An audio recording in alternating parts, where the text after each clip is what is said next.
Mics are up, stand by. Coming up in 3, 2, 1, and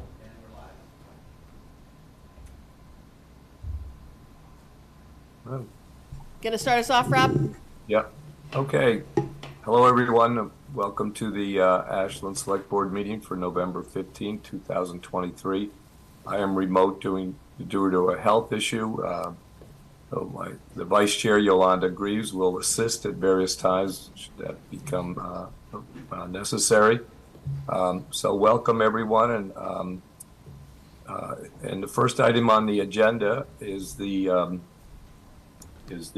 DEI Task Force presentation. So, Michael, I'll turn that over to you for that. Participation is first.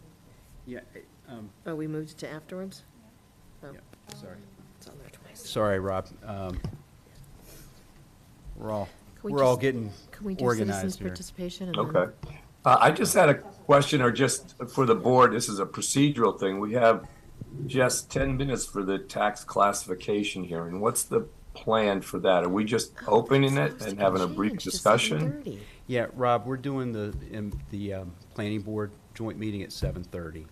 No, I understand. So, but we've got 7:10 open the tax classification hearing. Correct. So we'll have 20 minutes. 10 minutes.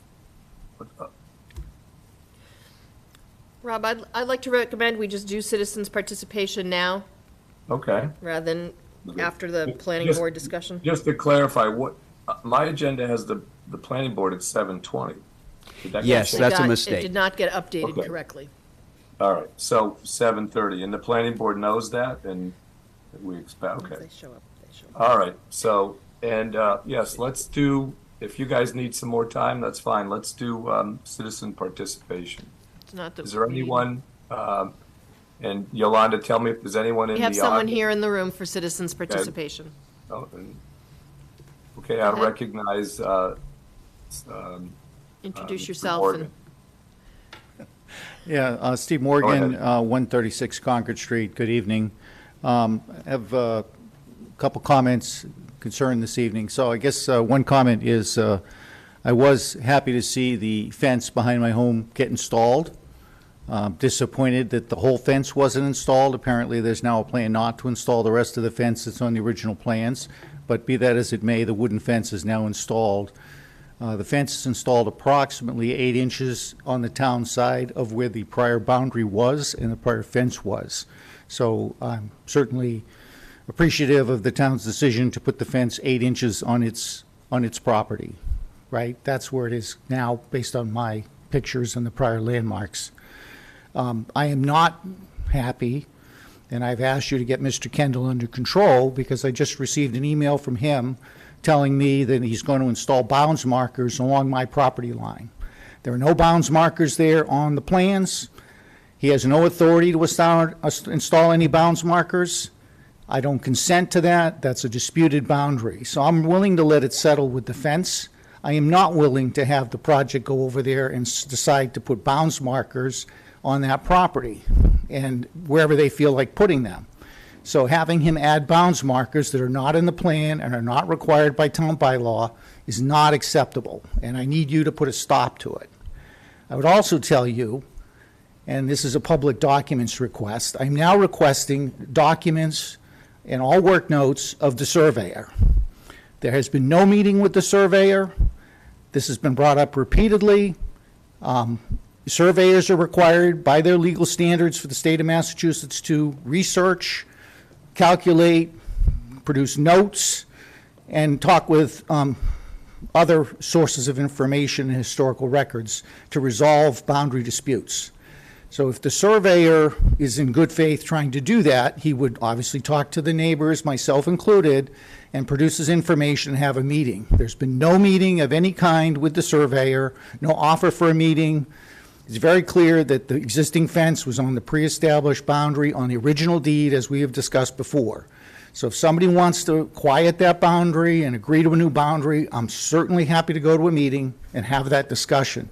But until that happens, or somebody produces an order from the land court, leave it alone. It's very simple. It's where it was. Don't be going over there trying to install any new bounds markers to try and dispute my property. I don't consent to that. and I can put my signs back up. But as this board has already been informed, the no trespass that was sent, notwithstanding Mr. Town Manager's removal of my signs, is a 1-year notice. You're on notice. Self-help, I mean, I'm willing to ignore the self-help, you know, because the fence is an acceptable place, and we can kind of all move on, but I'm not willing to have Mr. Kendall go over there on Friday and start putting in permanent bounds markers where he feels they need to be. So I don't know if anybody has a question. I don't know if you're aware that he's trying to do this, but apparently he sent an email earlier today claiming that on Friday he's going to put in permanent bounds markers at the corners of my lot, which were never in the plan, not required by the bylaw, and are obviously there to cause negative will. So I think the best course here is to just either sit down and settle it, go to court, or just agree to leave it alone where it sits on the fence. That's my opinion. I don't know if the board has any thoughts. All right, thank you, Mr. Morgan.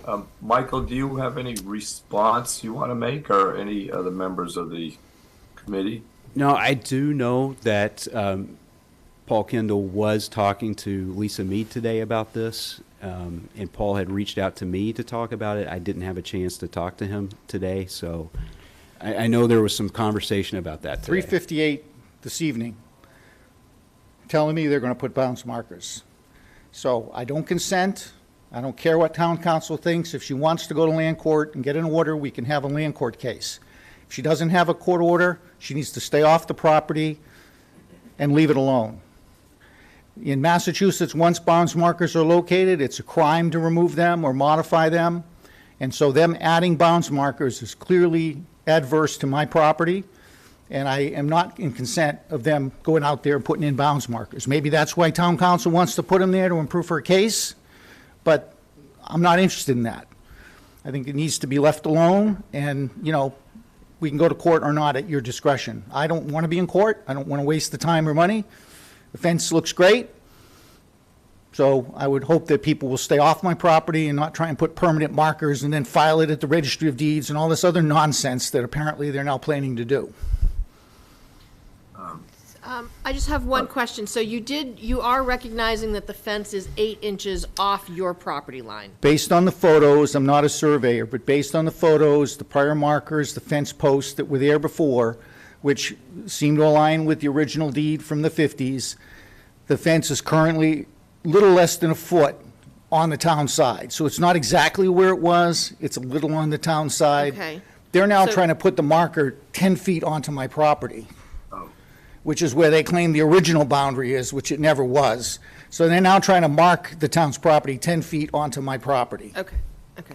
So they're no longer at the fence line. They're now Okay. 10 feet onto my property, which is what we were disputing before, and we've had this whole conversation about. Right. So Okay, there's no town bylaw for markers in the middle of a straight line. It's not on the books in this town.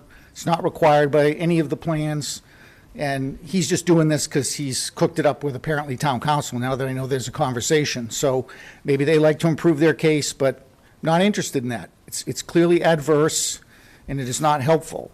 So I can go get my signs from the police station, which I've left them over there and not tried to aggravate the situation, and I can put them back up and we can all start this again. But the simple solution is to leave it alone. That's my opinion.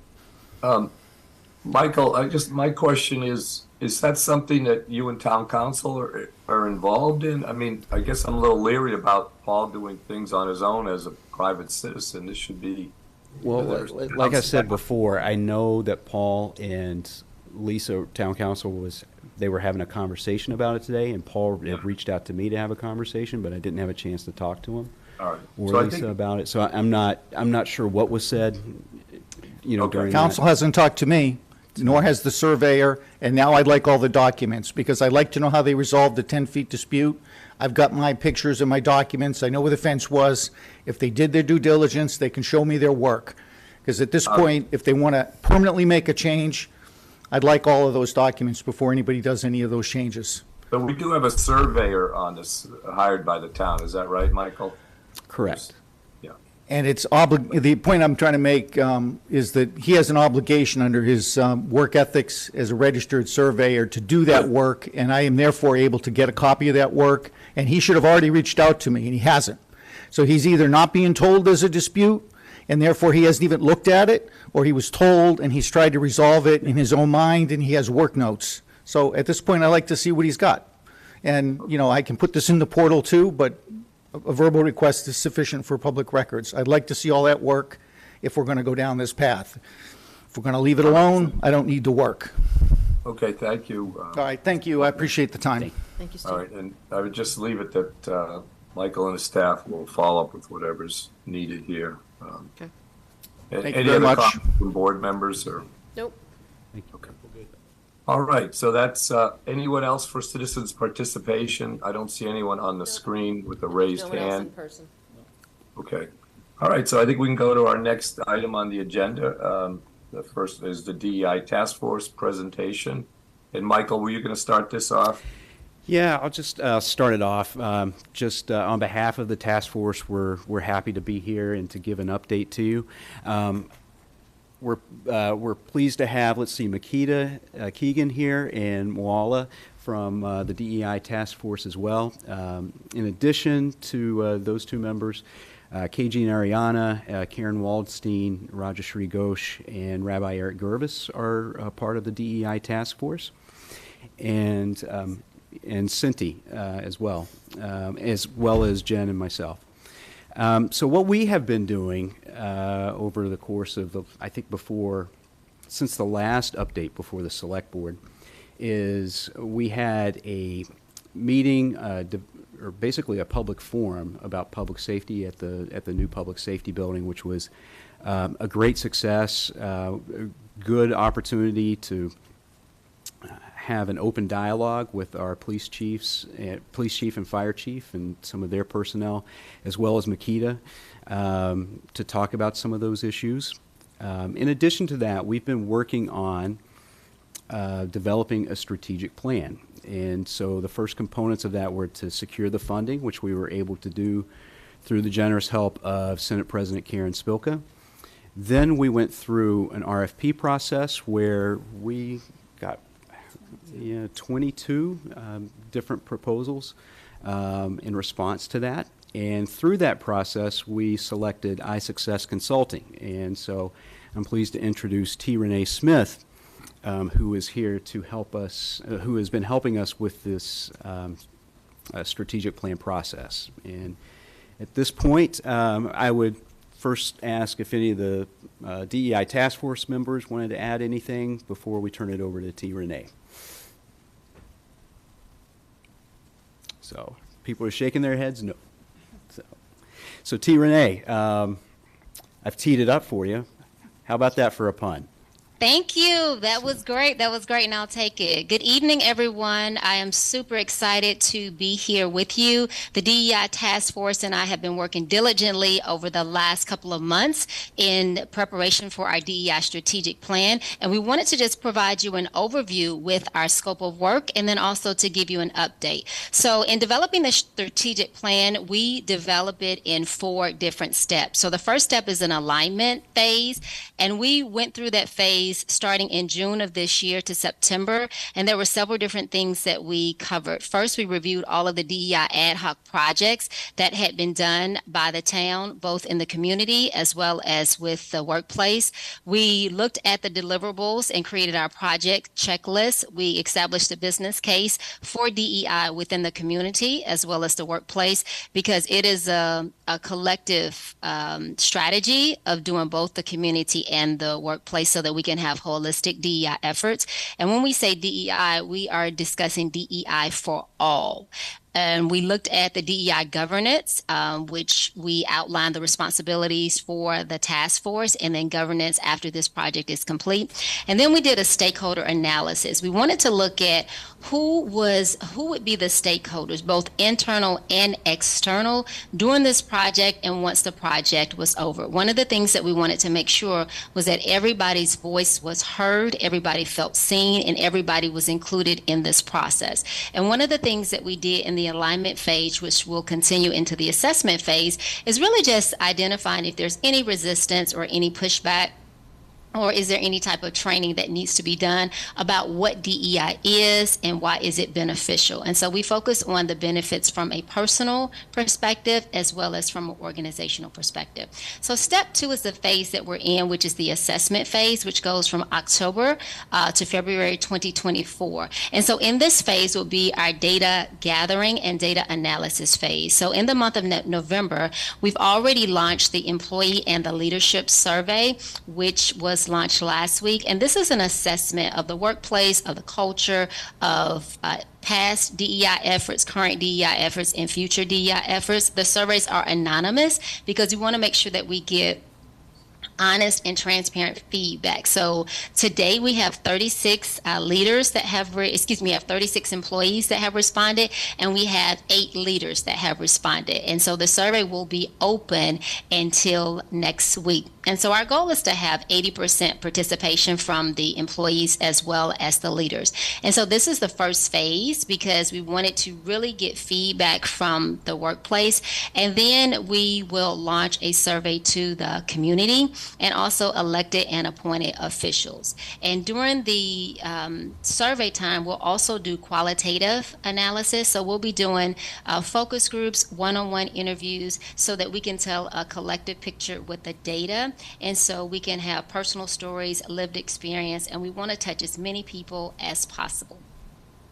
And so in January, we will do the interviews with the community and elected officials. And then in February, we will do our data analysis and we'll do a report out and our findings. One thing that is extremely important is to take everybody with us on the DEI journey so that they understand what we are doing. And so we will report out all of our data.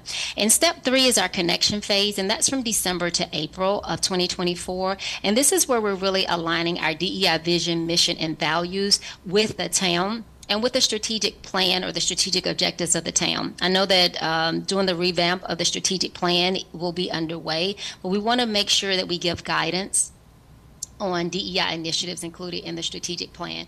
And what we do is we embed DEI within the workplace and within the community. So we don't look at it as a separate initiative. We look at embedding it into the workplace and the community. We'll define what DEI is, diversity, what equity, what inclusion, and what belonging is, and what it means to the town of Ashland. Then we'll create a policy and then have a DEI statement. And so the DEI policy is really more so for the community and for the workplace, and then we will have a forward-facing DEI statement. One very important part throughout this entire process is ensuring that we have open communication with all stakeholders, both internal and external. So we launched a full communication strategy for the leadership and the employee surveys, and we will do the same thing for the community and elected officials. And then we will also have a community strategy of a communication strategy of how to communicate this, the work when we finish the DEI plan. And then the last step in the connection phase is making sure that we have a DEI feedback loop so that we can have constant communication with the community and the workplace. Step 4, which is our transformational phase, which will take place in January through March of 2024. And that's where we are delivering the DEI plan, making sure that it's embedded into strategic goal. We will have metrics with actual action steps with accountability, who's responsible for what tasks, budget requirements. And then we also will make sure that we're reviewing our processes and projects through a DEI equity lens. And this will be a tool that we will leave with the city so that any major projects and processes that you can ensure that is from a DEI lens. And so the foundation of this work is built on building bridges, driving change, and sustaining impact in both the community and the workplace. So this has been a phenomenal experience and really getting to know the task force, getting to understand the concerns and the opportunities within the community and the workplace, and we're super excited to be a part. Thank you. And then we can open it up for any questions that anyone may have. Thank you. Yeah, go ahead. Is anybody else from, and Michael or Yolanda, feel free to jump in. Does anyone else from the task force wish to say anything? I was going to say, Makeda, I did not go through the next slide, which is the benefits and the delivery, but I can do that when you finish. I just got excited from going through the project plan. Oh, that's okay. I don't want to interrupt the flow of the presentation, so please proceed. Okay. All right. Give me 1 second. Sorry about that. I got so excited in presenting the project plan because we're making great progress that I didn't continue. All right, so why is DEI important? And so we always like to start with a leadership case study that Michael presented to the leadership team. Ashland has an amazing opportunity to cultivate a workplace and a community that celebrates diversity, equity, and inclusion, where every individual experiences a profound sense of belonging. So that is every individual.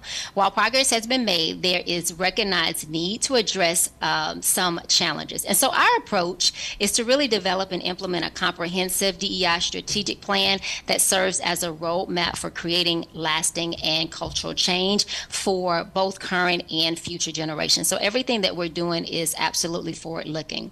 And in the leadership brief, we always like to align what are our success outcomes? What are we expecting to achieve during this process, and how will we know we're successful? So our very first thing, which is our deliverable within this project scope, is a detailed and comprehensive DEI strategic plan that has specific goals, objectives, and actionable steps so that we're able to measure the progress that we're making, and then we're able to see if there are areas that we're falling short in and if there are gaps and what we need to do to correct them. Number two is a heightened sense of awareness. A lot of people don't understand what DEI is. They may have fear about it, and they may just don't understand how they fit into it. And so we're very clear in making sure that we do training and that we do awareness about DEI and how it impacts the community, but also how it impacts you personally. Number three is making sure that we have participation and engagement. And that was one of the key things in how we wanted to roll out our surveys, and then also how we want to do our interviews, because we want everybody to understand that their voice matters and that they are important regardless of what their position is, or even if they're a community member or official. Number four is that we're going to have access to data. We ask very robust questions in our surveys to make sure that we get data so that we can make informed decisions based on what the data says. Number five, establishing what our principles are moving forward of how to incorporate DEI into our policies, our practices, and our procedures. Number six is creating a blueprint and laying the foundation for an inclusive workplace, and we'll make sure that we define what inclusive means to the town of Ashland. Community engagement is extremely important. We are looking to use this as a springboard to enhance our community cohesion and to really strengthen our reputation as a DEI community. Number eight is making sure that we have performance metrics so that we can track our progress. And then number nine is ensuring that we establish a foundation for a long-term impact of continued growth. Makeda, I'm done now. Thank you. Thanks, Tina. Actually, I don't want to. I want to make sure that I want to hand it back to Michael, because in case the select board members have questions before I say anything, if I say anything. We'll get to them, don't worry. So, no, I think T. Renee presented a very good presentation. It's really exciting to be able to do this work. You know, there's always, whenever you have movements like this, there's always, you know, that initial burst of energy. And, you know, we've been able to maintain this and maintain, you know, what we're trying to do through, you know, an academic study essentially, and then also through this. And really want to thank T. Renee for all of her help, as well as the task force members. They've been great at making sure we stay on track and keeping us all in line. So I have a couple of questions. The first is, when you're talking about leadership, was that leadership just the general government people, or were the schools involved in the leadership surveys and the discussion? It's more the department heads, not Okay. not the schools. Although we're going to extend that invitation. Okay, because I would think that this discussion, I know, sort of started somewhat in our schools, like with area and how, you know, some of the things that they were saying, and that brought it to the general community, and that's one of the impacts and things that sort of got us going with this. My other thing was, how can we take the work that's being done on this plan and make sure, and this is a broader discussion, and make sure it gets included when we do our larger comprehensive plans, strategic plans, so that when we're making those goals and what we're looking for as a community, that we make sure that this is part of the discussion. Does anybody want to take that, or I can certainly field it? So it's actually going to be one of our strategic objectives in our DEI plan. And so everything that we're doing when we're analyzing policies, procedures, we're using best practices, and we're going to give recommendations based on the feedback that we get, the opportunities that the community, that the workplace sees, and we'll give recommendations to guide what we feel should be included within the DEI strategic plan. And again, we're looking to incorporate the DEI principles in established policies and procedures. So for instance, if we're talking about workplace, we're looking at how do we incorporate a DEI element within how we interview, how we recruit, how we hire, how we do advancement. So, and within community, how are we doing in community engagement? What type of resources are we providing for small businesses? So we will actually help to guide and to lead the discussion, but one of our strategic objectives will be in reference to incorporating these within the strategic plan. So it is definitely at the forefront of our mind. Perfect. And I think a key piece of this is that equity lens from which we can review processes and different projects. And the way this is lining up, that should be done around the January-March timeframe. So it should time in, basically tie in nicely with our comprehensive plan project that we're doing. Other questions or thoughts from board or members of the DEI task force? Yeah, I had a couple questions, Rob. I was just, Go ahead. I would think that one of the most critical pieces of this, right, is engagement and the people that you interview and reaching out to parts of our community that are sometimes underrepresented. And I just wondered how you go about making sure that those people are included in helping to develop our goals. So in our December meeting, we actually have a comprehensive plan of reaching out to the community, everything from incentives to having leaders to reach out, community leaders to reach out. So it's probably about 12 to 15 best practices for engaging community members that are often overlooked. And so that is one of the primary things that we will be discussing in December, and we will have a full plan of action for that. And I guess a little bit to, Yolanda's point, I know the schools have done some DEI work. And so I think it's critical in any change that we're trying to make in society and the world that we are including our schools and the children, because they're the ones that are going to grow up and create the new world. And, it's easier to sometimes, it's easier to come through with the proper outlook on things than it is to try to change people's outlooks sometimes when we're older.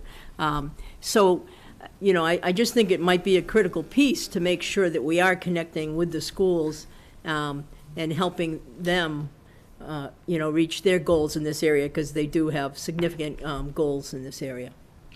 You are absolutely right. And so they are included within the community surveys that we do. We wanted to do a phase approach. And so the first one was for the leaders and the employees. The second phase is for the community. So it includes the police department. It includes how the services that we provide. It includes the residents. It includes education. So they absolutely are included in phase 2 rolling out.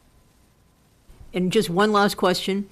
So far, the leadership group that you have sent out the survey to, and your goal is 80%. How are you doing at reaching that goal? We just launched the survey, and right now we have 36 leaders. We have 36 employees, and we have eight leaders. So it was a very great start to the survey. So we still have a week. We still have a week left, and we have follow up. Percentage, on that. And I'm just wondering what the percentage is. Okay. I believe 100% on the leaders, and then the like the department heads, and then the employees. I don't have that exact percentage, Claudia. Okay. 30, Yeah, that's fine. 36, 150. Maybe we need some incentives here, right? I know. Everybody's ears perked up when that happened. Yeah. That came out. Thank you. So I have a couple things. So first of all, just thank you for the update. You guys are definitely doing a lot of work that absolutely needs to be done, and so I just wanted to thank the task force for the work that they're doing, because I think, like Michael said, like sometimes you start off really strong and then things kind of peter out a little bit. And I think that this is a very comprehensive way to look at this, and I think that the community is going to be much stronger because of it. I did want to ask a question about, we had commissioned an equity study several years ago that kind of led to the DE&I task force. I was just curious, from a data collection, is the study part of the data? Is it going to be incorporated? Are you looking at different things that were asked? I'm just curious. I know this is going to be much more comprehensive when you talk about employees and staff and things like that. But I'm just curious about sort of the community aspect of it. So we look at all of the data that has been presented before, and then we also look at all activities, all DEI ad hoc activities. So we're looking at everything that we can get our hands on that has already been done to inform our decisions of how to move forward. It actually informed our decisions too, and the questions that we wanted to ask, because we needed to understand a baseline of where we are. So even though we're asking more comprehensive type questions, we still are asking some of the similar questions to just be able to see what the perspectives are, have the sentiments change. And so we do use it to inform our decisions, yes. Okay, thank you. Yes. And I look forward to more updates as we kind of go through this process, so thank you. Thank you. Great. And does anyone else want to comment or questions from members or public input? We have a few minutes. Just one quick one, Rob. TNA, thank you for all the work that you've done so far with the DEI. Yeah, I'm all right. Past history is coming back to me. Yeah. Just want to thank you for that extra work. In your presentation, and even on the screen presentation as well, I hope you're including and not forgetting there's another group of folks that are in this town, the senior citizens, and hopefully they'll be part of that survey as well, because I'm sure they have a lot that they could provide to your group as well. Yes, they are in the second phase under the community. Okay. Yes. Thank you.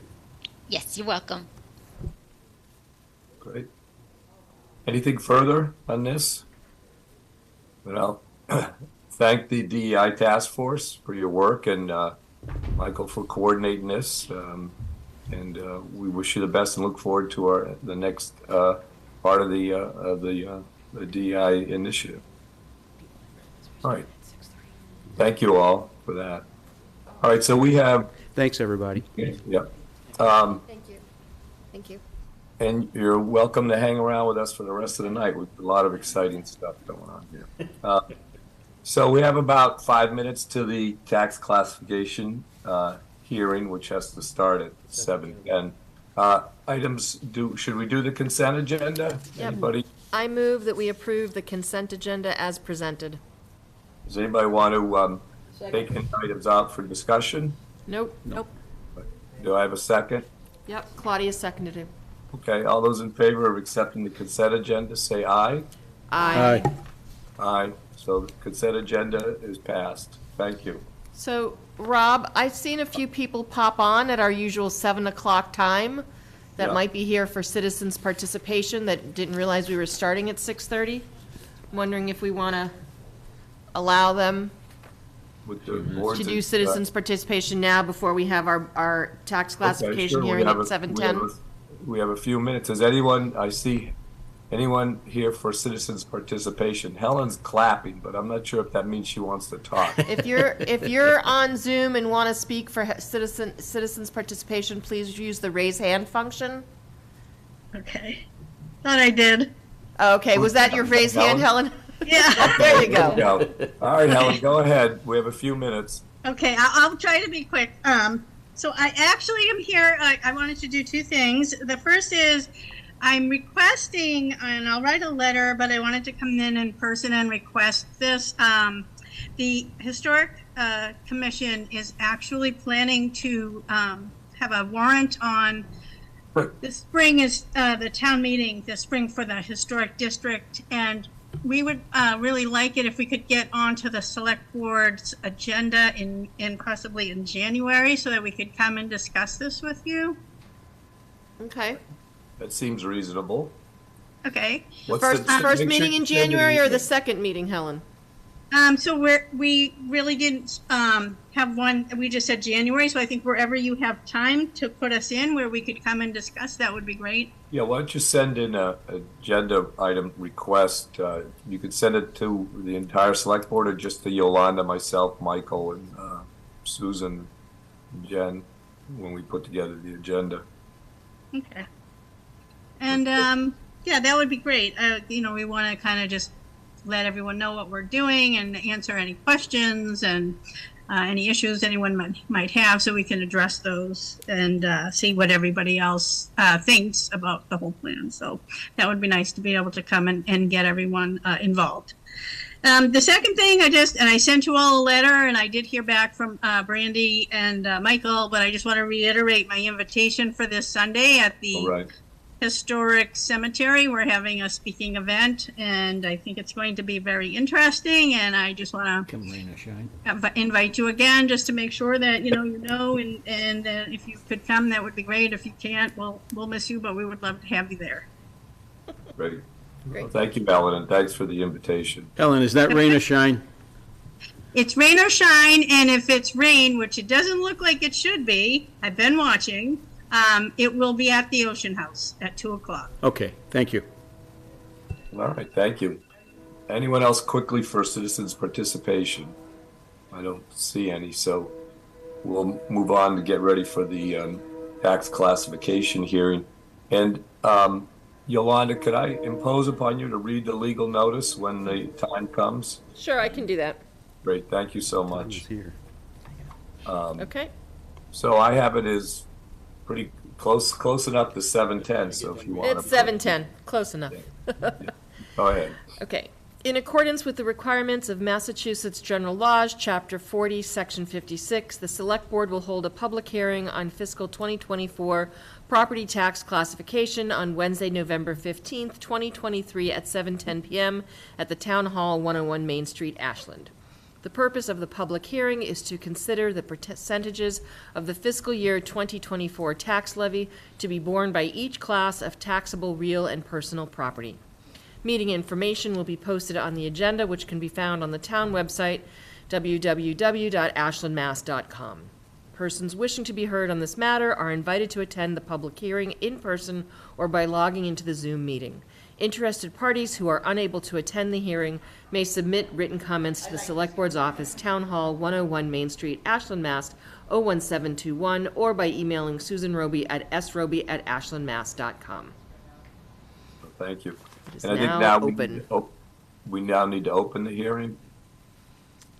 Or we're going to motion to open it? Do I we think have by to do reading that? that opens it. Yeah. Okay. I think we're good. Well, let's proceed then. Yep. So, Michael, do you have a presentation or someone? I don't, but our friend Rich Ball does. Yep, Rich is here. Which Yeah. is here, okay. Yeah, Oh, I there think it we is, all okay. have it. We have it, Rich. Yeah. We're good. Thanks, Rick. We got you.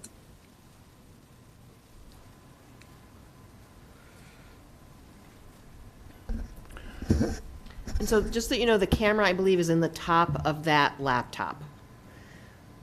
There you Yes. go. Oh. Okay, there it is. There you go, okay? Right where That it way, should be. yeah. Okay. Here we are once again.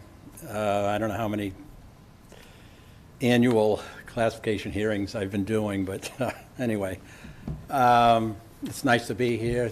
Thank you for introducing me. I am the Director of Assessing, Rich Ball. So the purpose of tonight's classification hearing is basically it's for the Select Board to end up taking a vote whether they want to remain with the single tax rate or introduce a split rate. Could I ask you just to hold Yes. on 1 minute, Yeah, Rich? go ahead. Just, it'd be great if you could show the slides up on the screen as well, and I'm going to help you do that. Oh, Oh, does he have it Let's there on do his it. computer? Yeah, Susan, I The think that would- presentation yeah. got loaded there, okay.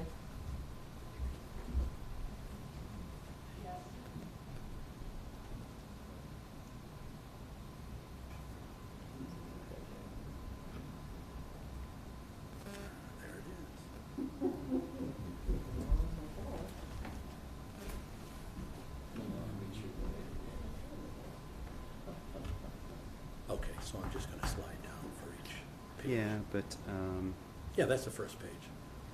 I just want to make, it's not showing on the screen. Oh.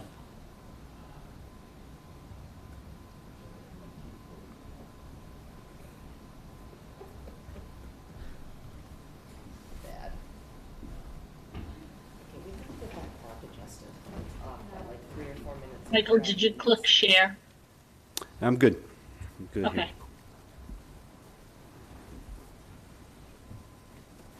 Perfect.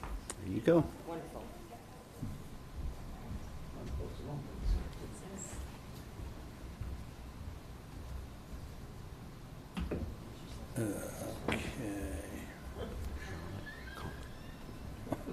Okay. Okay. All right. So the people at home can see the full page. I can't, but I have a copy in front of me, so we'll work with that. I can't see the far right column, but that's okay. You're good. Again, the purpose of tonight's classification hearing is just to present the material I have, and the select board will end up deciding whether to remain with the single tax rate or go with the split rate. So let me just begin by a quick recap of what transpired this past fiscal year. The assessor's office was mandated by the Department of Revenue, like all other cities and towns, for a recertification. So basically, that's like a year-long audit that the Department of Revenue does. Will come into each community and just spend a lot of time. I spend a lot of time running reports, giving them spreadsheets, giving them all kinds of documents. This is what they do. And then at the end of the process, they certify the town, which we became certified. So it's all good. So this past year, total assessments were up in town as it continues to keep increasing. I feel like a one-out record because I think each and every classification hearing, I'm saying the same thing. But it is what it is. You know, the real estate market is still running high. Ashland is no exception. What we do is we spend a lot of time analyzing a lot of the sales and property data. At the end, we're able to finalize assessments that are fair and equitable across the board for the residents in town. So, real quick, I'll go through the property classes. The single-family homes is by large the largest property class in town and probably in most communities as well. But the single-family homes here in Ashland, for assessment purposes, they've increased roughly 13% from last year to this year. Again, the sales that came through for this past year and the sales that predicate these, the assessments that we work with happened in calendar year 2022. So it's kind of a lag time involved, but that's the way it is. That's the way it's set up through legislation. So the single-family homes increased roughly 13% from last year to this year. Condominiums, about 11%, and these are just averages. Multifamilies, which are 2 and 3 families, about 13%. Vacant buildable lots, not much change. They did increase somewhat. We don't get many sales for vacant lots. We haven't in a long time, but we have other methods in order to derive some good fair assessments. The large apartment complexes increased about 6% this past year. The mixed-use parcels, about 8%. Commercial and industrial, about 9%. And the personal property, the total class increased about 15%, which was a lot. And Within that 15%, a lot of growth was provided to the town through the personal property. And that falls back on the recertification that we did this year. Generally, in recertification years, we pick up a lot of new growth in personal property, so that's good for the town. I just want to speak real quick about average tax bills. You can see last year, we had a tax rate of $13.77. The average single-family home last year was $595,000. It translated into $8,193. That was your average tax bill for single-family homes last year.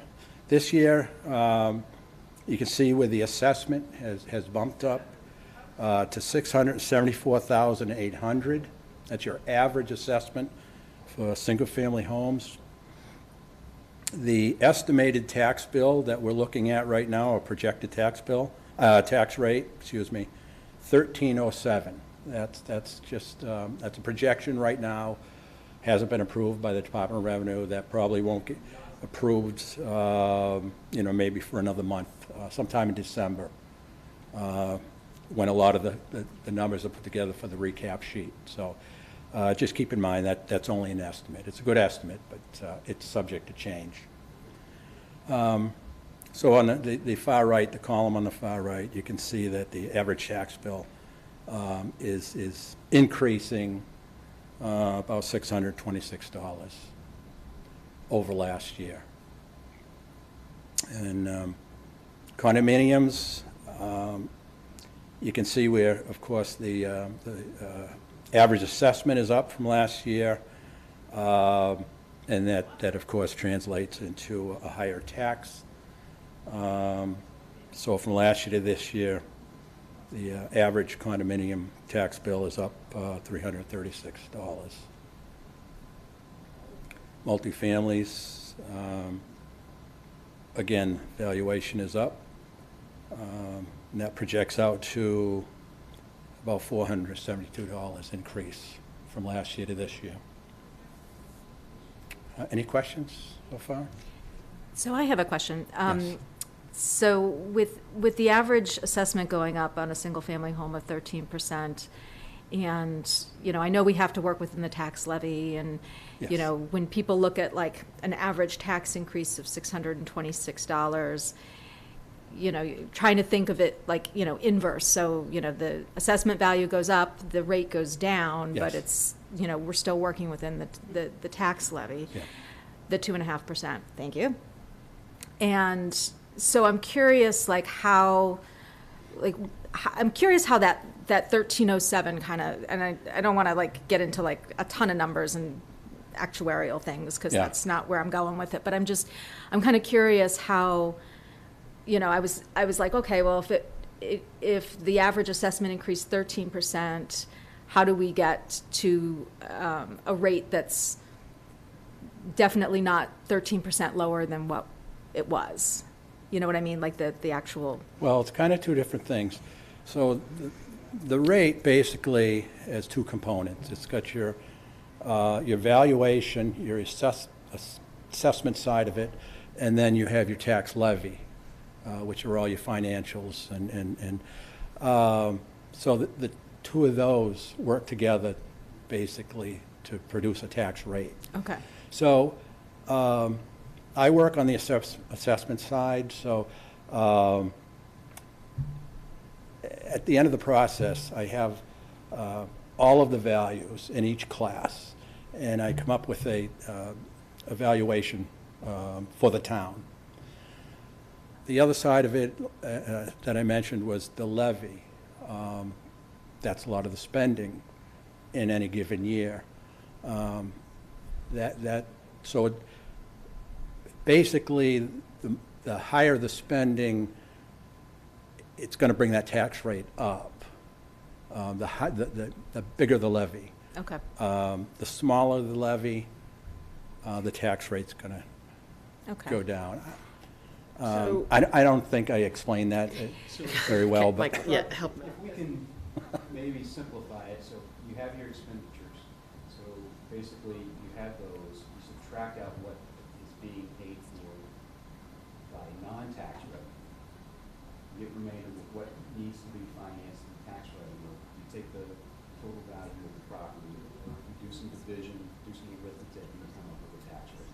Is that pretty simplified? Yes, essentially, it's your tax levy divided by the total value in the town. With the understanding that, as of right now, we always increase our tax levy by the max of the 2.5%, which is why, even though values went up by 13%, the tax rate doesn't go down by 13% because you got to add the 2.5% increase of the, yeah. Okay. I just wanted to make sure it's like clear for people watching this, kind of how the rate. Oh, I'm sure. Yeah, I think I But that's why we have Rich. confused them No, we're good. at this point, but. Thank you. No, I'm good.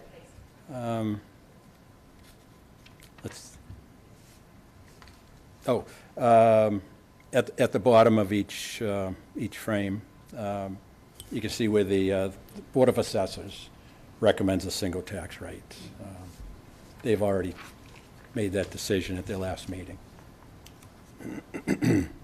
If we go to the next screen, I need to pull that down.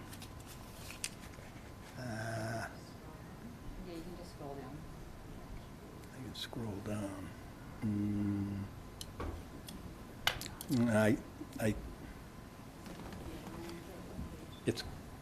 Is it frozen, Rich? No, it's not frozen. You can see the. Oh, you just cursor can't- moving. Yeah. I should have minimized that, okay.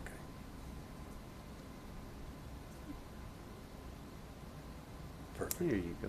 Perfect.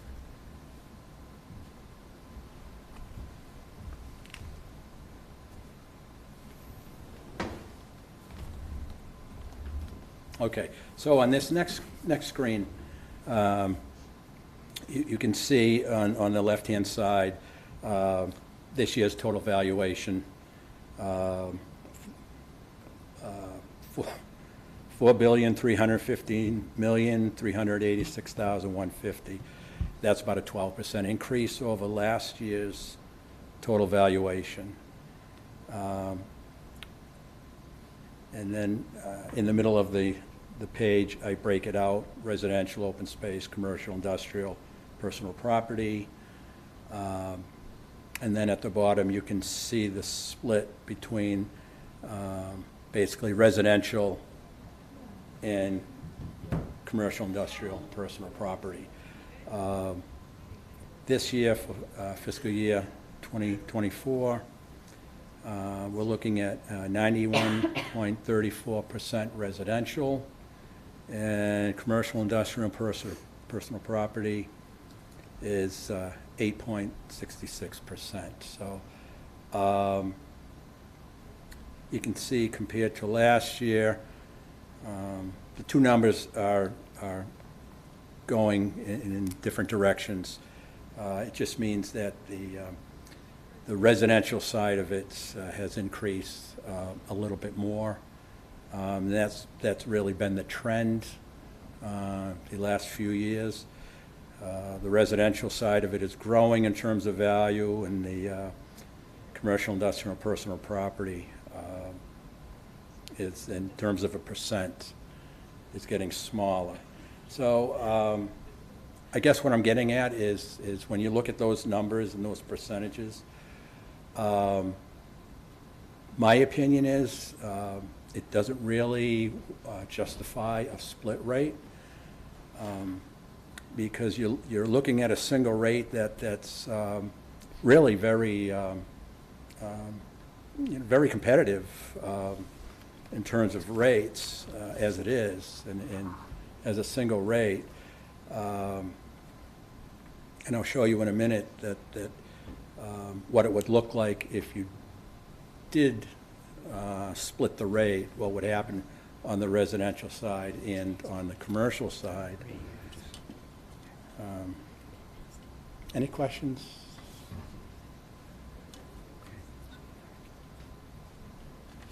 All right. Let's move So- to, So, Rich, as you bring up the next one, because I've been sitting here for a while, as has Joe, and all right. Brandy and Claudia, I know, have been aware of this. My question is, what percentage shift would you need to see? How much commercial would we need to have in town to even consider recommending a split tax rate? Well, the general rule is 85-15. Okay. Once you get under that 15% for the commercial and industrial, it really doesn't make a lot of sense at that point. There may be exceptions to that rule, but most communities look at that, and Ashland is over 90% residential. Right. Yeah, because I mean, I look at this next one that you give us every year, and I go, yeah, it doesn't make sense because there's not enough of a There's not enough a relief for residential, and then we're trying to build our businesses, and we're trying to build commercial. So Exactly. to put the impact on them doesn't make much sense. So No. Okay, thank you. I have a question just about the commercial, industrial, and the change, Yes.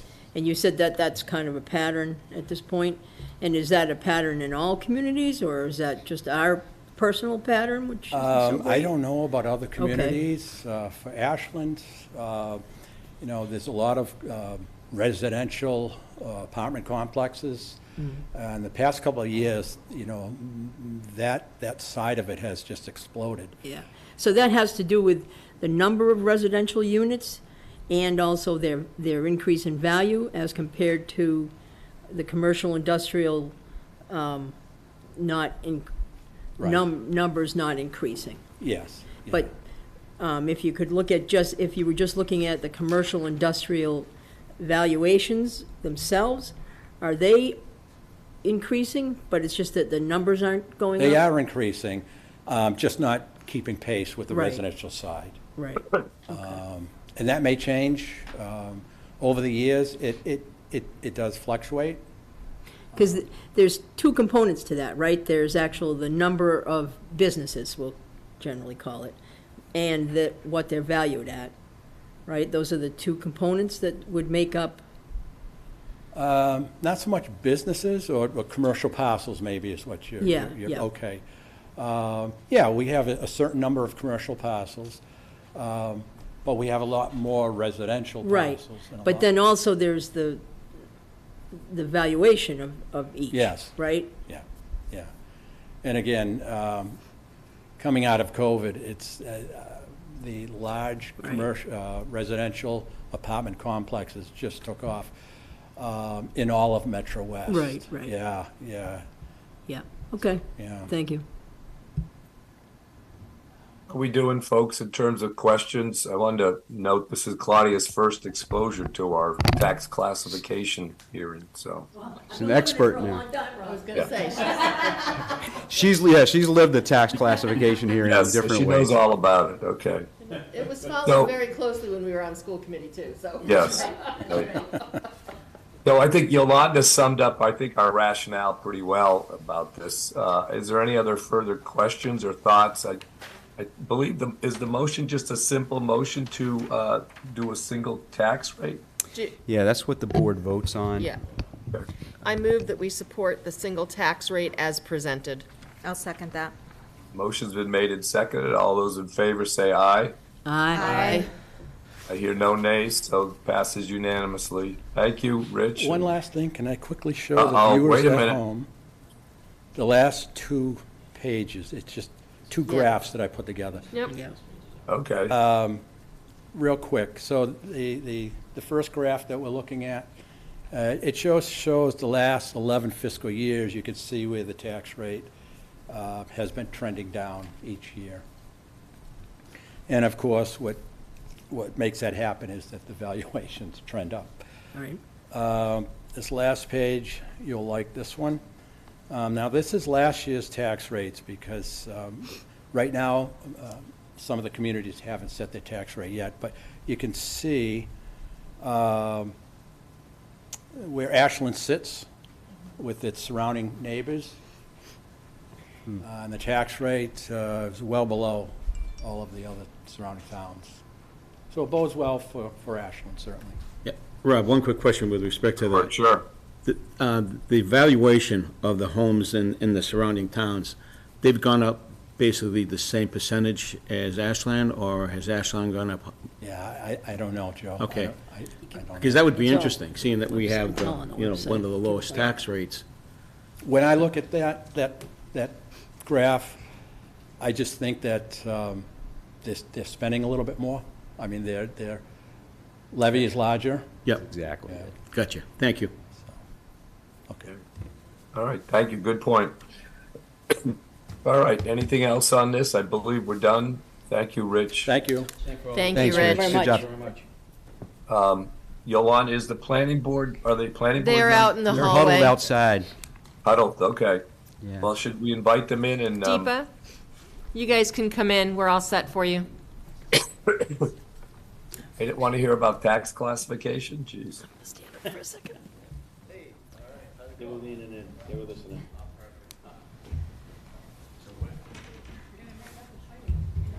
So we're gonna sit here. I'm gonna sit over there. Then we can do that. So do we have, can we do the broad picture? I mean, yeah, that's good. Yeah, thank you. I think you guys might need to bring an extra chair up. Move down a little. No, I was just, is that yours? That's you, he's right here. No.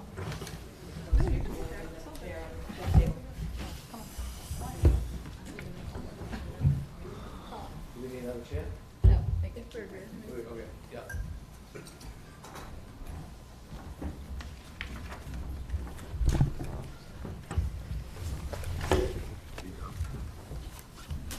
So when everybody's settled, we'll get started. Welcome to our meeting, and this is the agenda item here is joint meeting with the planning board. The first is to review the MBTA community zoning recommendations, and the second is to review the comprehensive plan document voted by the select board, planning board. So I want to thank you all for coming here, and it's I just want to note the work that you've all been doing on these important projects is very much appreciated. So without further ado, we'll get started with the MBTA community zoning. And do we have and Tricia, do you need to call your folks to order? Yeah, I think we just officially need to call our meeting to order at 7:35. And Rob, I think what we're going to do is that Alvaro's at the podium. He's going to work the slide presentation, and I'm going to present those slides. When I get stuck on any information, Joe will help. No. Peter, Alvaro, and Joe obviously will jump in. And just to note that we don't have any final, that this is our final recommendation tonight. We want to show you our path, we want to show you what we've learned, and we want to show you where we have landed. But then obviously it's a greater discussion with the board. If you agree with our approach, pluses and minuses, and then we see where we go from there. So there's not a golden answer at the end of this presentation that you're waiting in suspense for. So, okay.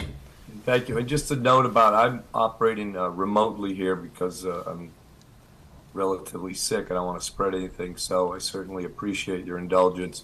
And Yolanda, as vice chair, will be assisting in crowd management should you all get unruly. So Okay. I just wanted to say that. Understood. So go ahead. All right, so.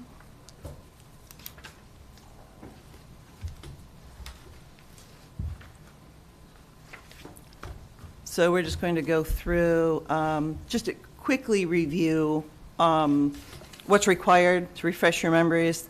The zoning district that we're being asked to form has to be at least 50 acres. It can obviously be more than that. A minimum of 25 acres needs to be within that 0.5 miles of the train station. Individual districts, if you don't have your 50 acres all in one area, needs to be at least 5 acres or greater. And the minimum gross density for each of those parcels that you're putting together has to have 15 units an acre. So just as a means of comparison, Cirrus is, correct me if I'm wrong, Peter, is right about 14 units an acre.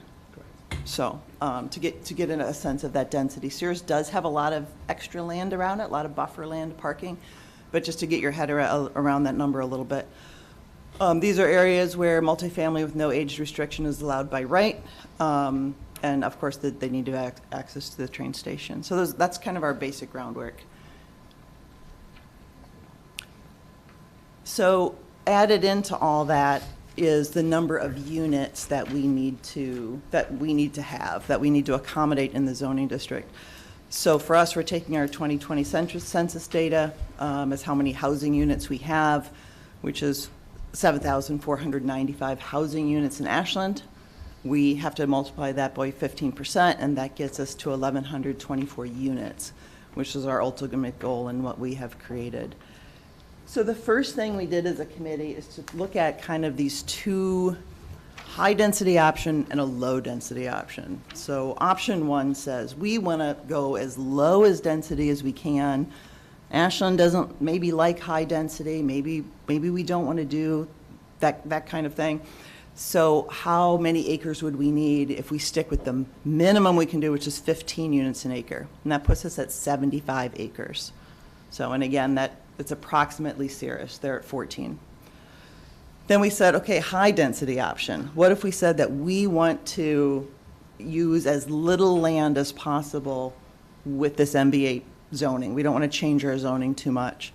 We're going to make it the tightest we can, 50 acres. That means we need to do 23 units an acre, which is the approximate density of what the last round of 10 to 60 Main Street was. The planning board might be a little bit more familiar with that than the select board, but it kind of gives us a sense of that level of density. All right, now to kind of go off just a little bit, we wanted to go over the information that was provided by the state. These are in terms of the GIS layers that were made available to all Ashland communities, and they start to tell us a little bit about the land within Ashland borders. So this excluded land marked in yellow, are things that cannot be used in our MBTA zoning. That includes all town-owned property, all state-owned property, things with use restrictions, like if we had CPA land that had use restrictions, you can't use that. And then there's some hydrological wetlands type of things that you just can't use. So all the land in yellow is just out of the picture, can't use it. Do you know approximately how many acres that is that's not usable offhand? If not, that's okay. Yeah. It's a lot. Yeah. So I haven't run the number.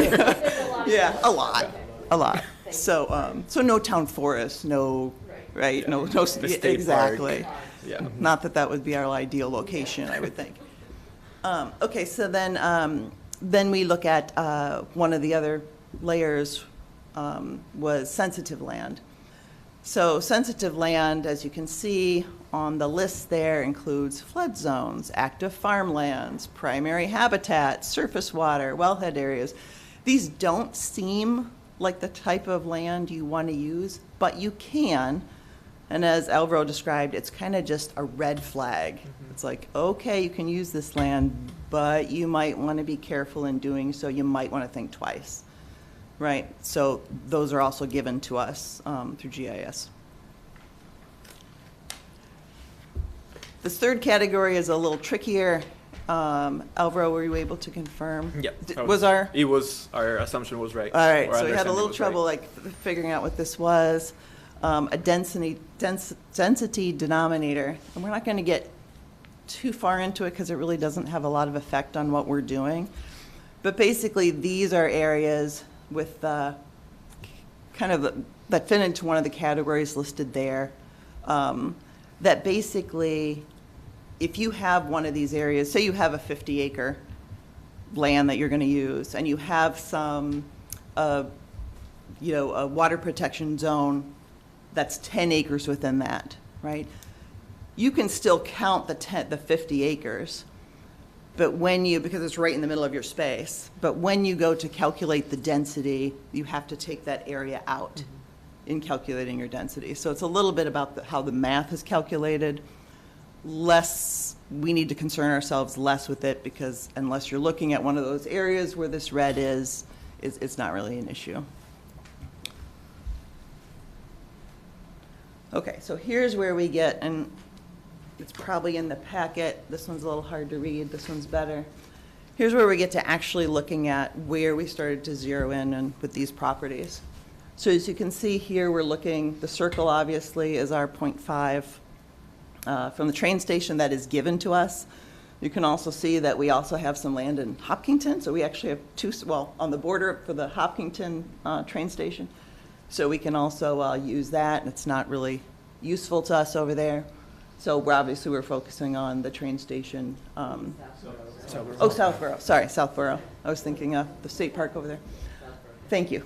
So our train station is like dead center? The one in the middle. Okay. Yeah, the one in the middle. So that's the circle that they're giving to us versus the ones that we had before. We don't get to wing it. So within that. Excuse me, I just want to make sure I understand. So you're saying that circle around the Southborough train station is potentially something we can do? Potentially, yes. I mean, that we can consider that circle because that 0.5, at least a quarter of that circle is in Ashland. Now, as you see, most of it is yellow, which means we can't use that. And a little bit of it is I see. Okay. Red.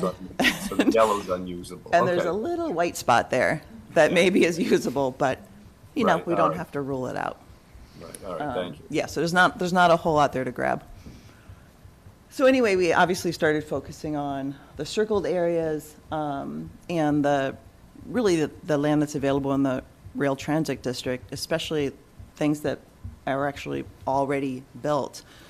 So the green area, labeled Area A here, is Cirrus, and that is already 44.71 acres. Remember that density is 14 units an acre already. It just needs to go to 15. The Area B is where the UCG, UGC? what did I say? UGC. Which would be the planned over 55 community, which is currently in litigation. And the small band next to that, C, is currently part of the same property, but that was established as a buffer zone for if and when that gets developed. So in our discussions, we decided to keep that, we would recommend to keep Area C out, because even if, number one, if the project goes forward as it is, it has to be kept as a buffer anyway. It returns to town land and it cannot be used. If that project doesn't go forward, we feel like we would still want a buffer for those neighbors, that discussion has already happened, it was already agreed upon, and it makes sense to, in good faith, to continue with that buffer and not make it available for development. And the other part, as we tried to reach our, I think we were trying to reach our 75 low-density solution, nearby the train station, we looked at the area of, I think it's ADDA, which is basically, where my office is. Along that, in the blue strip of D, which is a commercial industrial zone now, but gives us another 11.65 acres. And together, those get us to about 78 acres. We only need 75, and so that would be our low density solution right there. So that was kind of the first thing we looked at. Yep. A, B, and D. Yes. Yeah, with all the letters, it gets a little confusing. Okay, is that good so far? So that's kind of option one, if we, low density, sticking close to the train station. All right. But we also wanted to kind of make it understood, so that is just what I said there. So that puts us at over the amount of units that we need. And there's the high density approach. The high density approach uses only areas A and B, right? So we don't use D. at all. We just allow the density to get greater in those. Which, you know, in the case of Cirrus, you know, maybe they have space to add more units, you know. In the case of B, maybe the density would work with the landscape, maybe it wouldn't. In a sense, it's not our problem, but that's what it would look if we'd went to the high-density approach, okay? So next we were just kind of then looking at some options. It's important to understand that you don't have to go high density and low density. It doesn't have to be the same for everything. So we said, what if we mix the densities, right? What if area A, which is Cirrus, it's at 14 now. What if we call it 15? They could add a little bit, but not a whole lot, and we'd have to change the zoning, obviously. It'd have to be actually, I don't know if we would have to change. We would have to change a little bit. A few tweaks in the zoning to allow that to fit. Area B, though, would have to be very high density. So area B, to accommodate the rest of the units, would have to be a density of 27, which is approximately 100 Chestnut. Now, the land there is fairly steep, hard to build. Joe came in very handy on this committee because he seems to have a personal knowledge of every single piece of property in Ashland. And so that might be, given some of the things we've seen in other areas of town that were built on steep slopes, maybe even if it's allowed, maybe it's not something we would want to do. So next we looked at an option 4. And this is just kind of reducing or reversing it. What if we said that area B was the 15 units? Did we figure out what the proposed project is, density-wise, approximately? I don't know if we, just for comparison.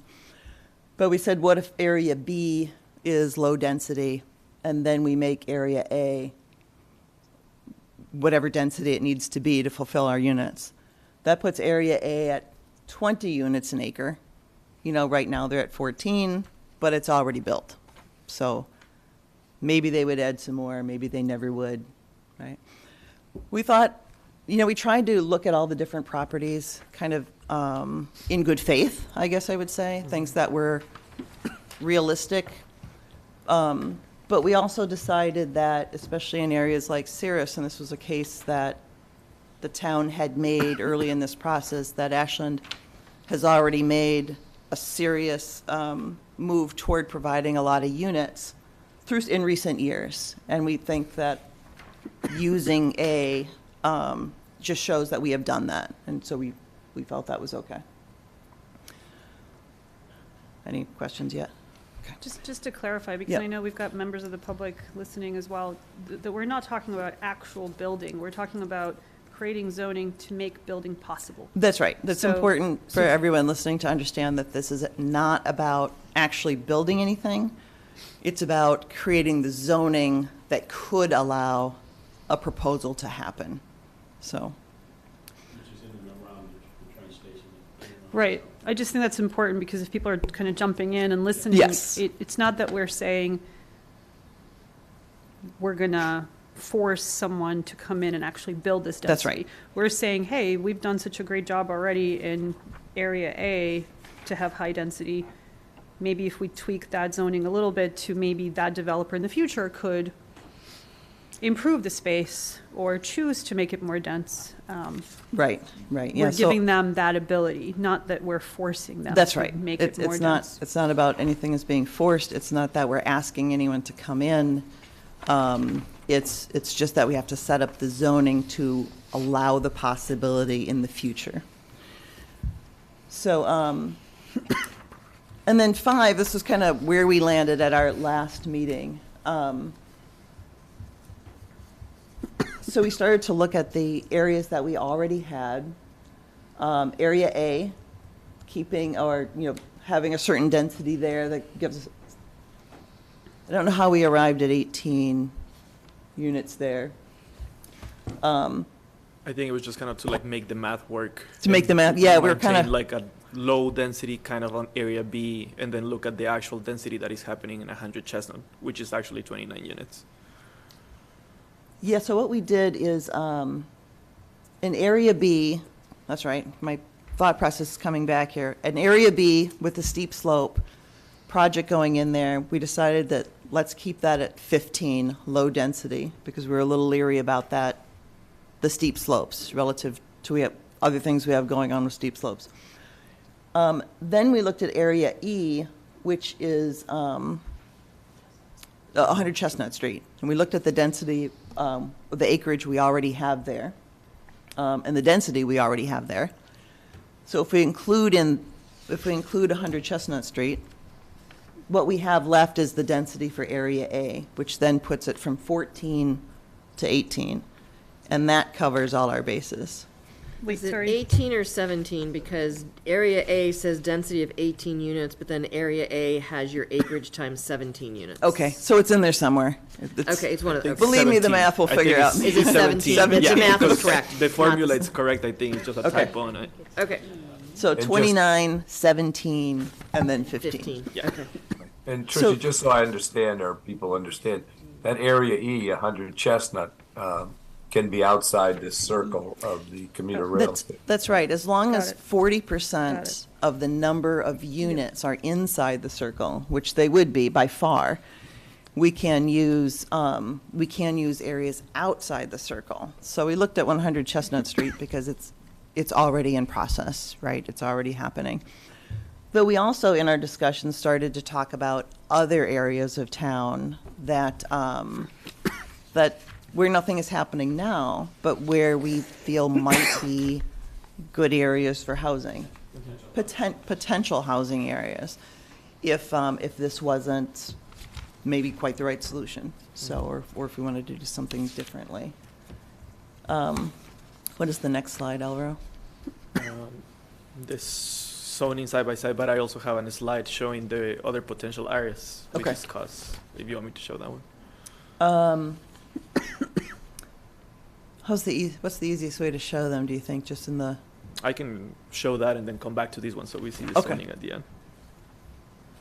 I think we're almost to the end of the presentation here, but some of the other, we started to look at different parcels in town. Remember, they had to be over 5 acres, that might be suitable for housing. You know, one of those was Area D, which we already talked about in downtown. We thought that might be a good opportunity for mixed use, which is also can be part of the formula where you have businesses and housing. So a little hard to see here. Do you have the little light thing? Yes. Yeah, okay. I think with the light doesn't really work. Right there. There we go. So, Joe, I'm going to put you on the spot. Area F, what did you call that space up there? The area F is currently known as the Terminal Building, which is the old ice skating arena, the old Roachwood Arena. Is your mic on? No, I think we're having trouble hearing you. Yep. If you could Okay, close I'm it. sorry, I didn't have my mic on. It's the old Roachwood Arena ice skating rink, which is now Termero. And they've since sold their building, then down in North Carolina. So that building is now under agreement with Parsons, so that piece of property is available. And it's in between the Sudbury River and the train station. And it's smack in the middle of a residential area, but it's like it's an island to itself type of deal. I think, Claudia, you know the area that I'm talking about. Yeah, it's right at the corner of Howe and Yeah. Cordova Roads, and it's down almost under the Right. railroad, or next to the railroad, but lower the than the bridge, bridge, so right. it is like an island, Joe. Yeah. How close is that to the half mile from the Southborough?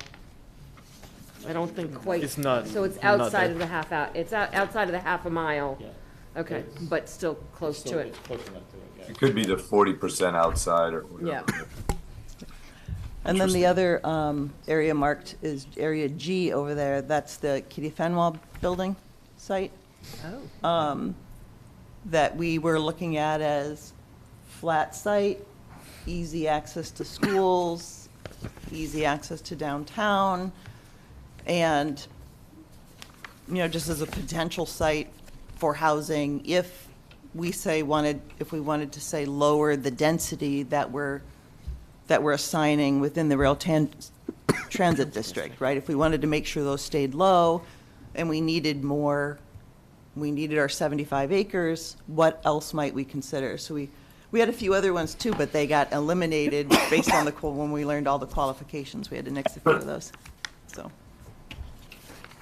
And that's the already developed part of Kitty Fenwall? Is that where they have their building and? Yes, that's not the kind of adjoining side lot. It's kind of where the building and the parking already are. What are the acreages of F and G?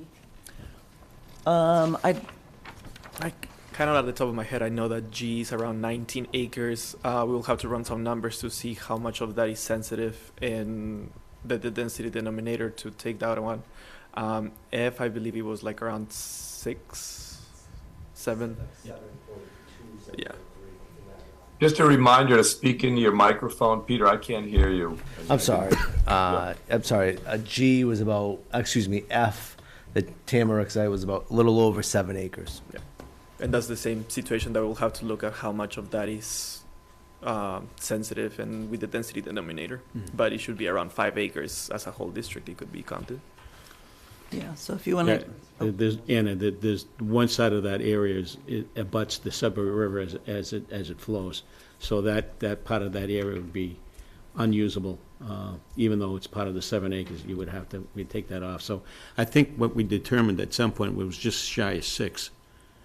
I think when we took that piece of prop off the Sudbury River part of it.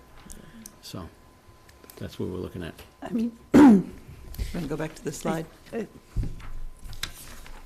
So just to wrap up this part of things. Mm-hmm. So is there anything else on that slide, Alvaro? Because that one's. No, this one is just the zoning side by side. Okay. And then it was just kind of like a last. A last step of like what are our next steps and where we're kind of finalizing. Yeah, so basically, once we make, I guess even as part of the process, we need to finalize the compliance model. And I think by compliance model, this, Alvaro can show it, this crazy spreadsheet, worksheet thing that makes what we're doing in our working group seem juvenile, right? When you look at this spreadsheet that Alvaro has to, and I'm sure Peter working on it as well, has to keep track of and put together. So that's the actual compliance model. And then we need to identify the actual zoning changes that we would need within those zones. For instance, it can't be an over 55 community. What do we have to take off of it? There was a mention about the state allows a 10% affordability requirement. We talked about raising that. Peter, do you want to report on where that stuff is? Yeah, so thank you. So I can just state that, so we applied for a grant through our Mass Housing Partnership, MHP, and we received the grant. And so we've been in contact with RKG, and actually RKG was assigned to us. RKG may be familiar to some because they're actually the economic consultants on the master plan. They also did the economic tool that was developed, I would say back in 2016 when Cirrus went in. And so, obviously Ashland has a long history with RKG. They know the town. And so Alvaro and myself have a meeting set up on Tuesday to start looking at a scope of work. And so we applied for a grant, we got the funding, and then the next step will just be to have a meeting. In addition, we also were put in contact with a consultant because I did check the box to look at housing and not just like the zoning changes, and another consulting firm who I have a working relationship with, INS Consulting, will be on the call. So hopefully we can move that process forward next Tuesday and start to scope out some obviously processes, looking at the affordability component. I think we all landed that we definitely want this in at a minimum of 10%, which was allowed by the state and what the state is allowing. But anything north of 10% needs to go through an economic analysis study to make sure that there's not a burden on the housing. And so we're going through the next steps, and we're taking it obviously step by step. not to sound like Bill Belichick, but week by week, and we're just kind of going through the process. Yeah, I don't want to go too late on this. But no, we're taking it step by step, and I think every around every corner we've really received some good feedback from everybody. So, and Alvaro's done a great job, leading the way with the GIS, and it's been a pleasure to work with Joe and Tricia on the committee. Right.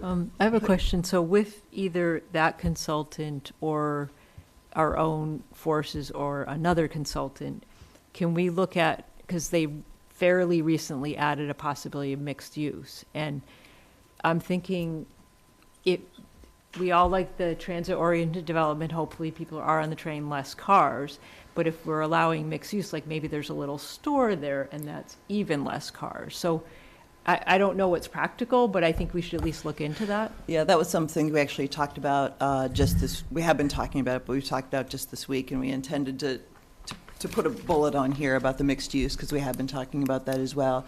And that's one of the things I mentioned about Area D, which is the one in the industrial zone right now in downtown, that we were thinking about that. If we want to go that route, that might be a great place for mixed use, because it is connecting to downtown. It is businesses right now.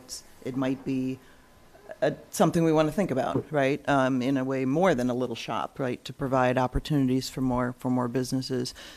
So I don't know if, do those calculations require a consultant, Peter, or? I don't think they do. I think it's just a matter of applying the calculations that the state has kind of given us. And so the state is allowing for it. The state, this is the way I read it, right? Is the state is allowing for mixed use to be by right. And because they got a lot of pushback from towns, because obviously everybody wants a vibrant downtown, a vibrant economic area.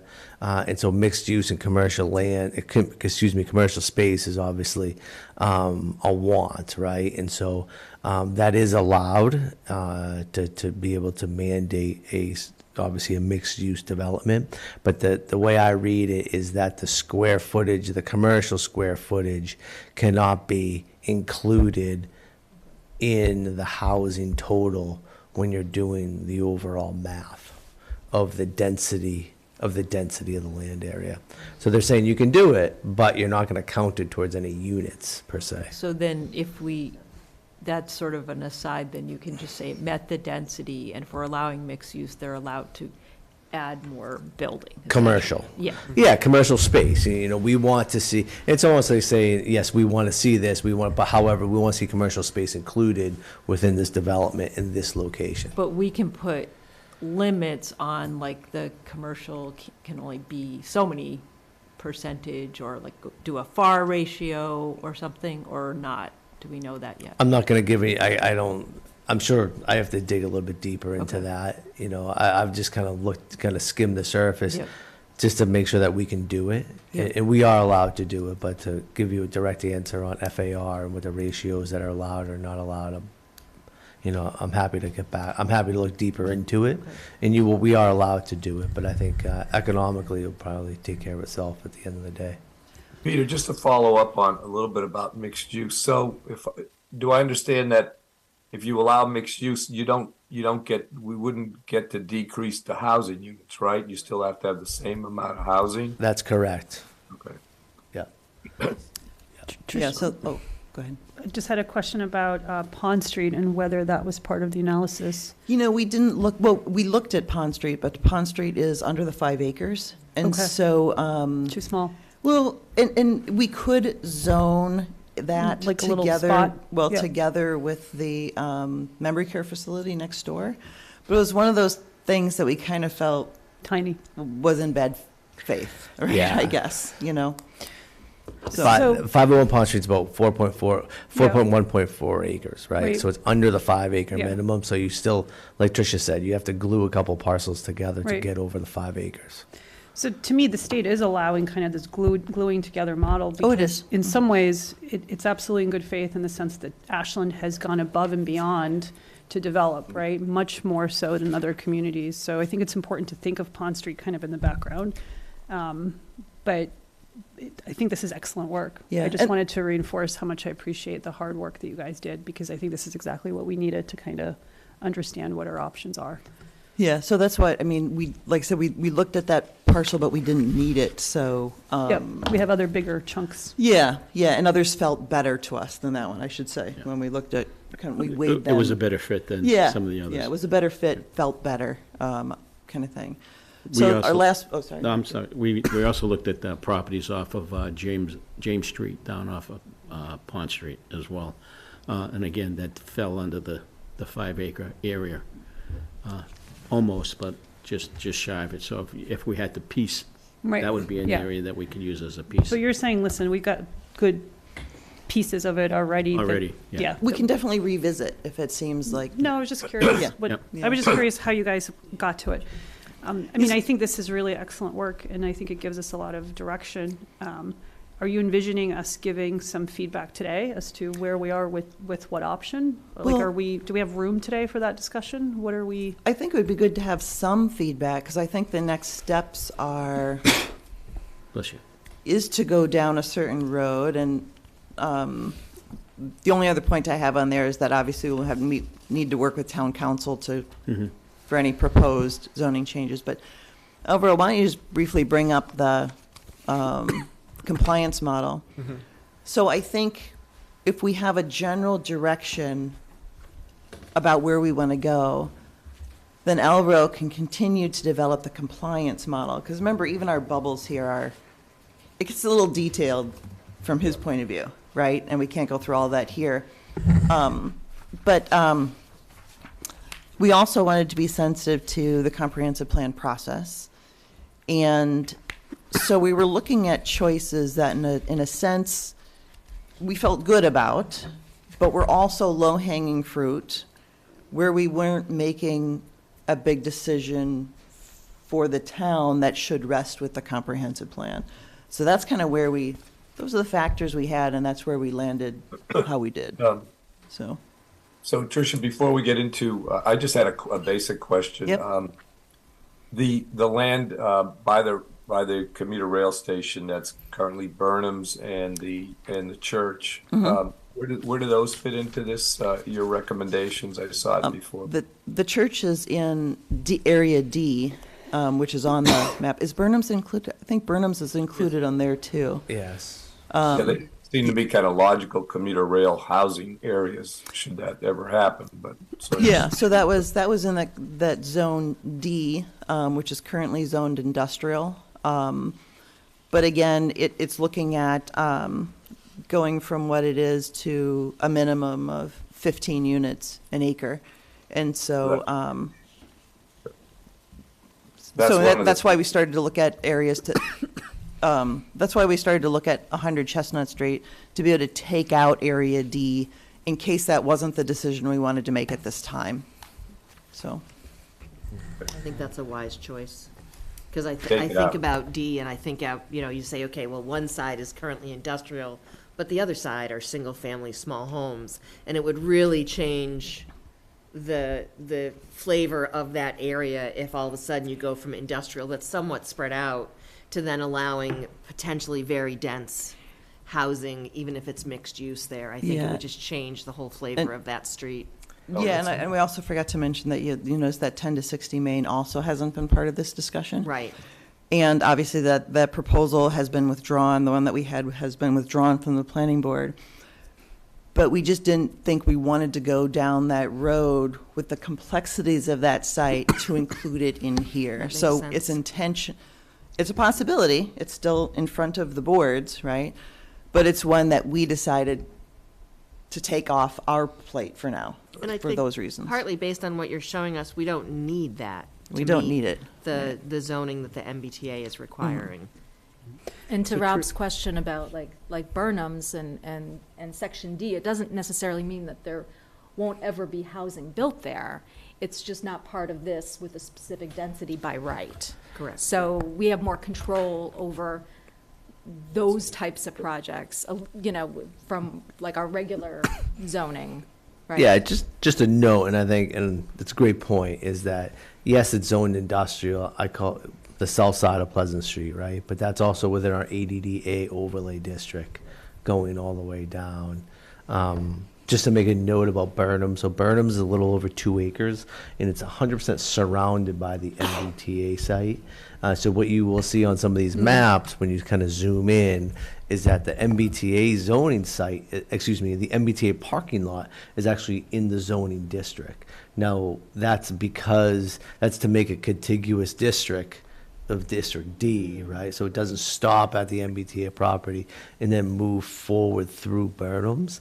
But just to make a note, and this is kind of a good example, is where you can't, the land area that's owned by the MBTA, which is the MBTA parking lot, that land area, whatever it is, call it 500 square feet, just for the sake of this conversation, that 500 square feet is pulled out of the denominator. So that land area can't count, but Burnham's can be, if that's a decision that the town makes. Tricia, is the option that you're recommending option 5? At this point, it's option 5 or a variation thereof, right? We feel that this tries to, it uses 100 Chestnut Street, which is already in play. It uses Cirrus, which is already in play, and it keeps the lowest density allowed for the, I keep wanting to say UCG, is that good? UGC. For that site, which may go forward or may not at this point. Yeah, if you pull it up, because it's interesting. Though, isn't there an issue because the UGC project is over 55? But it's just zoning, so you would just Okay, rezone. so as long as the zoning is Yeah. just there, but then whatever they build, okay, just verify. They can build whatever they want to build, but it's zoned for them to later sell and rebuild. But I do like that concept because I think like from a community standpoint, when we talk about like how we're gonna, for lack of a better word, pitch this to the community, that impact, you're like, okay, the impact is not very minimal, but relatively minimal. And so it's not gonna add 1,100 units. So like the reality of it is obviously it's a zoning exercise, but it kind of, like seeing this is really, really helpful because it's saying, okay, this is what the impact could potentially be. And so I kind of agree with you guys on the option 5. I think that's kind of a good, same here. Minimal impact to the community, which Using Chestnut Street, Yeah. it's like, it's already It's a happening no-brainer. there, so. Yeah. So to that point, I think this is a great approach. Couple things just to be aware of. So, we're talking about the UGC project, and we're also talking about Cirrus. So the zoning doesn't exactly line up with the parcels. So you look at RTDA, that encompasses part of the UGC project as well. And B that project kind of wraps around part of A, so it kind of blends in. That's right. So there's 2 development agreements associated with both of those parcels and also a covenant. And I think you just want to see if there's any restrictions associated with that. You mean the because that covenant would might- prevent us from rezoning? That potentially, I'm not saying it would, that would potentially prevent us from rezoning it or disqualify it. And then I think you also want to look at potential unintended consequences with the UGC parcel because. And I'm sorry, which area is that? Well, It it's would be- kind of like B. It's, yeah.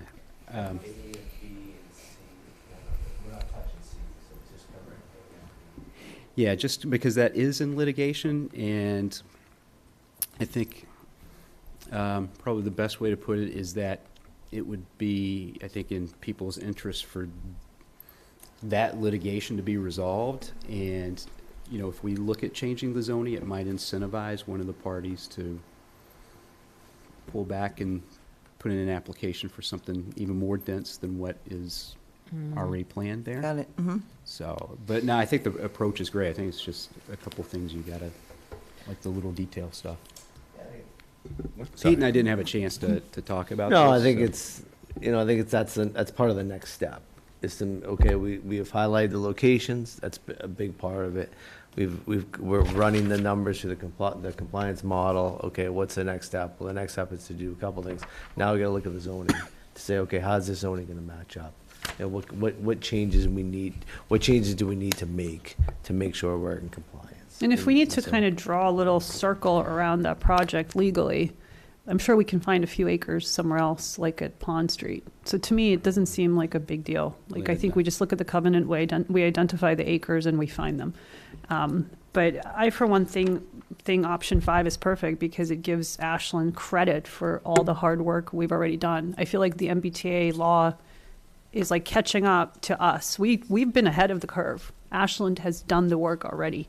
And option 5 just kind of says, wow, we already did this. It's a small little tweak.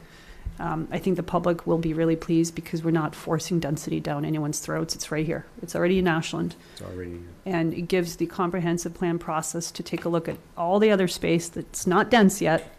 Maybe industrial areas will become fully protected forest for all I know because of global warming. Whatever the comprehensive plan decides to do, they'll do with the spaces we haven't yet developed. So option 5 seems like a winner to me. Oh, I do want to be conscious of the time. So are there other members who have questions or want to give feedback to this proposal or this presentation? I do have just a couple of thoughts. Go ahead. Thank you. I agree with just following up with what Anna was saying and a little bit of what Yolanda said before.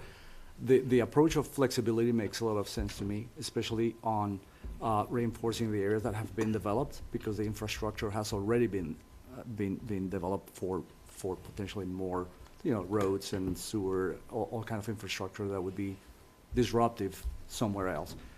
I just was thinking when we talked about Pleasant Street and that industrial area, I'm not that sure that it would be a detriment of potentially being open-minded to a really redevelopment of the other side of the street, knowing that there's single-family housing on one side.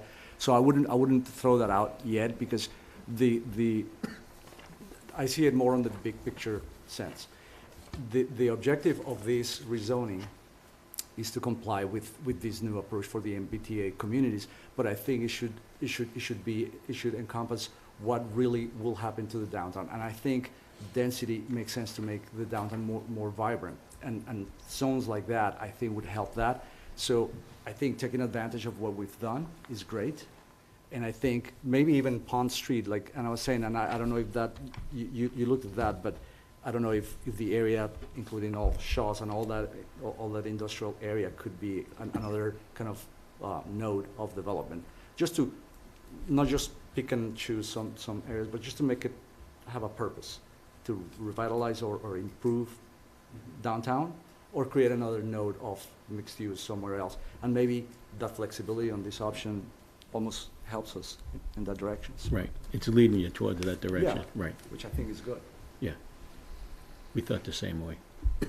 I have a comment. I kind of support because I think the way this is, it is taking advantage of basically our current zoning with tweaks, and then the comprehensive plan is fair game for all that stuff. And that's a longer term, more thoughtful, a lot of people already engaged, hoping to get more people engaged process, which we need for this too.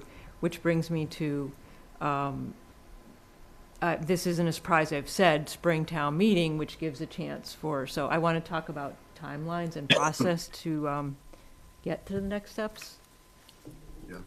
Yeah, I think that's kind of where our last slide was. Like, Peter will be working with the consultants on the possible upping from 10 to some other percentage of affordable housing. In those areas? In whatever areas, so that we have permission kind of as a town, Yeah. I guess, to rise it up, right? To go from 10 if we all like option 5, would telling the consultant to focus their analysis on option 5 make their process a little faster so we could get to town meeting the in the analysis is town-wide. I don't think it's site-specific. Okay. Is that It's right? town-wide. It's town-wide. So Yeah. obviously, I think we'll have a better perspective on that next week. Okay. Regarding kind of how long, what the analysis is Like, going could to they say. prioritize option 5 first in their analysis so that we could have? I don't think what they we- just take the option. They okay. look at the town from economical thing. standpoint, right? We do not have inclusionary zoning.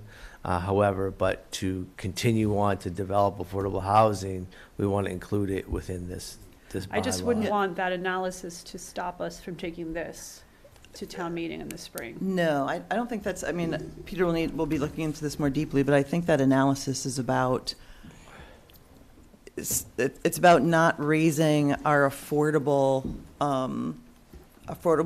component so high that we're actually pushing away housing. Maybe, and which is obviously what the state doesn't want. So the consultant is about helping us find what our number is for our town that's appropriate. If we do more than 10. Correct. We get So- 10, but in Gotcha. order to do any more than 10, we have to have, but I don't think it's, and I maybe guess we'll be what I'm corrected, but I don't asking think is- it's specific to any. Yeah, and I think that what Tricia's saying is exactly correct, is that we can do 10. A lot of towns are saying, let's do 10, but the state's saying, well, if you want 12, back it up. And we need to back it up with a report and a study that RKG, that we got funding for the grant, is gonna help us out. Right. I guess what I'm saying is, if we know we like option 5, and 10 is what's required, Mhm. then in theory, we can start drafting the zoning for option 5 with 10, present Yes. it at town meeting in the Correct. spring, and whatever the consultant work that's happening to see if we can do more, to me is a very separate issue that maybe Understand. kind of floats in the background, and if it's ready, it's ready. If it's not ready, it might be ready for the comprehensive plan, because it's more about inclusionary zoning and wider Understood. town-wide, so I just don't want that effort to slow down What I would say is the that mandate of the the state. effort, our effort, and from Alvaro and myself, and I'll speak for Tricia and Joe, is that I think we're going to continue to meet and move this forward and continue to press on and let the consultant do the economic analysis and move forward with and acknowledge that we want to include 10% affordable housing, and but also have but move forward to understand the zoning and what changes need to be made along the same path, so both items can be done, right? We can have a zoning article, hopefully, ready and be able to present it, and at the same time, an economic analysis will be done. Your goal is to have both for spring meeting. I think our goal is, in the town of Ashland, is to press on and to hopefully to work with a consultant to make sure that we have our zoning covered. Now, if our economic analysis can be on the same time frame, and that we can, and that comes back to say, yes, you have there's the economic health of Ashland, you can mandate 12% affordable housing, we would obviously put that into the bylaw, right? But if that's not done yet, I think we are on the path to say we're going to mandate 10%, because we know all the other communities are doing it.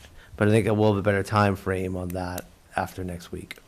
And the other thing to understand, that the thing will be happening also simultaneously, is, as I've said, that Alvaro and Peter will be working through the actual documents that you need to submission and the actual calculations, in which case we expect there'll be some little tweaks along the way. And if Yep. something comes up that we can't address in this plan, then we'll obviously bring it back to the boards to.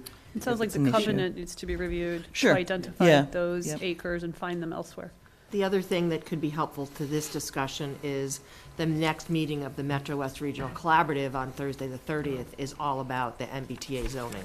And it's going to be a discussion amongst the communities. What are people doing? How are they doing it?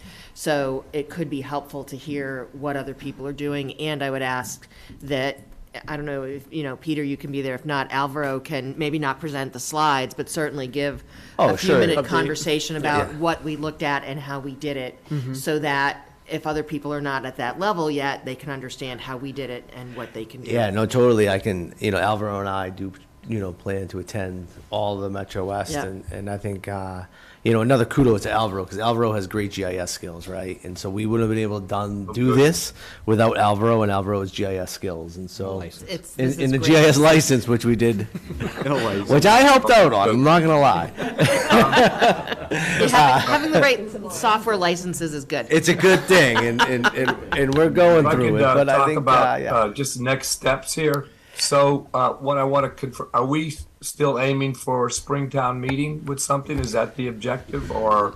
I think at this point, I think you still got to go for spring and see where it goes, and continue to press one of the on. things to think about, is what's going to be the public information and input process on this? What are you folks thinking about? You know, I think we're still, I don't know, Trish, you can answer that. Well, I think the first thing, and correct me if I'm wrong, but I think the first thing is that we have to run through the numbers and make sure it can be approved by the state. Because I don't think we want to put something forward at town meeting that actually doesn't work, right? No, I meant before town meeting talk, reaching out to the public, getting input from the Right, public. yeah, yep. So the first we want to do is like work through our numbers, right? Work through the small scale numbers. Then I think, obviously, I don't think we're going to have any forums like before the holidays, but to look for whatever forums that we need to have, in the new year, but with the timing so that we can plan on being on the docket for Springtown meeting.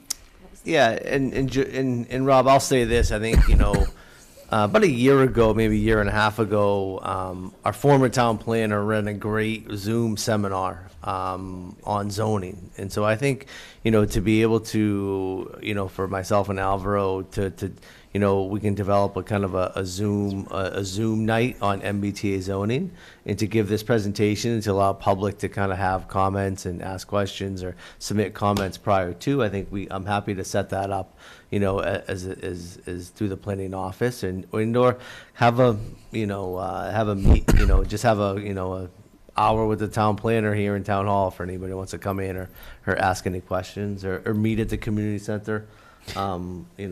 I mean, I tag think along with Michael for coffee with seniors. I mean, if I could, information sessions are great, but I think the public should weigh in. Like, we seem to all like option 5. That's great. I mean, maybe we can have public comment today. I think there's some value in hearing from the public if they're agreeing with us, if they agree with our philosophy, if you will, to sort of take the density we have and work with what we have. And I was going to ask what the sense of the boards are in terms of getting public comment tonight. I see we have some people here, whether they want to comment or not, I'm not sure.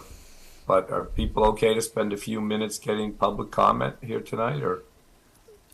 For me, it's up to you, Rob, and your board, since you have a longer agenda than what we're here for. Yeah, this is true. So I'm looking at our members. Anybody, maybe we could spend like 5 minutes getting public comment if there is any. I think if we limit it to 5 minutes, I also like the idea that Tricia said that we may all agree on option 5, but if it's not something the state will support, no matter how much public input we get, that people say, oh, this is a great idea.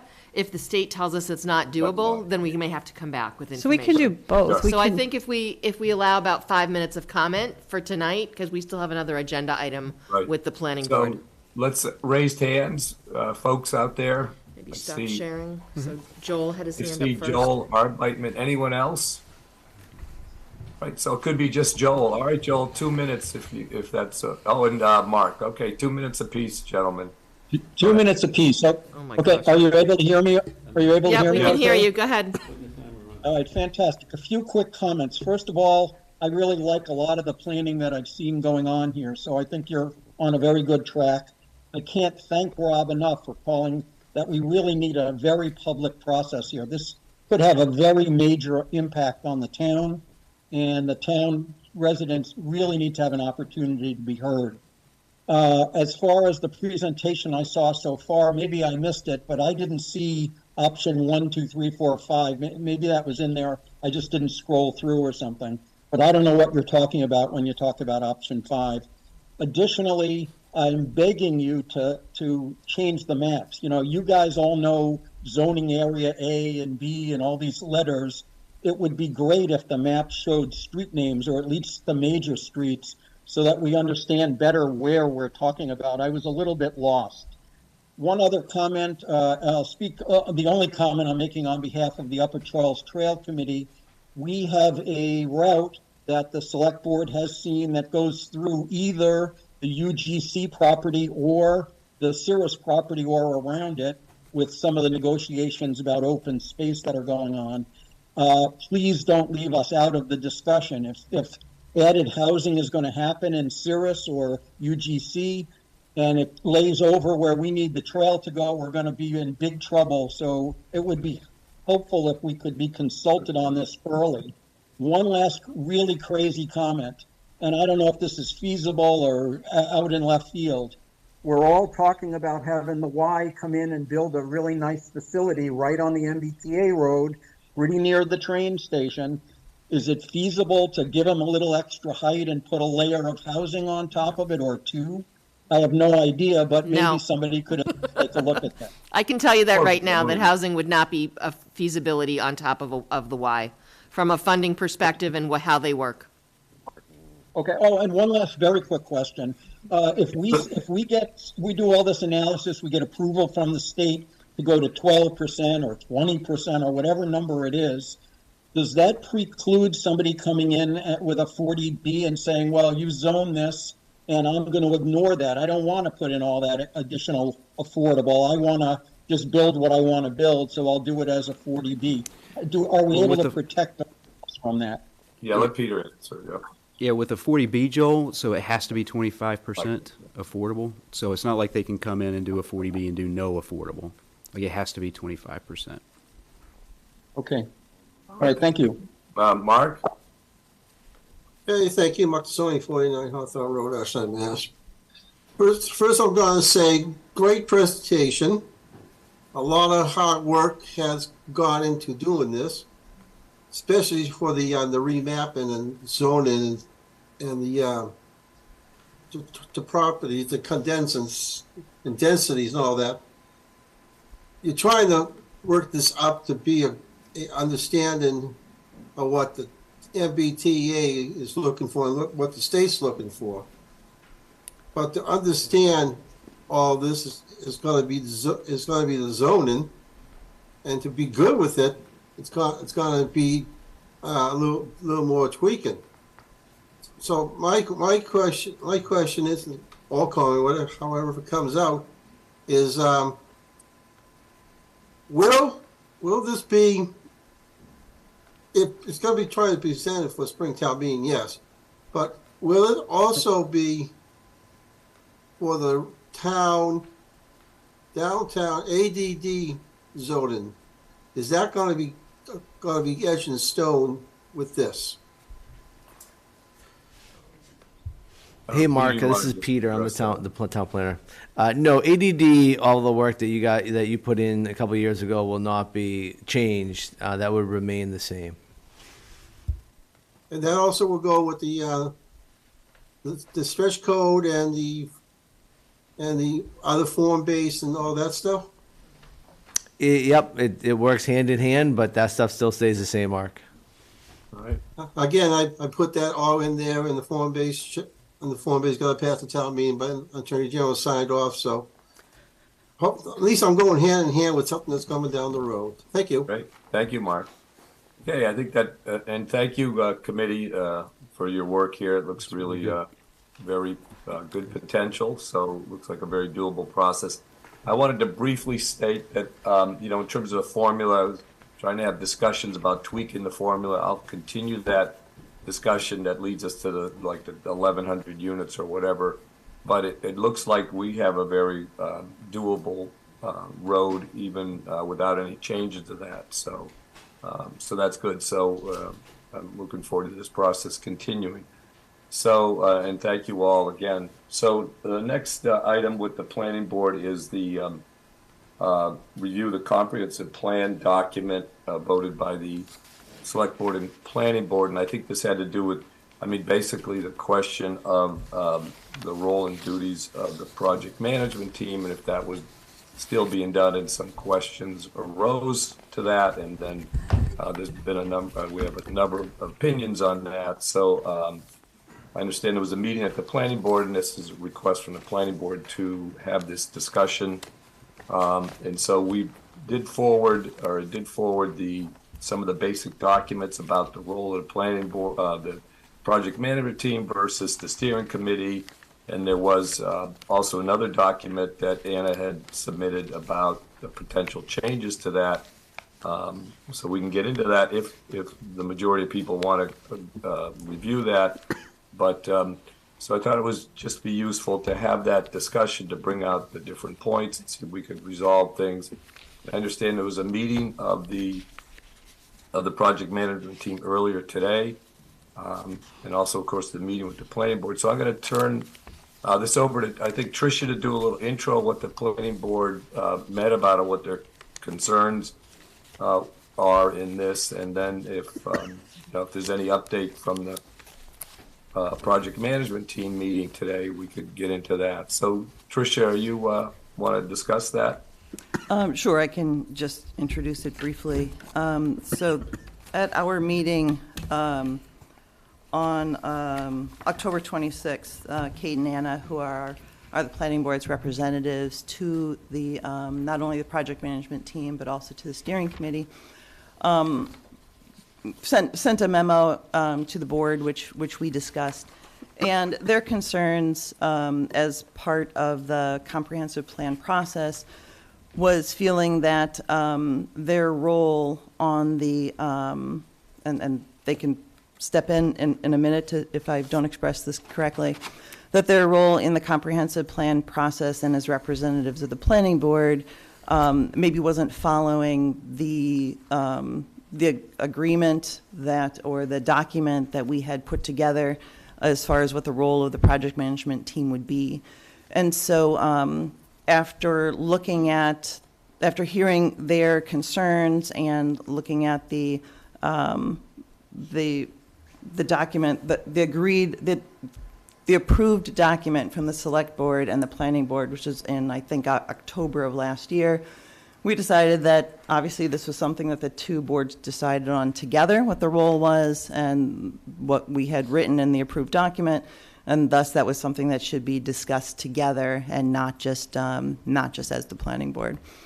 So the new document obviously was not discussed in front of the planning board, and so that's new. I believe the meeting for the project management group did happen at 4:00, and I think it was. Tricia, before we go into that, would you mind? I mean, it might be helpful for people just to read the relevant section from the original document that talks about the duties of project management team. I think that's what's. Sure. That's what's under discussion here. Is that what we're doing, or do we want to change it, or what? No, I mean, I think that's the primary thing under discussion. I think when the comprehensive plan process was formed, we obviously, I think we all remember it well, had a series of quite long discussions and meetings about this process, and we came to an agreement on this document, and it has not been changed since. So that document, to me, would still be in force as the guiding document on the role of the group in relationship to the larger comprehensive plan process. So I do have that in front of me. So it describes the project management team, who those members are, which is the 2 members of the planning board, 2 members of the select board, the town manager, and the town planner, to be selected by their respective boards. Responsibilities. The project management team will be responsible for developing and issuing a request for proposals for consultant services for the plan. After an initial round of screening, the top 3 proposals will be reviewed by both the planning board and the select board for discussion and final decision. Obviously, that did happen, and a consultant was engaged to work on the comprehensive plan with us. It continues that the project management team will become a part of the steering committee and will be a subcommittee within that larger group. As such, the project management team will work with town department heads and staff to collect data and other required information necessary for the work of the steering committee. As a part of the steering committee, the project management team will also contribute to the responsibilities and tasks of the larger group.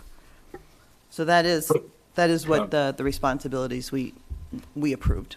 All right, and so that the key phrase is about the collecting data, I guess, working with town staff to collect data. That's the only thing that seems to be left in terms of what they're doing, other than being part of the steering committee. Is that pretty much? That would be my assessment, yes. All right, so hopefully there was a good discussion this afternoon. So if there's some folks from project management that want to kind of talk a little bit about what happened or any resolution. My understanding is that some of the members, the specific example, I think, was the selection of experts, and that was done outside of the project management team. That's my understanding, if that's correct. If not, I mean, let me Brandy, I know, can but I think summarize it that's very briefly. We did meet. I think we had a good 1 hour conversation. Okay. We certainly were not able to resolve it. The crux of it, I think, is that sentence, Rob, that you read, that begins with, as such, the project management team will work with town departments to collect data, et cetera.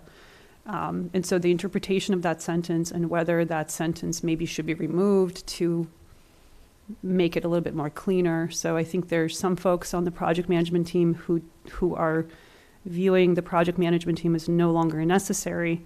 I think Kate and myself are taking the position that that sentence is why the planning board in part voted for that sentence together with the second sentence.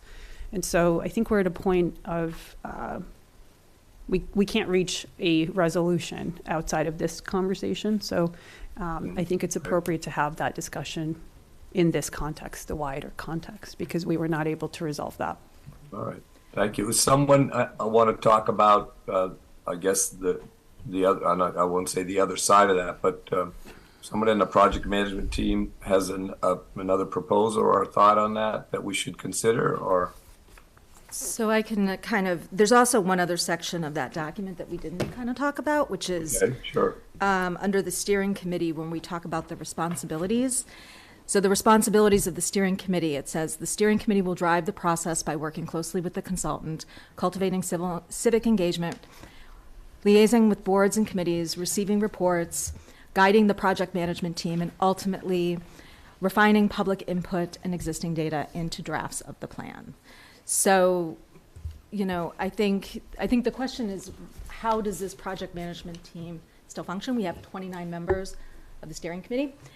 We have 2 co-chairs. One is on Zoom, one is here with us today. We have multiple people from the steering committee also on Zoom as well. And, the committee has, I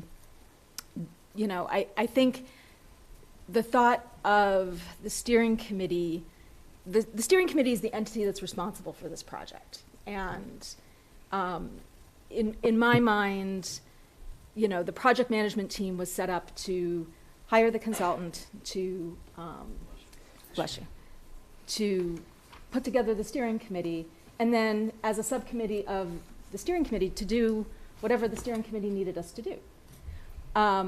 And so, but it's always sort of the project control, the project purview is always under the steering committee, because I think if you have another group that's doing work that's separate from the steering committee, that it undermines the work that the whole steering committee is doing. So unless the steering committee says, hey, you know what, project management team, we need you to do X, Y, Z, I don't feel comfortable thinking that that's someone else's purview versus the steering committee. I think we have the expertise. I think one of the issues that we discussed today and what came up was that there was an issue with identification of experts Right. in different areas of the steering committee. Exactly. I think that's the crux of it. Hold on, yep. And I think, we discussed it, and I think that could have been handled differently. I think I think more communication probably would have helped the situation a lot. I think if the steering committee would have been brought into that decision and given a chance to respond, like say if Michael sent an email and said, hey, these are the people that we've identified as potential. J.M. Goldson came to us, asked for experts. I've identified these people. If anyone has any feedback, let me know. And I think that was sort of a missing component of this whole thing. And I will be the first to say, it wasn't the best way to handle it, how it currently, it could have been handled better. Absolutely. But we've also had, we're hosting this public forum on the 2nd, and we have a working group that's been established from the steering committee to work on the public forum, and I think it's worked out really great. In fact, I've heard I'm not on the working group, but I know Kate's done a tremendous amount of work on it. I know that there's definitely planning board input within the steering committee, and I think that model can be used for pretty much anything that needs to be done in between steering committee meetings. This consultant of ours, this is not their first rodeo. If we say to them, you know, because we only meet once a month, and so it's realistic to think that there has to be work done between meetings, because once a month is not going to be enough. But if we say to Goldson tomorrow, because we're meeting tomorrow, hey, you know, what do we need to plan for in the next month to be able to set up working groups like what we did with the public forum, to be able to handle those kinds of requests and come back to the steering committee? Because I think like we have the mechanism in place to be able to handle that, and I think to be very transparent, to be as equitable as possible to everyone that's involved in this steering committee. I think the best way to do it is to be able to have all of those people have the ability to be involved in things like that. So it shouldn't be this one project management group that's responsible for data gathering and doing all because what the signal it sends is that there's another group making decisions on behalf of the steering committee. So, and I don't want to undermine the work that the steering committee is doing, because it's like we're really like getting into a really good groove. And I think we have 2 co-chairs that are working with the consultant, that work with Michael and Peter to set agendas for the steering committee. Like, we have sort of a good process in place. Could that thing with the experts be handled better?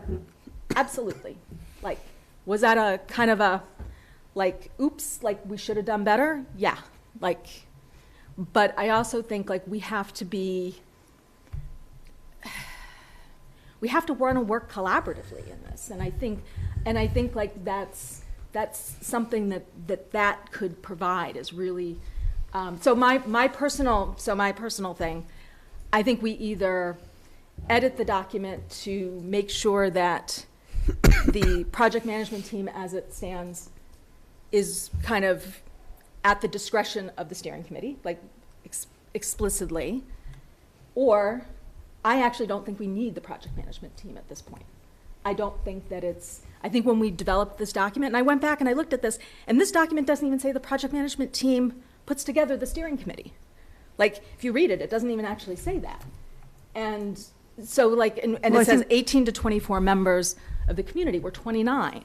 So I think when we put this together, we had this sort of idea of maybe what it was going to look like. And it's shifted. And I think that the project management team has done its job. And I think we need to turn it over to the full steering committee is my take on it. All right. So just to try to summarize, Brandy, you're asking for a change to the current document, given the passage, and things like data gathering. You're saying that would come up in the steering committee, and they would assign or take part in that kind of decision process. Is that what you're saying? There would be a working group established so if Goldson says, I need people to talk to 25 people on transportation. Mm-hmm. There's a working group established. 4 or 5 members of the steering committee would say, I can do that. I can interview a few people, or I can talk to a bunch of people, and then that data comes back to the steering committee. All right, thank you. Other points of view, or people that would want to discuss why they want to keep things the way they are, if they have a different interpretation of events? So Rob, one thing I wanted to say in response to Brandy's, how much I appreciate her comment that certain things could have been handled differently as far as the surveys. I think that really is great to acknowledge and to say, so I appreciate that very much.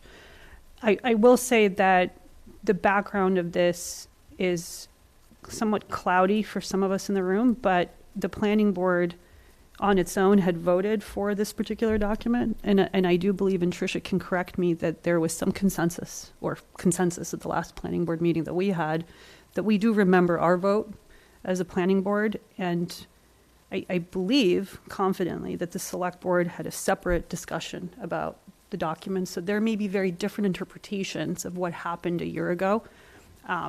I believe there's consensus on the planning board consistent with the planning board member perspective, mine and Kate's, as far as the memo is concerned, which is that the way it was looked upon back then is, listen, we've got three very unique entities. We have the select board with its executive function in our town. We have a separate board entirely that is not connected to the select board, called the planning board, which plans and has jurisdiction over the comprehensive plan.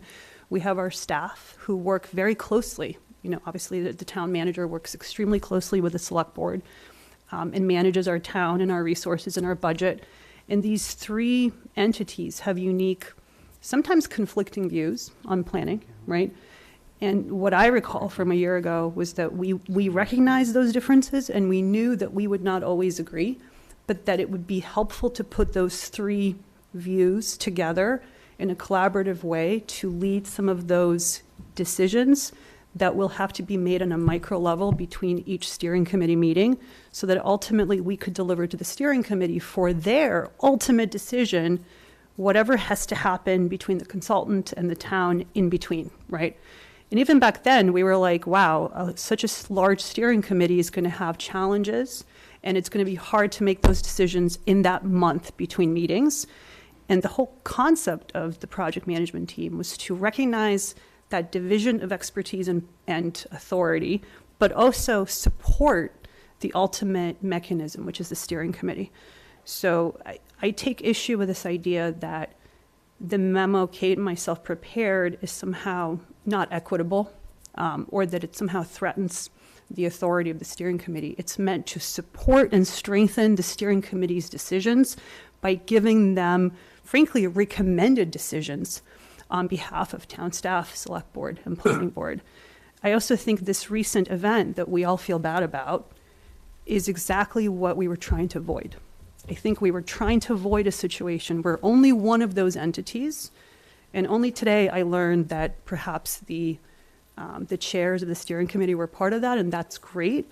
But that was never open or transparent to the steering committee. I learned about it at 4 o'clock today, right? So to sort of create its own process without transparency is exactly why we had this conversation a year ago. And so here we are, and now we have this conversation of, hey, this is working the way it is. But whatever this new thing is, was not what we voted on. It was not out in the open. And that leaves us with a whole new world, right? Like, how do we go from the past to the present? And so I prepared a proposed recommended responsibility kind of breakdown based upon Michael's explanation at the planning board meeting that, listen, there is this administrative group that needs to make decisions between meetings. So I kind of reworked our document from a year ago to include the administrative group that Michael indicated was necessary. So I'm recognizing that they cannot remain the same. We have a new reality on the ground. We have an administrative group that Michael's working with. I believe the chairs are now part of that group. And so I am recognizing our new reality, even though I don't agree with it, because it should have happened in a more transparent fashion. And I'm saying with this proposed document, let's rework what we did from a year ago. Let's recognize our new reality. Let's honor the fact that the steering committee should have the ultimate decision and the ultimate authority over any decision. Let's allow the administrative group, the town manager, perhaps the chairs, to make those administrative decisions that they need to make quickly, such as setting an agenda, et cetera, et cetera. And then let's honor the project management group as a resource for the steering committee between meetings. And maybe the chair should be on the project management team now. Maybe that is an appropriate edit. So this is kind of my proposal that recognizes both the past and our current reality. Could I add some comments, Rob? Just Sure. commentary. So, and I appreciate what everybody said, and actually went back and looked at, reviewed the last planning board meeting, and I think probably what disturbed me the most. Well, before I go there, everybody understands how important the planning board's role is into this whole process, this whole plan, myself included. Like, it's got to have your mark on it. It's got to be part of that. And I think where I was the most disappointed was that you were given one example, which are these interviews, and it was like blown up in a way, like all of this stuff is happening in the background. All of these decisions are being made. All of these things are happening. And it's simply not the case. It's the case of interviews, which, as Brandy said, and I will say, definitely should have been communicated better. But there have been so many other opportunities where everybody, including the planning board members, have given input, provided data. Goldson did a survey collecting people's hopes and concerns and the thoughts about the plan. Planning board was part of that.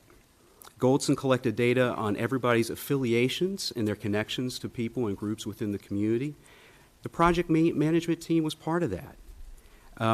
Goldson did an exercise collecting data on special places. Like, what are your special places here in Ashland? The project management team was sitting at that table too. They also collected data on opportunity areas. I mean, these are separate exercises, separate opportunities, and the project management team was part of that.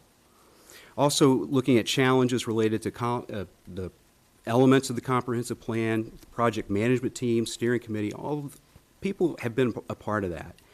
And then focus groups, even, on the challenges related to elements of the comprehensive plan.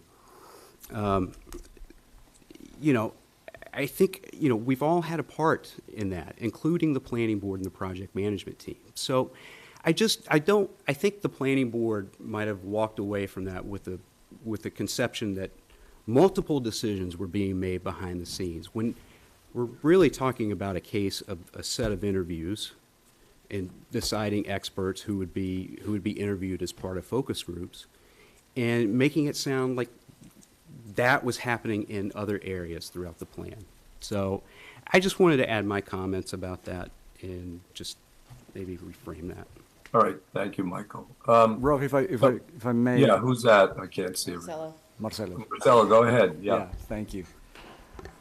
I was at the last meeting, and I remember I was trying to listen, because I read the memo, and I'm not going to look at the document that is new today, but of course we came to that meeting with a concern, because the idea that Kate and Anna were being sidelined, of course, didn't sound right. And I listened to your presentation and to Brandy's, and I listened today, and I think my understanding of the problem has not really changed. I think we think that has been expressed. Maybe there's a discrepancy between what happened and the interpretations of what happened. And I have to say, I'm concluding that the item that could have been handled better has been recognized and can be. I think the group, I'm sure, can make sure that doesn't repeat, or likely will not repeat. Reading of the document that was approved, I truly don't see what needs to be changed. If the steering committee is going to retain the authority, which is clear here, and the project management group is going to be accessory to it and helping on whatever tasks the steering committee needs, I wonder if there's that one case is kind of sidelining the task of the two groups to really help the consultant do the job, because I agree. I mean, the work is not done with just this, this authority kind of situations where who says what. And I'm coming out of this meeting just not seeing really what the problem is. Maybe I'm just being too simplistic. I think that as groups, if there's something that was handled poorly and that can be improved, let's do it. And if I mean, there's so much work to be done. I'm a little lost on the need to expand a problem that seemed to be more accidental than substantial. And I think the substance really hasn't changed on this document or the new one. for that matter. So I think, I think if someone took that as like a big problem, that was just a very good illustration. So I want to be clear that I did not try to make it. I think it was just a good example. But the reality is, when I personally voted for this, and I am sure you all remember that I made sure it was voted because this was very important. And some of those language was very important. So what I recall that when I voted for this, was we had worked hard with several meetings with the groups to say 3 groups are collaborative. And the groups were the planning board, the select board, and town staff. And that was to be collaborative and transparent. So what I learned today of having steering committee members part of that was, I'm on the steering committee, I've been to every meeting, and I really didn't know that. And that's sort of in same keeping. So what I understand is work has to happen in between. There's no way it doesn't have to happen. I think we all know when we voted for this that 29 people were not going to be available to make decisions in between. So there's essentially decisions making in between for a group that's not represented in this document. Let's acknowledge that. I think that's sort of what you're saying. And what Anne was explaining is we can get there by recognizing that. But personally, not having the planning board as part of the interim group that's managing decisions, and the decisions ultimately should be always going to the steering committee. That didn't happen in this case, so we'll improve that. But I don't have confidence of some of the conversations that we're going to get to. That's what I want, that's what I voted for. I think that's what the planning board voted for. So we just have to figure out what's the mechanism, the new group. Is it the liaison group, and who's in it? Tricia, can I add a very brief comment in response to Kate's? It just prompted me to ask the question. So to me, it's also like, okay, decisions have to be made in between that ultimately need to go back to the steering committee, communicated so the steering committee can make the ultimate decision. Why is it that Kate or Anna cannot be part of that? Is there something that went off the rails there where someone decided in the process that that was no longer necessary? And I do ask at some point, and I don't need the answer today, but what went wrong where that was no longer a trusted step? But Right. see, I don't know. So, Sorry, Anna. I would like to say something I was too just at some point. Yeah, I'm not sure if that's necessarily accurate because we've got a good template. We've got that shows that you are part of it. I mean, we have a working group. right, no, I think you So decided that Ann and Kate, as planning board members, could just be on the steering committee, and that it would be better to have kind of a more efficient decision-making in between without us. As the second chair, I'm going to jump in here, because this, and I'm sure Rob agrees with me, that this is not going to be a back and forth between anyone. Yeah. So I have one thing to say, and then I'm going to turn it over to Claudia. And Rob, feel free to. No, I think that's good. Let's hear from people we haven't heard from. Okay. My view on this is that I am going to keep going back to the document we agreed on. And in that document, the project management team has basically fulfilled its duties. I do think there is a strong case to be made that in the case of the experts, that should have been done differently and still can be, right? There is no reason whatsoever that we can't add 20 more experts to that list that are chosen through the steering committee. You don't think that's true? We can talk to his, I assume. No, so Goldson does the focus groups and the interviews, and they have like a set number of people. I can certainly go and ask them, hey, can we redo the list again? I think that would be a valid question. I think, so I think there can be, certainly has to be flexibility in their process, right? Before just saying it can't be done. So that might need to be something that can be tweaked or corrected so that other people can have a voice as well, which I think is the point of the comprehensive plan process, right? So that's one thing. I think there's a valid point there. The second thing is that I think this particular working group, the current membership of the project management team, I'm going to say this bluntly, simply does not work. It is not a cohesive group. It is not productive. I don't think it adds to the comprehensive plan process. If this was a different group, if this group was cohesive, collaborative, easily work together, that might be an asset to the comprehensive plan process. Right now, looking at what I know about these meetings over the past year, I do not think that has been the case. And I fear for the health of the comprehensive plan process if that continues. That said, I also agree that there has to be things that are going to have to happen between steering committee meetings, and that process can yet be worked out. I mean, correct me if I'm wrong, but I believe the consultant came on board in September. September's the first meeting. And the co-chairs came on right about the same time. So really, there's been a total of maybe 2 or 3 meetings. So certainly, there's going to be bumps in the road and other things that need to be worked out. Okay, so here's a question. We have stuff that needs to happen between meetings. Oops, didn't think about that. So let the steering committee figure it out. I don't think Anna and Kate have been left out. If they have been left out, Brandy and Yolanda seem to have been left out of this expert process as well, as far as I know.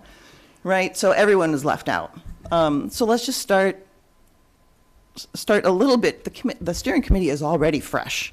We're still starting fresh here.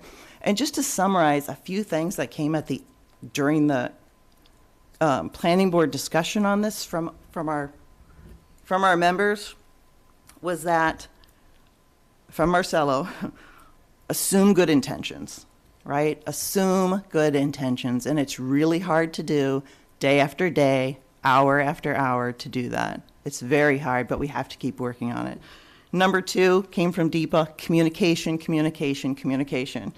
right? That everything is clear and transparent through communication, and that needs to be perfected as well. And I think for me, it was about get all the information, have all the conversations, make all the phone calls, ask all the questions before assumptions are made about something. Read all the data and then come to a conclusion. And I think if we put these 3 basic things, which should be basic workings for any group, as a priority, I think the steering committee and all its members, which include 6 members at this table, can be very successful. Claudia? Other thoughts? Yeah. Claudia, go ahead. Thanks, Tricia. That was helpful. So, I just want to say a couple of things based on, I came on after all of this was in place. And so I feel like sometimes I have a real community member perspective. And as a community member, my perspective is really that we have a steering committee of 29 people, and I want to make sure that they're there and that they are making the decisions, that they're the ones who have stepped forward, who, we want, they're good representatives of our community, and we want to make sure.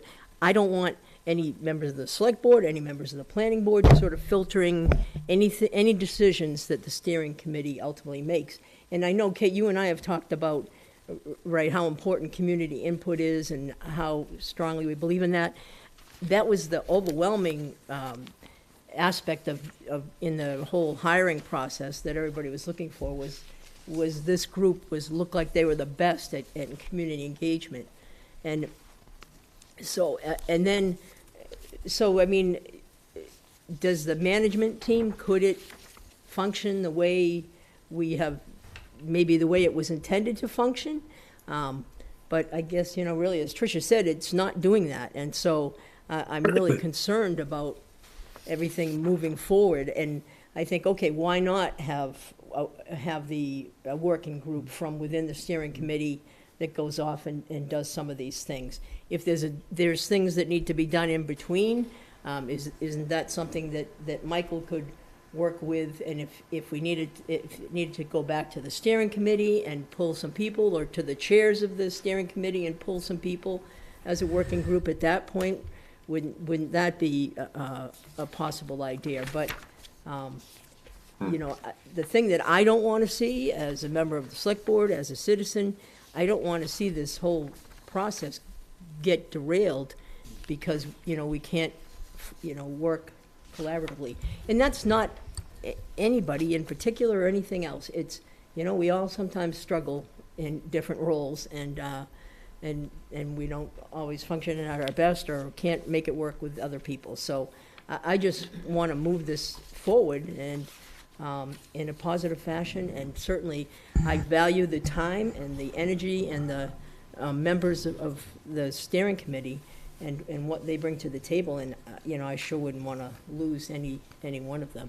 So I agree. I mean, that's exactly the issue to me, is the collaborative and the transparent. And what I can say, it's nice to say that, but like the agendas for the 4 meetings that we've had are Michael and Brandy, or town staff. And like, there wasn't a decision to get rid of the project management team. There wasn't a decision to, I was never asked about if we had things to present. In fact, I did have things to present that they either get voted on or not. That's okay. But like, we didn't, like, it's not, what you're saying is great. And from my perspective, it's absolutely not happening. And I know it can happen, but to make it, to minimize that is not going to solve this. And so that's where we're at, right? Like, what you're saying is true, and I would love to see that happen, and I do not see that currently happening. But I just, other members that haven't spoken, that have, that want to speak about this, then we can kind of raise out what we have issues to decide. Anyone who wants? And then Yeah. just before, I mean, I know Joe has his light on, that we have to decide how much do we want to allow the public to speak, because there's a few people on Zoom that have raised their hands to participate. Oh, they have, okay, I'm not seeing them, but. They haven't okay. used the raised hand function, they've just literally raised their Oh, hand. there's Roberta, okay, so other planning board, hold on, Roberta, just planning board. We're gonna do members of the boards first, and then we'll go to the steering committee members. I'll just jump in here. After hearing kind of the conversations here, it feels like, at least going back to reading all these papers, to me, in my head, I think back then, the project management's main goal was to recruit the consultants, kind of look at through the RFP process, and then they become part of the steering committee. And if the 28, 29 people, how many ever you have in your steering committee, are at a point where there's a roadblock that they don't know how to go forward, then they reach out to the project management group as a guidance, because as planning board, as folks have wearing planning board hat or select board, you have that expertise that you can probably help navigate the 28 people from that roadblock and get them out. I think that's how I saw the project management role. It feels like we're complicating this a little beyond, and I'm kind of torn between what Brandy said and what Anna said, because I somehow agree with what Brandy said, because if the project management team is making all the decisions, what is the steering committee's work, right? We recruited these 28 people saying we want the voice of the community, we want that widespread, we don't want that to be a town hall decision, we want the community to participate. But if project management team is starting to control even data collection, it's like, I'm just surprised why yes, we want to be part of the data collection, but we shouldn't be the group. The project management team should not be the group for data collection, because it doesn't make sense of the 28 people. Like, for example, this sentence here says, steering committee needs data. That's what they are there for. They are the ones who are going to collect data, and then if they have a roadblock, the project management, irrespective of how many members you are going to guide them if there is a challenge in that. But it doesn't make sense to have a separate agenda going on for the project management team, which feels like it's very counterintuitive. It doesn't make sense at all, because steering Can I committee ask, is what. just to clarify what you're saying, though, I think one of the things that came up was about administrative or other data collection decisions that occur between meetings of the steering committee, and how is that being handled? So I think that, so Brandy, for example, suggested that be replaced with discussing things at the steering committee.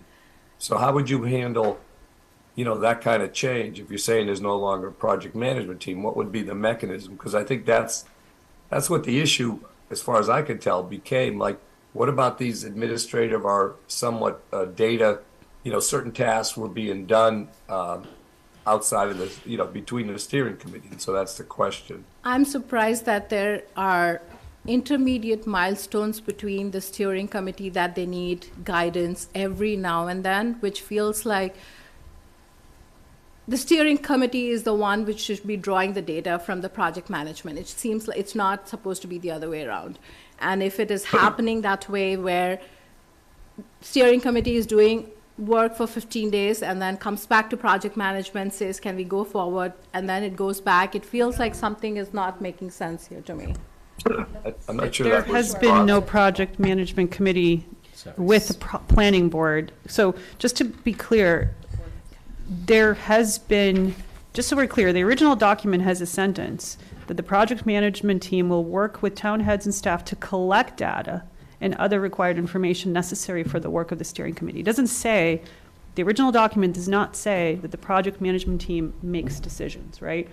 So I agree with you. The ultimate decision is going to be with the steering committee per original document. The thing is, when you're gathering data, you have to decide how to do it, right? So there's a micro decision that has to be made. Hey, the consultant says you got to pick 2 experts per category. That's a micro decision, right? So who makes that decision? You can't just throw another meeting of the steering committee onto an agenda, because that happens once a month. You have a limited amount of time. You're the consultant. You've got 3-4 months to gather all of your data. You got to do it quick in between meetings. Who's going to make that call? The consultant calls staff, right, needs that data. Logically, someone has to actually decide who those experts are. That's a micro decision that someone makes. So realistically, who's going to do it? The way this was noted was that the project management team would help make that happen and deliver it back to the steering committee. The steering committee is the ultimate deciding force. So this idea that the project management team somehow takes over decision-making, I don't see it in here. I really don't. Okay, there's some folks we haven't heard No, from. Joe wants to Rob, I speak. have Okay, something sorry, quick to Joe, say, go and ahead. I'm not part of this process, which is unfortunate. But I was part of a larger process, as was Roberta Suleman, and we're on the Charter Review Committee. It took us 5 years to get this project done. I don't see how this entire group of 30-some-odd group of individuals will get this comprehensive plan done short of 5 years. It'll be done. If there's internal issues right now that are bogging down this process, we have to put our big boy pants on, and we have to swallow our pride. We have to look for the community, because that's why you folks got all involved in this, because it's a town project. We want to see our town be better, and this project is going to help make that happen. So you don't put me first, put the town first, as far as I'm concerned. That's what I got involved in 12 years ago when I said I want to make the town better. We started out with 1 meeting a month. We ended up with 574 meetings we've had in 5 years. It was more than 1 month a meeting. And I think that's something you folks need to consider as well. Because if you're gathering all this data, and you made a comment about micro decisions, you take that micro decision process away because you have more meetings and you provide that.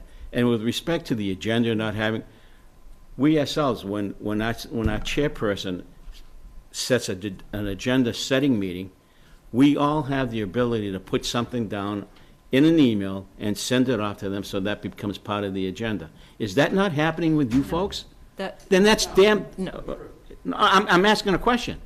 Because if it isn't, it should be. From my perspective, I can say that hasn't been happening. When we had some meetings early, we actually left the room with the 29 people had made an agenda, and then somehow that sort of got morphed away. And I'll be honest, some of these things just have to get, like you said, bumps in the road, right? We had a process, it got blown up, and we didn't reestablish a new process. Okay. But well, I think, Joe, I'm with you. This is standing up for the most transparent possible process with the public, right? That's where I'm at. So I think probably everyone wants the same thing and has different perspectives, and we haven't solved it. But for me to have a limited group of people who isn't transparent making decisions between isn't what I signed up for. And I think that to resolve that, I think you need to have more meetings. And I know nobody wants to hear that, but unfortunately, I think that's the only solution to this issue. Meetings. In my mind, and that's all I have to say, Rob, so.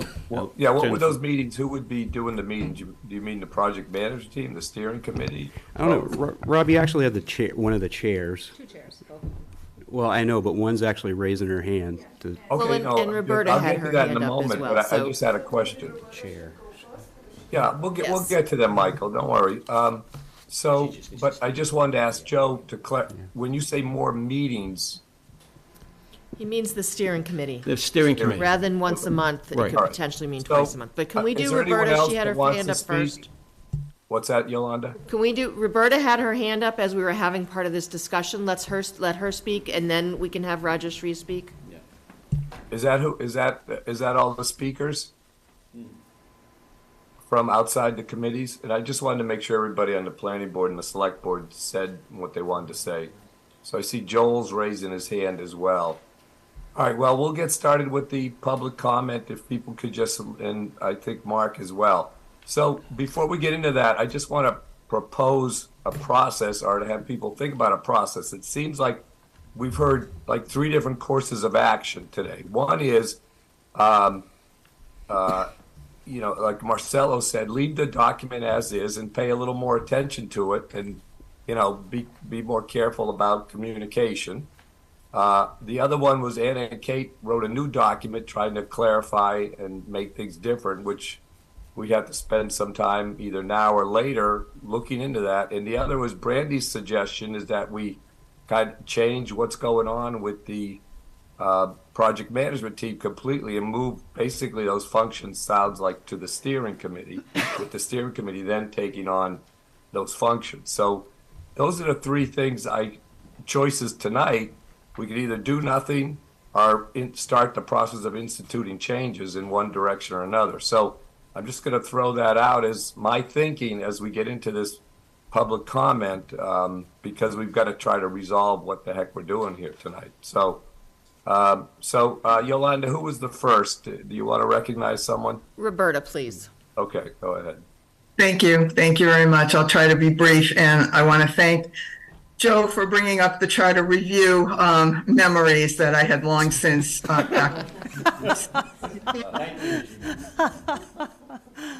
I'm just a peon on the steering committee, but I just want to say what it looks like from my view of the bridge as somebody who just goes to the monthly meetings and isn't a part of the project management team or setting any agenda or whatever. It's not feeling very good. And I have to say that there are other people from the committee and members of the public who come up to me unsolicited and said that they're not feeling so great about it either right now. It feels like people are working at cross purposes. It feels like groups are pushing their own particular interest. It feels like the project management team was there one minute, now it's all of a sudden not needed anymore. So who is indeed making decisions in between the steering committee's monthly meetings and not involving the steering committee, not involving project management?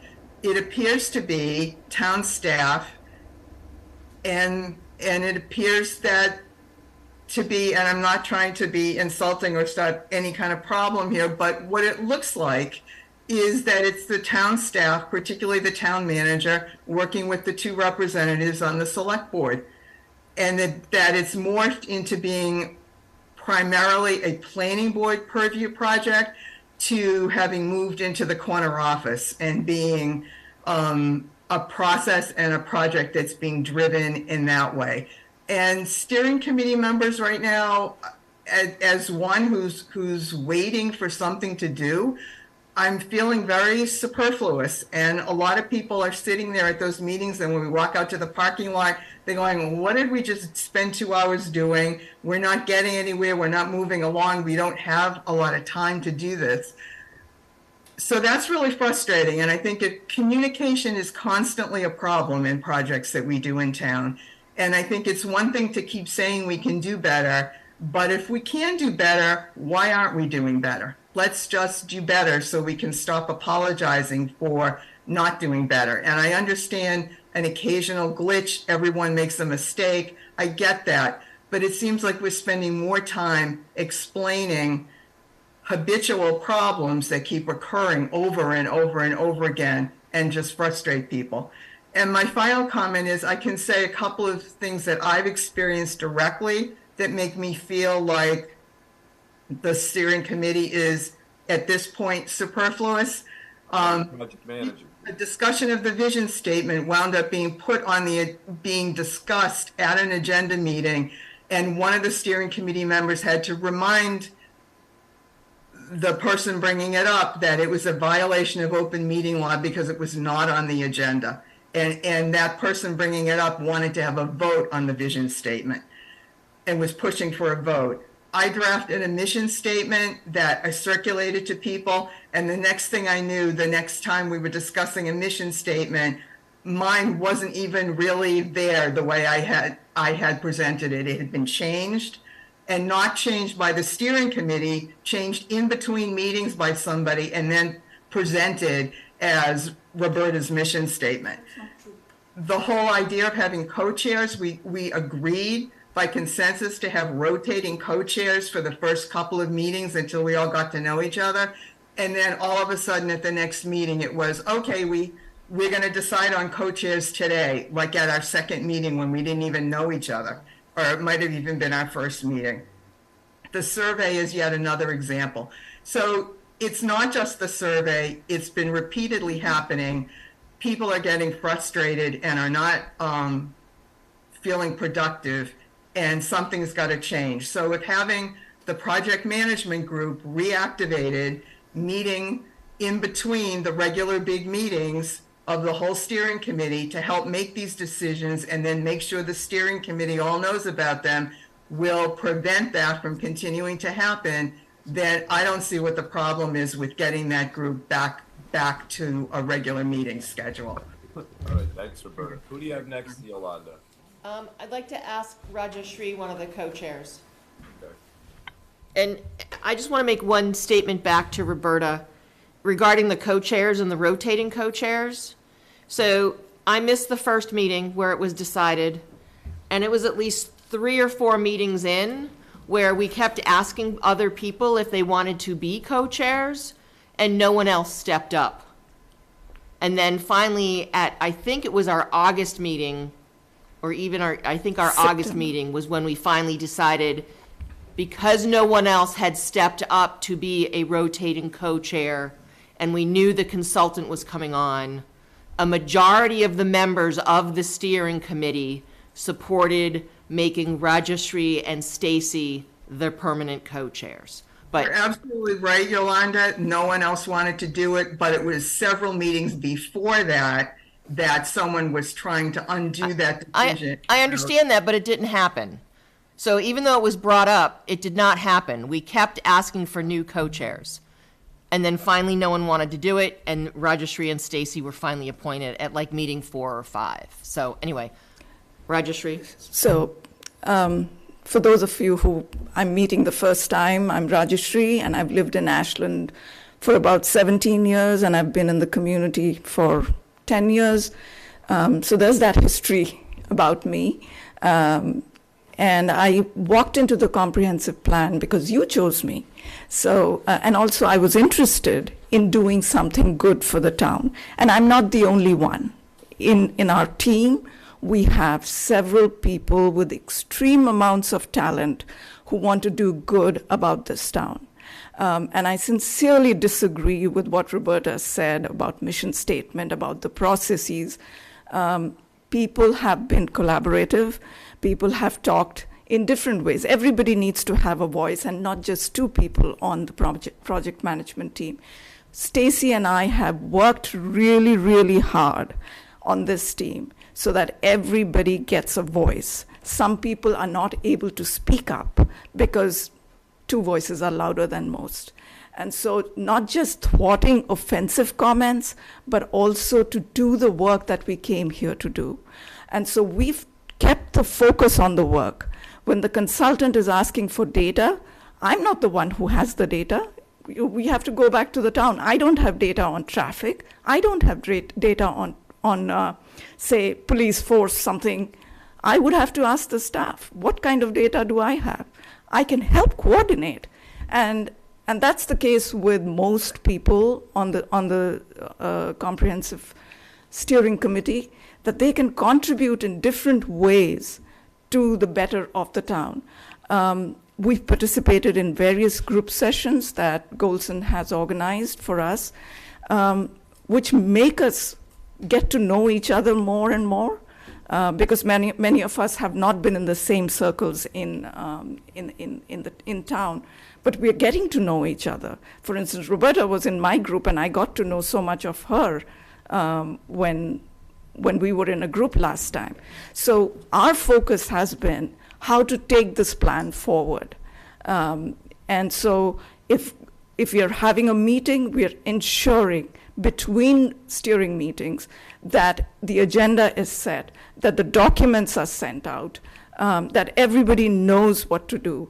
And so working groups, we've just developed the working group in the last meeting about the town forum, and Kate is part of it, and she sent a wonderful report, which is going to be discussed tomorrow.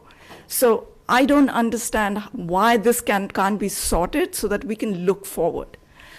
We really need to focus on this and keep these extraneous power politics outside of the planning process. Thank you. All right, thanks, Roger. You got somebody next? Yep, so Mark, please keep it brief and to the point, Mark. Thank you. Okay, thank you, Dr. Sony. Am planning to go into a meeting tomorrow night. As an observer and as a meeting veteran and being involved, communication, two-way street, compromise, understanding is all that needs to be getting going to make a committee and a group work.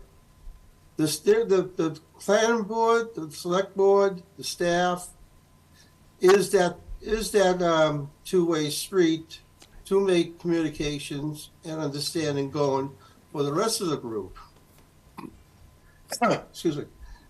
And if the communication breaks down, there's going to be a clog and a big power up in the two-way street, and negotiation goes on for ever and ever and no understanding, then this is what happens. People working together, especially in the big group like this, I'll come down to at the very beginnings of this and be very brief.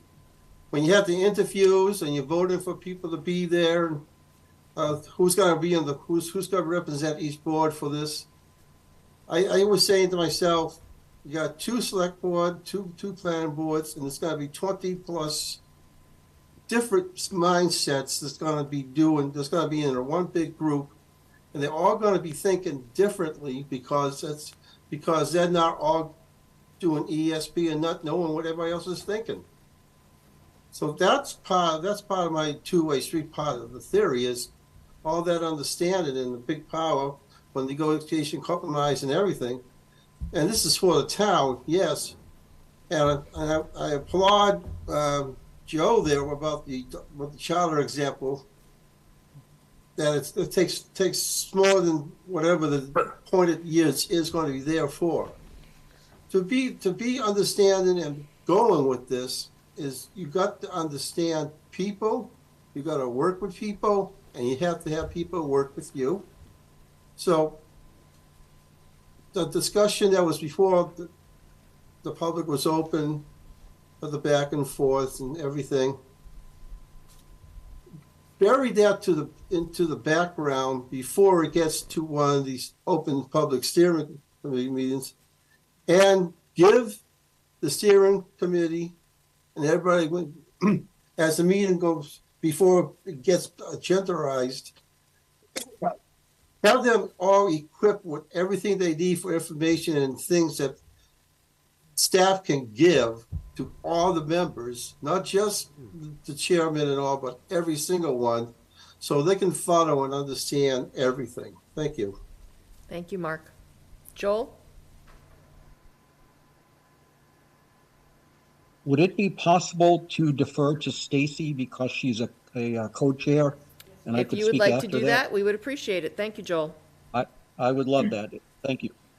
Thank you, Joel. I'm Stacey Grant Lewis. I'm a co-chair with Rajeshri on the steering committee. I've lived here for going on 6 years, so I realize in comparison to many of you, I'm still a newbie here. What the beauty of being a newbie here is that I don't have a lot of the history that many of you have with each other. I'm hearing some of these situations for the very first time. And I can only tell you from my perspective, from meeting one, I'd say meeting two, it became clear that there is an innate mistrust between certain members of our committee. And those people happen to be the most vocal on our committee. I think that there is an assumption, or many assumptions being made that are negative, that we are somehow working behind the town's back, that we are not transparent or participatory, or just very negative assumptions that honestly have taken.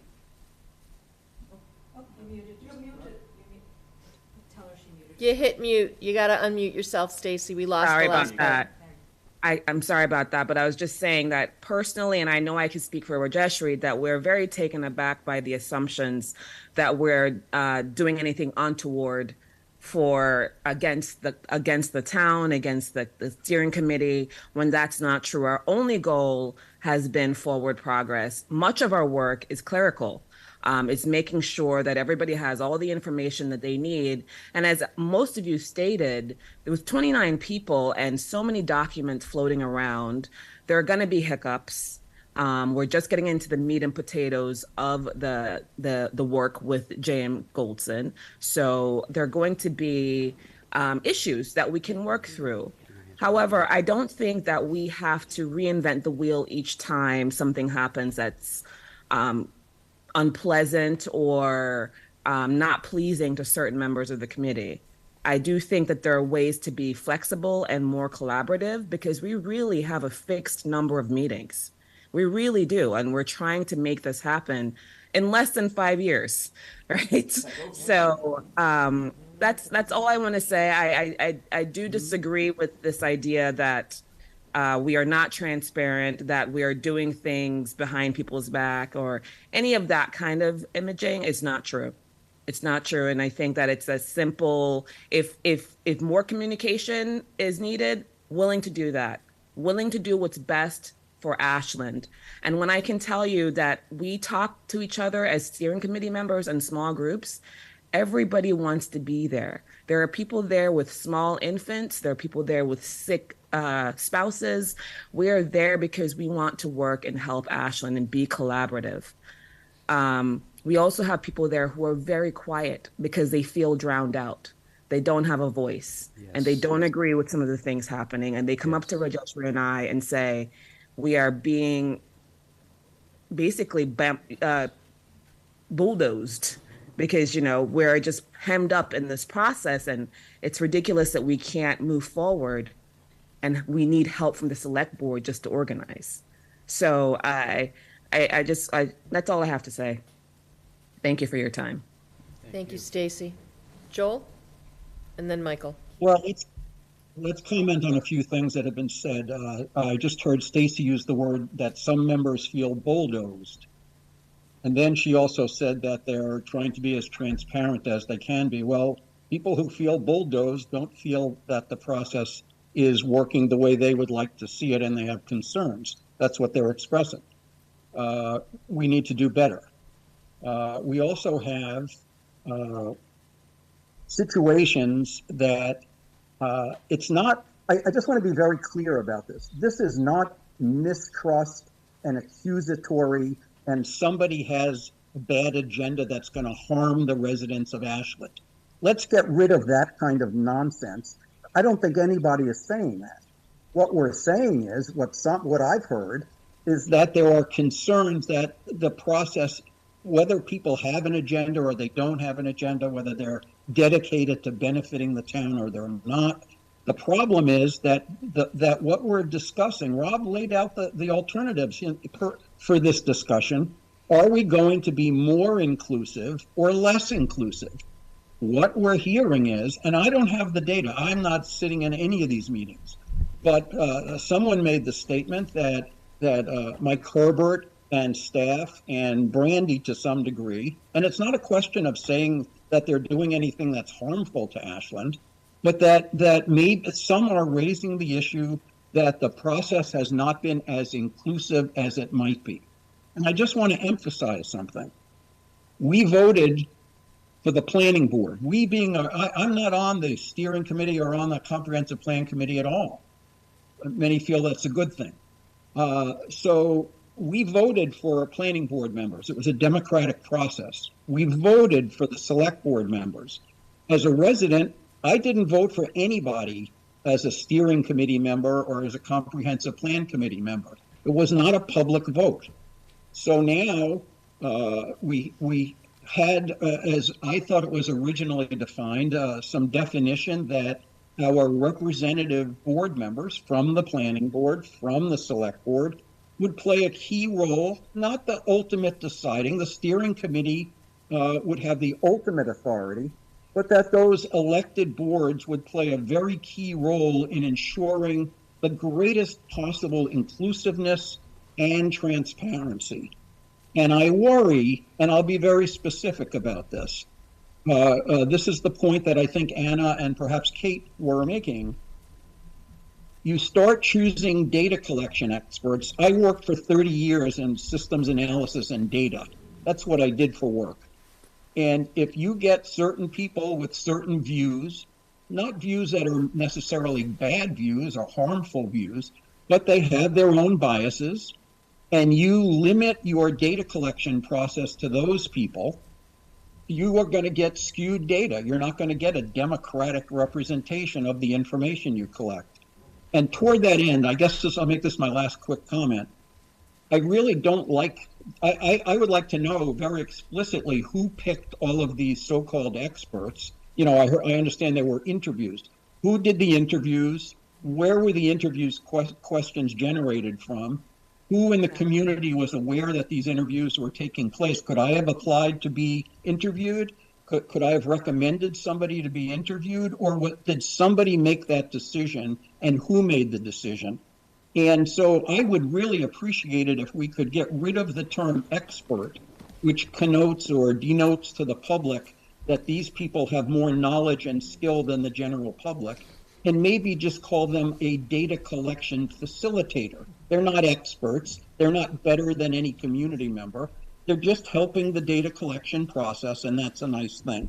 Bottom line to this, I don't understand why, if, as Anna and Kate have stated repeatedly, they should have had more input to the process, not to make a final decision, but rather simply to be able to share their thoughts. I don't understand why there is so much contention here and an effort to silence their voices as elected board members in the process. Thank you very much. Thank you, Joel. Michael? Sure. Thank you.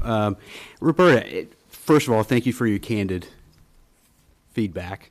And I appreciate, of course, I disagree with a lot of it, but I appreciate what you said. But I'm curious, like, what decisions do you think are being made behind the scenes? Because I think Rajashree and even Stacy will tell you, even like in agenda settings, I try to be pretty hands-off because I'm worried about this perception that myself or Pete or together we're like running this whole thing. But I'm interested to know what kind of question or what kind of decisions you think are happening in the background. I think he's looking for an answer, Roberta. So, just well, I gave some examples of things that didn't seem quite participatory to me. Kate and Anna gave other examples. I don't know if you want to take everyone's time to go through all of it now. I mean, I could tell you, like, I really had very little to do with the vision statement and the mission statement. Michael, there's so many like small examples. Like the quickest one I'll give you is how we're going to set the agenda. So I think the steering committee early on, there was consensus. I recall either the first or second meeting that it would be the steering committee itself that would directly set the agenda. There was some discussion that maybe it should be town staff or yourself. There was disagreement about that issue, and then it just kind of disappeared. And it appears today we're learning for the first time, at least I am, because I actually did not know until about 4:30 this afternoon that I knew from one of the chairs of the steering committee that they were involved in some administrative tasks. Yeah. But I did not know until 4:30 that they may have been involved in some of those survey type of decisions. Yep. So that is example number 2. So those are 2 direct examples where the steering committee did not decide that you would be setting the agenda behind the scenes. Or that anyone would be setting the agenda. That was never discussed at the steering committee. Okay. Or that, or the second example I shared. I don't either. We need So- to come to the microphone. Do we have? You know what? Yolanda, who else is left to speak? Can I make a Hold- suggestion? Hold really? on, hold on. I appreciate everyone's input. I appreciate the discussion. Rob made a point. He's right. There's 3 possible courses of action. I don't know that as a group, we're going to get to one of those points at this time at a reasonable hour. Yeah. So All my right, guys. current recommendation is we put I don't know. Go ahead, Brandy. Let me talk so a I little just, bit I about just it, wanted, Yolanda. so, I agree with Rob that there's 3 kind of tacks to take with this. And I think that we at least need to, I think if we punt this completely off, we're gonna have this exact same discussion again next time. And I'm like, the circular arguments are exhausting. Okay, so and I get everybody's perspective and I appreciate everybody's comments. I do think we need to see if we can come to a consensus. These 2 boards created the project management team. These 2 boards can make the decision to change the role of the project management team or to dissolve it. And so I am going to go out on a limb, and whether I have support or not. Hold that thought, let Rob, and then Okay. come back to that. Okay. Rob, what did you want to add? Well, I just wanted to, let's hold, so Brandy, it sounds like you're prepared to make a motion, is that true? Yes. Okay, so hold on a second. So, I do want to say that, I know and respect every single person in here, and there's a lot of good intentions here and a lot of hard work. And I have appreciated some of the frank discussions, and I think, we could all learn from this, and hopefully, move on with this kind of consciousness. I think some legitimate issues were raised and has been recognized on different aspects of this. So before we go into the decision making, I do want to just review that one of our options is to do nothing and to agree that folks would agree to pay a little more attention to the source document and being more sensitive to the issues that have raised. To me, that's a kind of a straightforward way to go. Anna's and Kate's proposal is also, I think, has merit, but is something we, as Yolanda said, would take some time to review. And I think Brandy's going to ask for a pretty strong change here. So we just have to keep that in mind. So I will, in terms of, is there any more further discussion before we go on to trying to resolve what we're doing here amongst the board members? Questions or thoughts? All right, I'm not seeing any. Among the board members here, I guess we'll all vote together if that's appropriate. Tricia, any issues with that? No issues. I need, I guess, Yolanda to count the votes. But so I would suggest if there's a motion, does anyone have a motion to resolve this amongst, I think, those 3 alternatives or thoughts on? I think Brandy was about to make a motion before Yeah, so I go ahead, Brandy. indicated to you. So my motion is going to be that at this juncture, given the work that the steering committee is doing, and with the understanding that the steering committee will work to resolve the issues between meetings and come up with a solution to be able to have these working groups, to be able to handle the interim issues that possibly come up with the help of the consultant, who is a expert in doing comprehensive plans. I think that the work that the project management team has done has been great. I think we did what we were charged to do, and I think that to be as equitable and as transparent to the steering committee as possible, which I think is our goal, I'm going to make a motion to dissolve the project management team, and I'm going to start with that. Okay, the motion's been made. Is there a second? Second. Okay, so Claudia seconded. So I guess we're gonna have to raise hands, or Yolanda, will you do the counting for both? Isn't there usually opportunity for discussion? Yes, there once is. that Now motion- that we've I'm had sorry, a so- motion and a second, we should allow discussion. Okay, sure, go ahead. So, any discussion or thoughts? Brandy, sorry, Tricia. Oh, you sure? Make sure you speak in the microphone. My only this one is, before we think about dissolving, I think it's really critical to understand the consultant's viewpoint, to understand how the different teams are going to help them get to the final goalpost, right? It's one thing is what the town wants, but I think it's really critical because they are kind of shaping this whole process for us to really understand what support they need. It feels like we should have that informal conversation with the consultants to really check, does it make sense to dissolve it, or is it just improving communication that we could give it one more try before dissolving it? But that's my view. Okay, other thoughts? Marcella and then Anna. Oh, Tricia, then Marcella, then Anna.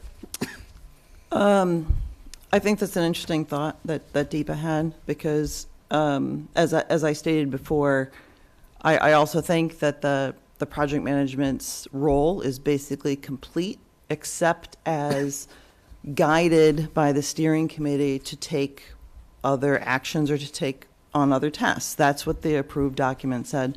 That said, as I said earlier, I do not have confidence that the current project management team can act effectively in any tasks or problems they are given to work out. I don't think there's a history of that. So that's my dilemma. Marcella? I also like what Deepa just said, but I think what I'm hearing kind of reinforces my thought that the original document, I think, is still a good guide. I think the consultant definitely should opine on the process moving forward. But if at every juncture, let's say next month or the month after, we're going to have to start voting for modifying documents because a new situation arises, this is a circle that is never going to close. I think it's easier this document has a steering committee that can make a decision for all the big items, and has a part of its working groups, the project management team. What is wrong with that? If there is a role for the project management team that the steering committee has, then assign that task, just like this says. It completed a task, but now it becomes just another of its arms, of its tools. The idea that they start changing documents and I personally don't second the idea of just simply say, oh, let's dissolve it. The idea that is there as a tool for the steering committee is not harmful if the steering committee decides that there's some use for it. So dissolving it up just because doesn't seem to make sense to me. I think we're going in a circular argument that is just going to create another storm in a glass of water. I just don't see the use for it. So Marcella, to your point, my question is that I think if the steering committee is in charge and they're saying, okay, I need a working group, or I need to go to we need to go to ask the project management team to work on this, that's fine. But to me, it seems as though it's been the project management team that's been then making a decision, and then it's coming down the other way.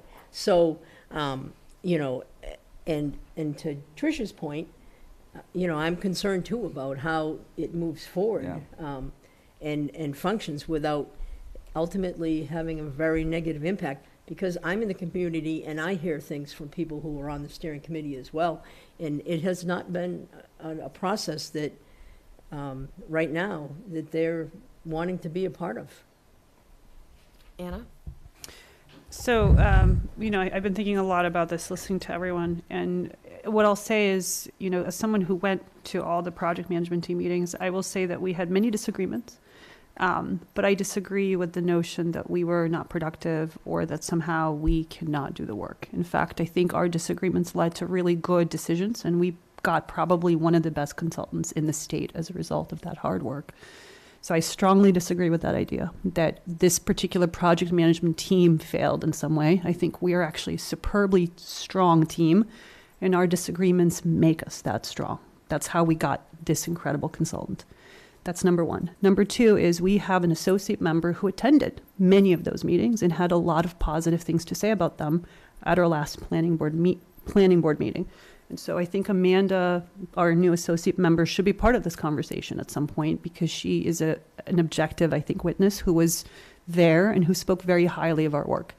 And the last thing I'll say is it's not typical for this town to have such an active planning board. And I understand that that makes certain people uncomfortable, because Kate and myself absolutely have very, very strong views of planning, and we do have certain expertise to bring to the table.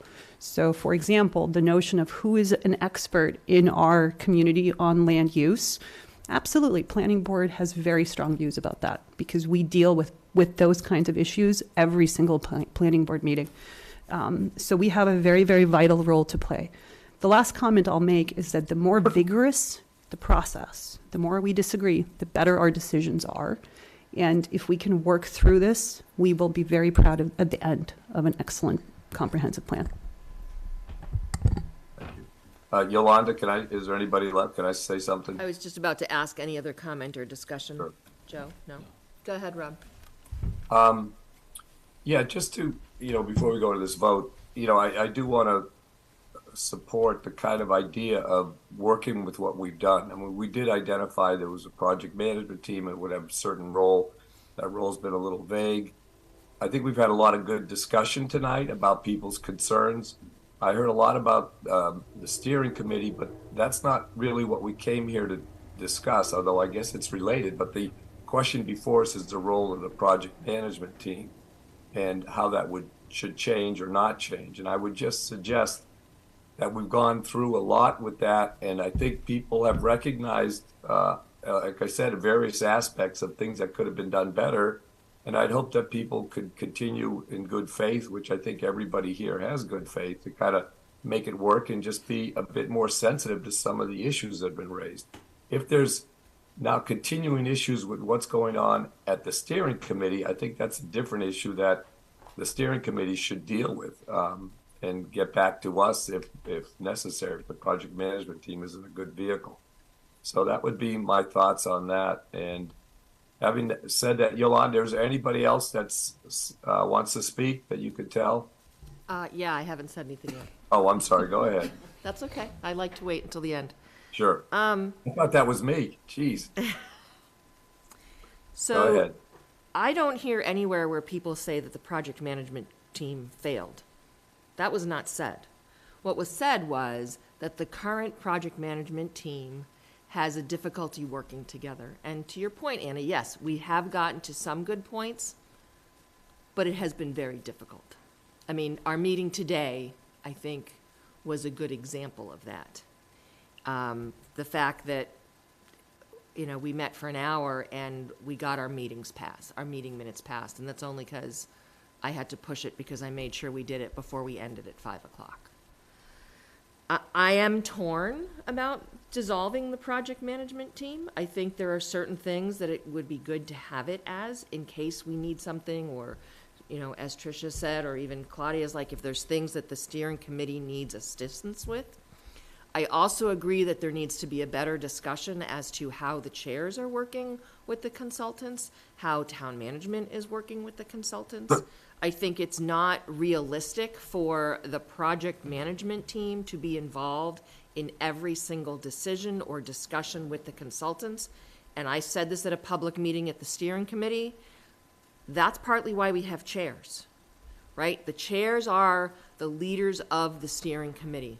They're not the final decision makers, but they lead it. And that's my philosophy in a select board or a planning board or any committee. It's not the chair's decision, or it shouldn't be what the chair wants. They help facilitate what happens in the meeting. And I think our co-chairs that were, again, as I said, in my response to Roberta, we talked about having a new set of co-chairs every meeting. And anyone who has been sitting here in our steering committee meetings, no one else stepped up, right? The first meeting was in May. They stepped up for June. At the end of the June meeting, it was asked if anyone else wanted to do it. No one did. They stepped up for July. Same thing happened in July. They stepped up for August. And finally, it was said, no one else is showing interest. And if there are other steering committee members who recall that differently, then maybe we weren't sitting in the same meeting. But does anyone else recall that? That no one else stepped up to be the co-chairs? Now, let me take this back to the project management and our decision and our vote here. Again, I think there are benefits to keeping the project management team. In my feeling, that original document, again, I feel like the project management team has done most of what they need to do. They are going to be there in support of the steering committee, and if there is stuff that the steering committee feels like they need some additional guidance, the idea that people think that I have been involved in the expertise thing, I was not. Brandy wasn't either. Brandy stepped up to help with the marketing. With the newsletter, right? So she helped up with the newsletter. Small working group? I think Kate and I, as part of the working group for the forum, that worked well. It might have been pulling teeth at times, and certainly a lot of questions had to be asked. But I feel we have a good product, and we're now going to present that back to the steering committee. So again, I think there is a benefit, but if the majority of people think we should dissolve the project management team, I'd be fine with that. But I do think further discussion needs to be had with the co-chairs, potentially with the consultant, see what they think. What have they seen in the past? Is there this extra team on the side, or is it the steering committee? And I think town staff plays a very large role. Town staff helps get the data. And we've already said, okay, this issue with who the experts were, that could have been handled differently and better. And now we learn from that, and we move forward learning from that. All right, thanks, Yolanda. And Yep. just be clear, well, I'm not sure, what is it you're proposing? We do nothing I'm just commenting. That's the proposal, Okay. that we still have a motion that Right, Brandy okay. made to dissolve the project management team, and Claudia has seconded that. Joe, you Right, wanted to answer? and as part of that motion was also described how the process would work, I believe. I hope somebody wrote that I down. don't think so, no. I think it's the assumption that we are going to work with the steering committee to Yeah. be able to, And- to resolve the issues that potentially not having a project Okay. management team. And Right. I need to stick this in there. This is for the select board motion to go past 10 o'clock. Oh, God. All those in favor of going past 10 o'clock? Yeah, it's 10:02. Yeah, so, 10:02. Someone should have noticed that. Select board, aye. Aye. aye. All right, so we'll We could go have said past. no We and can go just past Okay. 10 but, o'clock, you know. but that's okay. All right, Okay. so I think. So I'll Joe call has the- one more comment, and then Oh, I'd Joe, like go I ahead. just have a question, Call and the I'm vote. not trying to put a wrench in the works here with respect to this, but with the motion that's been seconded, would it be feasible to, I know there was some suggestions about meeting with your, sure, I'm having a senior moment, consultant, thank you, and hear what she has to say before we make that vote? Is that something that we could do at our next meeting? To take that vote, or is that something that's imperative that has to be done right now? Because if you have a consultant that you haven't spoken to or asked these questions to, I mean, I mean, that's like putting the cart before the horse, I'm sorry, in my mind anyway.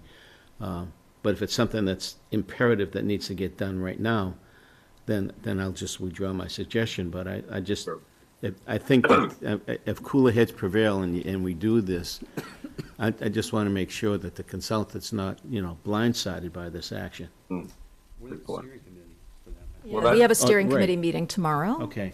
I would also say, just as a second aside, we had talked in our project management team meeting today. I had told the group that I was going to propose two things. One was to either dissolve the project management team, or second was to make some changes to the language that was in the document. And Kate had said, absolutely not, like that was like off the table. So I'm going with what I think is the cleaner solution, because I respect what Kate had said about she felt that that was the important part of that document. And I think, to Marcelo's point, like, either if the document can stand, the document can stand. My perspective is just, I think it's a much cleaner, more inclusive way to include the steering committee in everything we do. And that there's no message that the steering committee is not driving this process, because that's the message, whether it is actual or whether it's perceived, it's still the message that gets translated to the steering committee. So, All right, and so that's all I'm going to is say. there- All right, does anyone else want to say anything? I see Brandy, Pat on- Kate's there's responding. still, Yeah, there's I still think Kate should ongoing things, respond. so that is the issue, right, of who those people are, how those decisions are made, and how they're working with the steering committee. That really is the issue, right? Who's in the room, who's making decisions, how are they communicated? The interim thing. So that's the elephant in the room we haven't solved. We can table it, we can make this thing. I mean, I like Joe's thing, and I think that makes the most sense, but the elephant in the room hasn't been solved with what you're saying. Okay, just to clarify, a vote an aye vote will mean that we would dissolve the, Well, the other, I can either call the vote and we can see what happens, or. I'll call a vote, Yolanda. Okay, well, hold on, or Yeah. does the motion want to be removed? I stand behind. You stand behind your motion. Yeah, Okay. she's Whether it gonna fails, it stand fails. behind Like, it. I'm Okay. okay with that. Okay. I'm okay Yeah, with so it. just to clarify before we vote, this would be an affirmative vote. So people who have issues who maybe want to wait and get feedback from the consultant, that wouldn't happen. We would just end the project management team with this vote. So the motion's been made and seconded. Does anyone need to have the motion confirmed or reviewed? It's, I think we're fairly clear on it. My motion, what I wrote was the motion was to dissolve the project management team. Okay. All right, so I will, all those and if Yolanda, if you could please Yep. count the votes. I think we'll do this by raised hand. All those in favor of dissolving the project management team, raise your hand and say aye. Aye. Aye.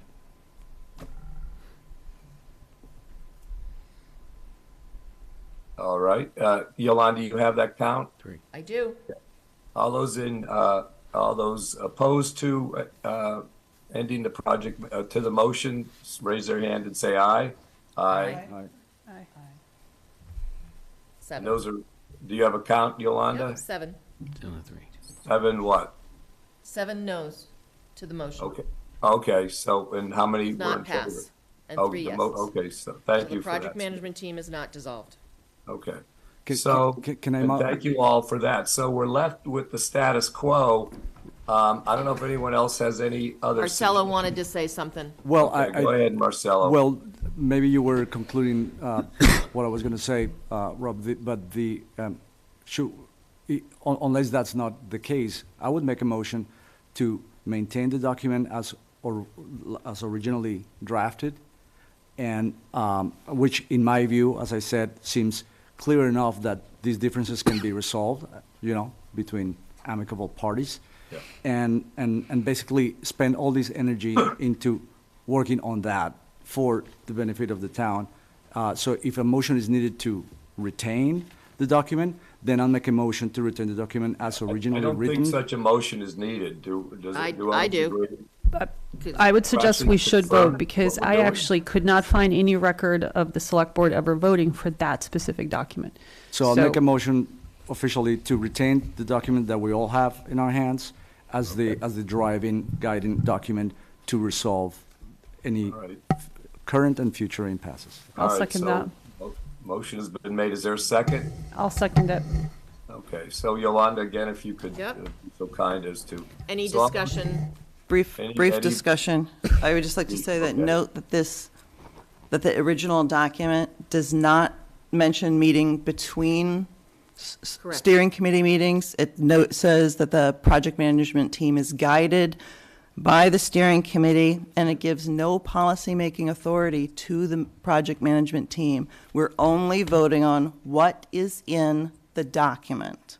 Yep. So to add to That's that, true. there's a key sentence that Kate refused to get rid of, which remains, which is the project management team will work with town department heads and staff to collect data and other required information necessary for the work of the steering committee. When a consultant says we need to have surveys, that is covered by that sentence. Granted. Yep. And so It's in the and so document. that sentence has not disappeared.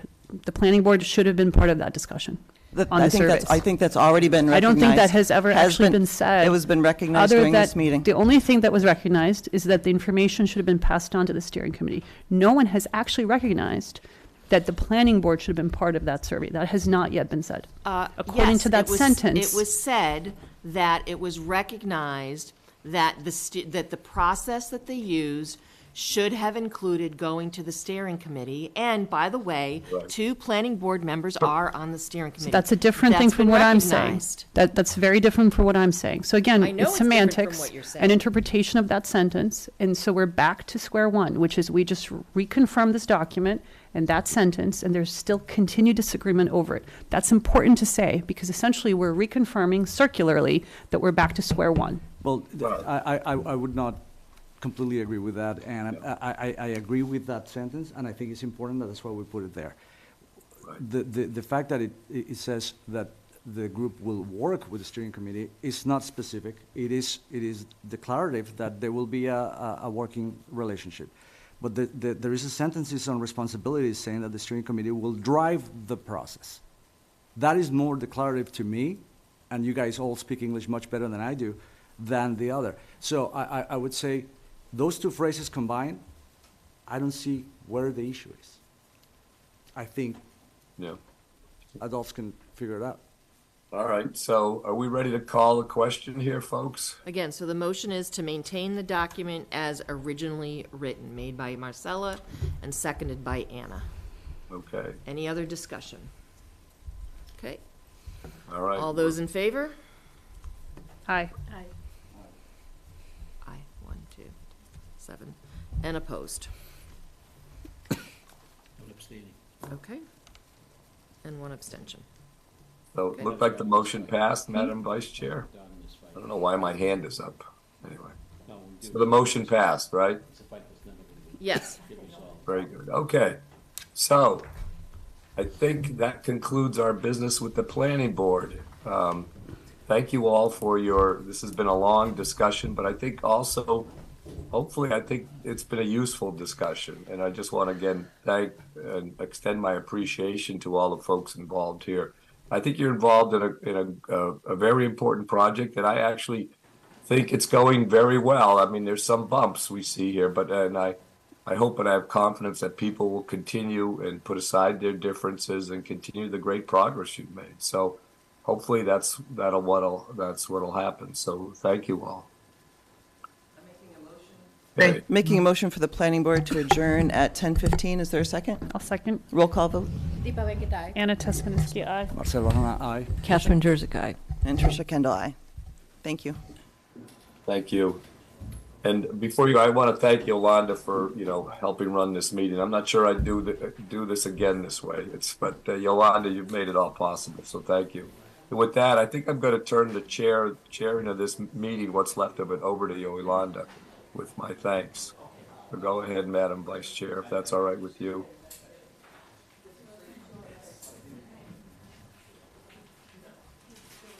Actually, not you.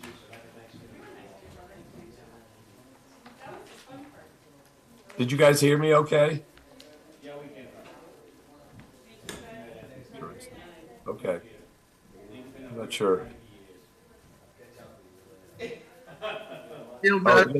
Yolanda, did you hear what I said before? I'm sorry, Rob, what was that? Did you hear what I said? I did not. I'm sorry. I thank you for your efforts in this meeting, and I'd like to turn the chairing of this particular meeting over to you. Okay. That's okay. So thank you for that. Yep. Unfortunately, my iPad died, so I don't have some of the backup. Okay. Thank you all. It was a difficult discussion, and there's more discussions that'll need to be had. Moving on to old new business. Review the special town meeting warrant with the Finance Committee recommendations. Jen, please.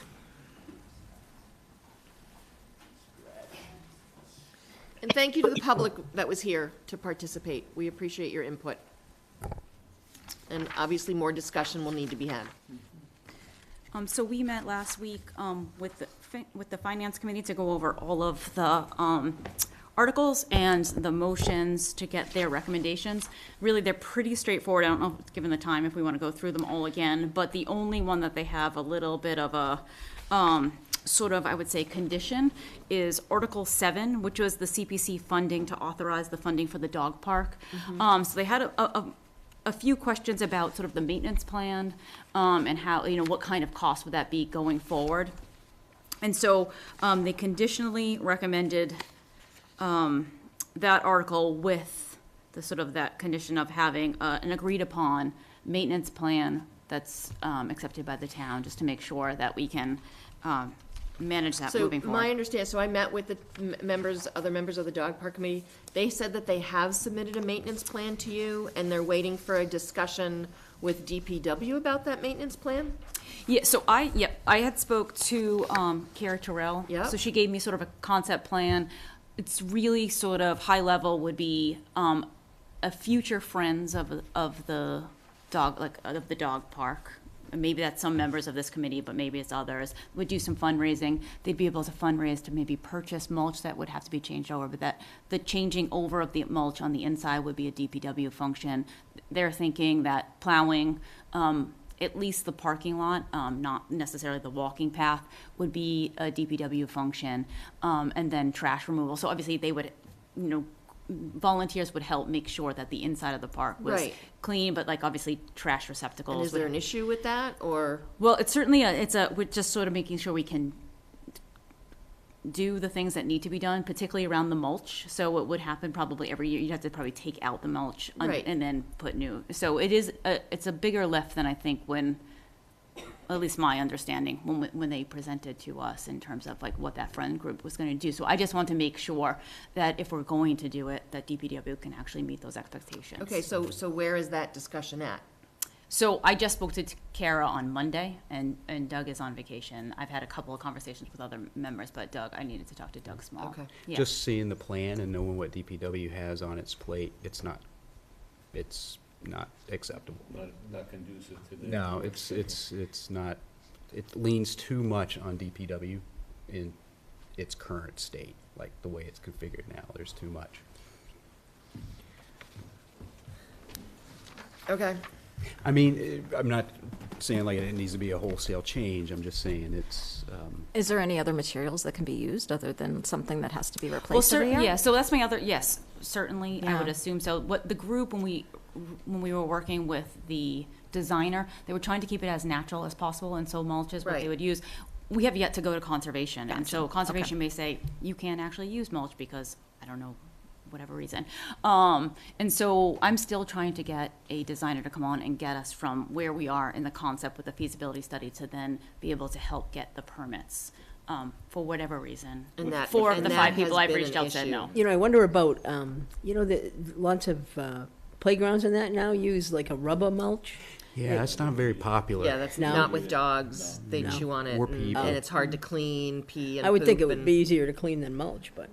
I think you actually remove the mulch. Yeah. So On you an basically annual pull it basis, you out go and then through you put new mulch in. I think Framingham is different. Every year. Oh, yeah, but I'm saying, talking about in between that, Oh, yeah. right? Yeah. In between that, it has to be really pretty gross. Well, in between, people are picking up the poop Yeah, after their but dogs. that and- doesn't, they're not picking up what it touched around it and. But we know the likelihood of people picking up after their dog is going to be. Yeah, that's minimal too, right? I don't know. I think most dog parks you go in and people are, people police it themselves and they say You got to pick up after your dog. So I guess my question is, you know, the idea that Finance Committee is saying, well, it's dependent on the maintenance plan in regards to their support. I mean, we know this is still, you know, construction is potentially still a year out. So can we be tweaking the maintenance plan as we work on the project? I mean, we know we're going to need to look at DPW and their ability to do stuff, right? I mean, we have a new Mendez, we have a new public, you know, there's other things. We have potentially new parks. So, and I mean, the group they've already done some fundraising. They're looking to do more fundraising, you know, and the idea to, if this doesn't happen now, we potentially could not have a dog park because of the funding because of the Stanton grant, right? If we have to wait until the spring town meeting and then we have to, you know, wait on construction and depending on timing, it could be into 2025, the Stanton grants sunset. So I think we could go ahead and have the Warren article. I just think. No, I mean, it's on the article. I'm concerned when things are like, well, we need a maintenance plan to feel like we can approve this when there has been discussion about a maintenance plan. That's the only thing for me. So. Well, no, I'm saying you go ahead and get the funding involved, and then we Right. can work on that. Well, that's what I'm saying as well, right? Let's, you know, so for that comment to be on there from the Finance Committee that we need to have a maintenance plan before we'll approve this, I mean, I agree, we need to have a maintenance plan, but to say that we need that before we can approve this funding is Yeah, and I think the spirit disconcerting. of the conversation was not necessarily, I mean, they're putting it as a condition of their recommendation, but I Okay. don't think it was necessarily have all these answers by the 29th. Okay. I think it was don't spend the money unless you have these things in place. Okay, so we can At be least that was my moving things understanding. forward and still work toward that. Okay. That was my understanding. Okay. Was that yours, Michael? That it was not necessarily by the 29th, but they want the Okay. condition that they wouldn't be supportive if we didn't have it Okay. to spend the money. Okay. Any other No. comments or questions? Any other comments or questions on the town meeting warrant and? Are we presenting? Yeah, Yeah, what's that's the one thing, yeah. I Are was gonna we, ask about the speakers. is the board presenting articles? Yep. Just one. So I can go ahead and do the free cash appropriation. Joe, you usually do property tax exemption. I do the senior, The senior Yeah, that's the exemption. property tax exemption. oh, yeah, property tax, yes, thank you. Okay, and then senior work-off program. Does anybody want to take that on? I can take that. Okay. Yeah, it's for volunteers for the dog park. Well, CPC and the dog park committee is planning on, Yeah, I they've spoke to- they've shown you, I couldn't get the slides, but I let Adam know. that- okay. And I know they're gonna run it by CPC as well, so. I You- think Erin from CPC. Okay, do you want me to do the donation of land? Sure, because you know Yeah, the Bell yeah, property? you know the. Yeah, probably you have know the- that one. Okay. What about the easement on High Street? Anybody? I mean, I'll do something, I might have to sit with you before. Yeah. Sure. And I then, guess I could do that one if we think it's Claudia's important. already stepped up. Oh, okay. and the last one's That would authorize a be home good. rule petition to increase liquor licenses. Oh, that's my favorite. Do you wanna do that one, Rob, or I can Sure, do I'll that one and you At can least take I the, understand why it sounds so bad, so that's good. Oh, yeah. So is Susan's gonna Rob do taking that? Do you want me to take that, or are you taking that, Rob? Sure, I'll take it if that's all right. okay, so Rob will take liquor licenses. Yeah. Yeah, and we're gonna actually have, Susan's gonna do the presentation on that one. Oh, good. So, Oh, okay. So Rob will do the Yeah, intro. She's the expert. Yeah, so you don't have to do a lot, Rob. Just No, short just say intro how to much I Susan. want. Okay. I think we need 16 liquor licenses because we need more. good luck with that. Okay. Yeah, if we give 125,000 per license, that would be Okay. great. Yeah. Anything else on the town meeting warrant? No, Okay. it's actually better, I'm not Okay. presenting any. Review and vote on the subcommittee recommendations for the BAA grant and select board community grants. All right, here we go. There we go. So Brandy and I met last Thursday to go over the applicants for both the community grants and the BAA grant. And just to kind of briefly talk a little bit about those. So the BAA grant program is funded through the entry runners that we have in the community. to the tune of $3,000. They raise X amount of dollars. I think it's $6,000. $3,000 comes to the community, which is then used for this grants. This year, they've increased the number of runners we can run from Ashland from 22 to 25. So potentially 25 times $3,000 would be $75,000 in grant monies. Those grant monies are used, you have to be a 501c to be eligible for the BAA grants.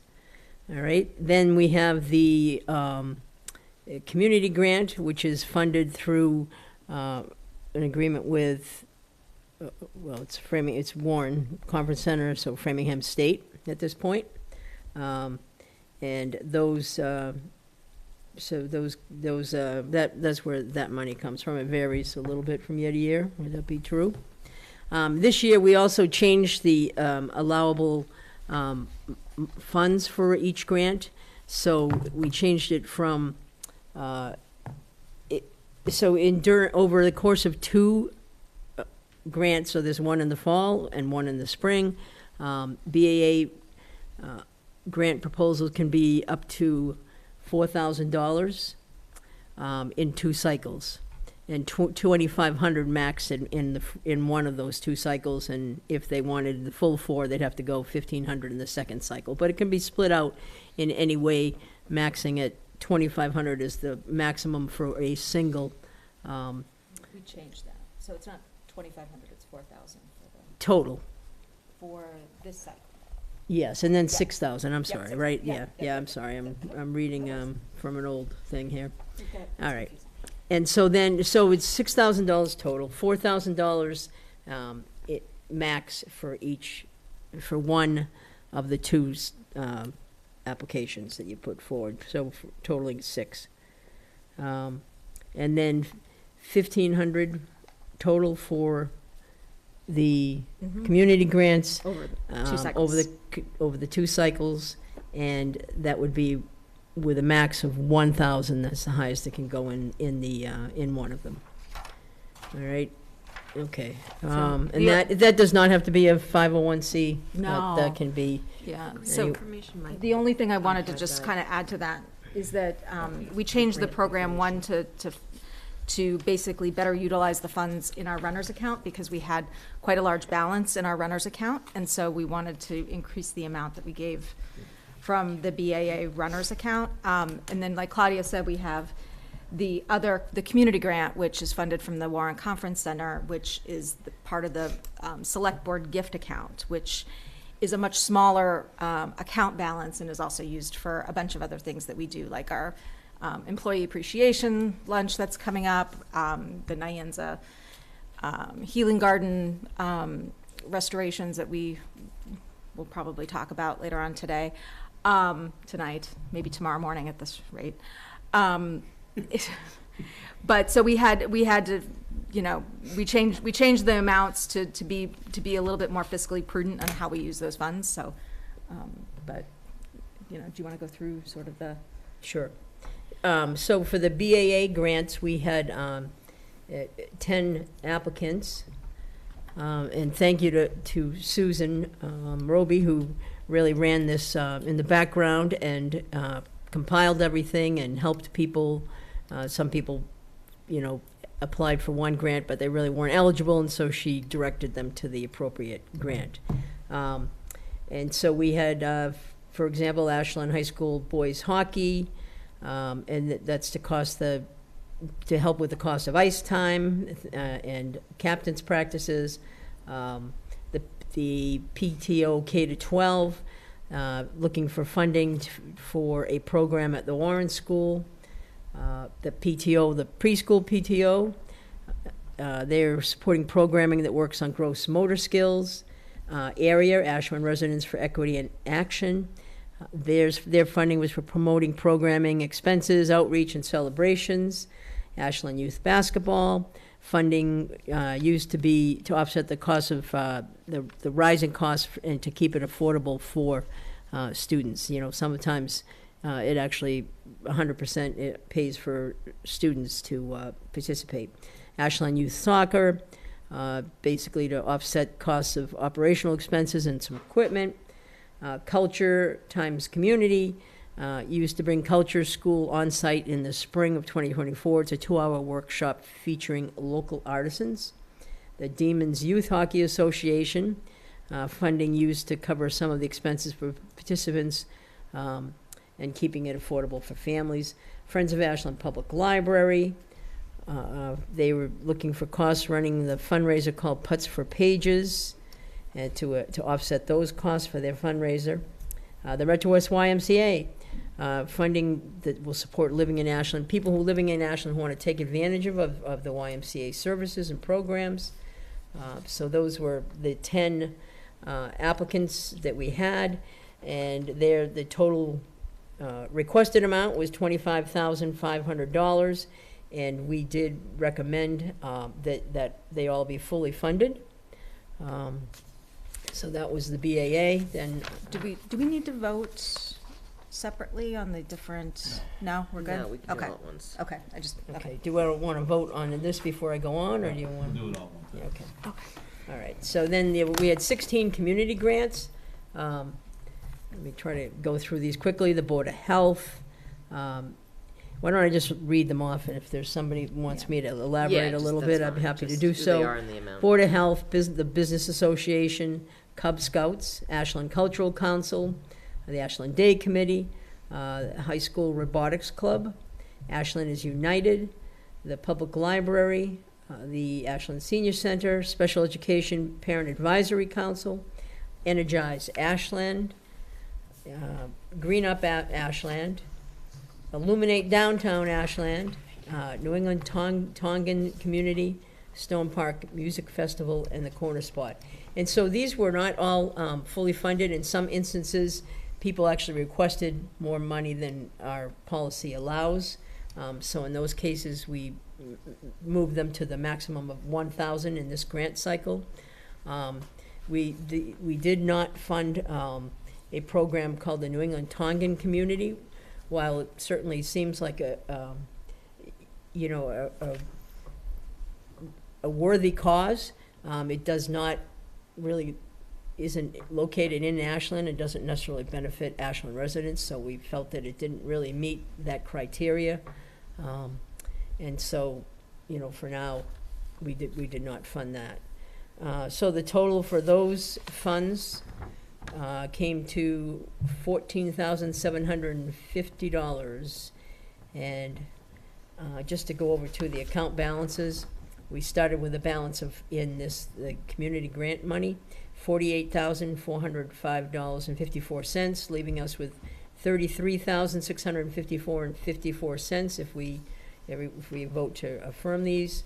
And then for the BAA grants, we started with a kitty of $121,424.09, and we are left with $95,924.09. So you can see that the decision, I think, to increase those are, the amounts that we would allocate, it was a good decision based on the amounts of money that we have. So, and there is a cap too, or a percentage. I don't have it right here, but in terms of to kind of protect that there will continue to be some money in those accounts to make sure we going forward, so we can't bleed them out completely. We were talking at one point, sorry. Nice job, by the way. Thank you for doing all of that. Thank you on behalf of the A-Day Committee. That was very nice of you guys.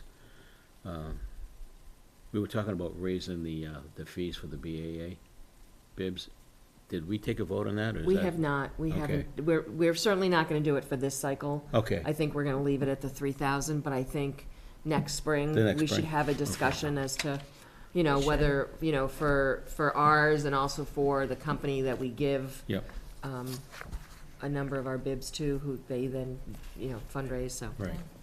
Okay, no, just, But what was the amount for the BAA grant total that we're donating? The BAA grant total for recommended Yep. is $25,500 even. wow. I make a motion that we support the funding of from the BAA grant for the $25,500 as recommended, and then for the gift account, the $14,750 as recommended. Second. Could I discuss that, Madam Chair? Sure. So we talked about, I'd like to handle the Ashland Cultural Council application separately if we can. And so I'll go with your judgment, Madam Chair, about the best way to handle this. I think I'd like to take this vote, and then we can have a discussion about potential additional funds. Okay. Outside of our policy that we've just created. Okay, I'd hate to, we just created a new policy and then to just blow it out of the water, so.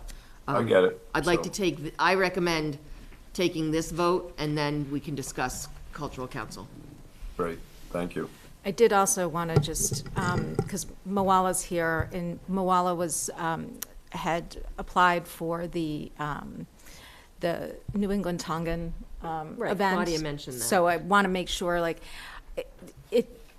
I did want to talk about that right before we vote, because I think it's, I hadn't seen a request come in from someone on behalf of a regional organization for an event that was outside of Ashland. Mm-hmm. So I had a conversation with Moala today because I wanted to just kind of talk to her.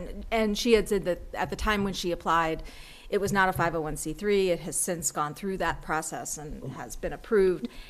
So I said to Moala, I said, I want to bring it to the board to see what the board's thoughts are on it, because I feel like these programs are really designed for Ashland organizations for things to benefit our Ashland community.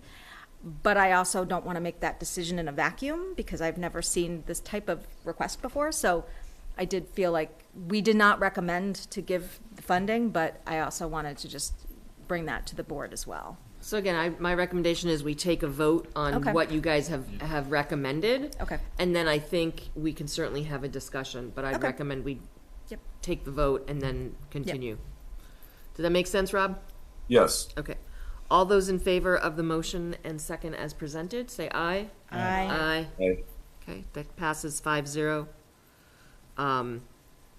I would say that, I appreciate certainly regional. I'm very much a supporter of regional. And I would say that's the kind of thing that if in the future we see that it's an event that will attract a large number of Ashland residents, that we could support it. But right now, my feeling is we need to see that. We need to see that there's, maybe Ashland residents have gone to it and they can show, but to your point, our goal is to support events, organizations that are benefiting Ashland residents. So that's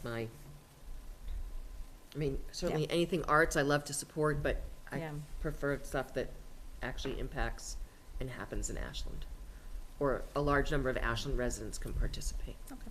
I didn't see, Julie didn't put an application in this time? No. Because your program has gone very well. Good. I think she's able to get She's made it paid, good. and Oh, good. yeah, I think. So. No, I was I don't know, just yeah. kind of curious because. Yeah. Okay.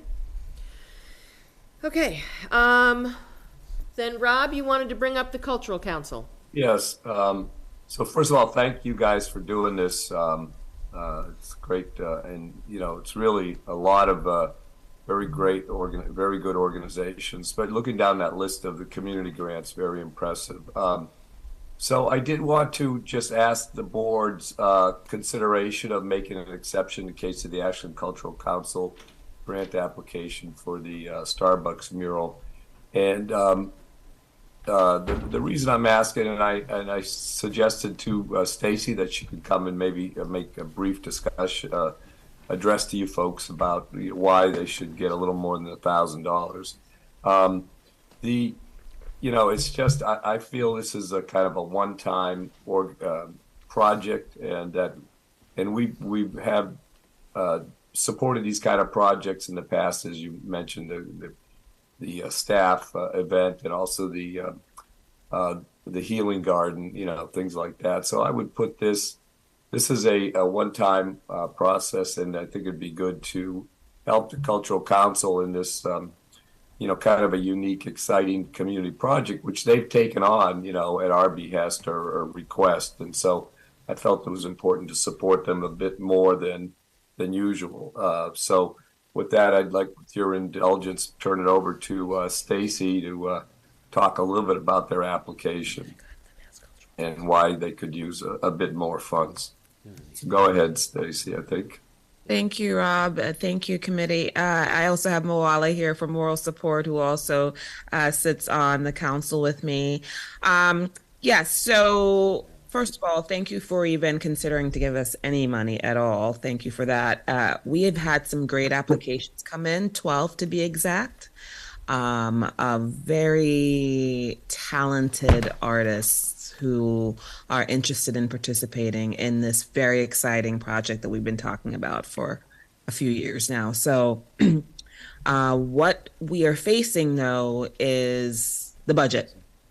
So what we did in our marketing when we invited participation was to say, you set the budget as the artist, give us a range. Please keep in mind that, we are a state-funded organization. We don't have unlimited funds. And so they've definitely been kind enough to give us a low end and a high end. And the high end is, of course, we're not even going to go there. That's, a five-figure deal, high five figures.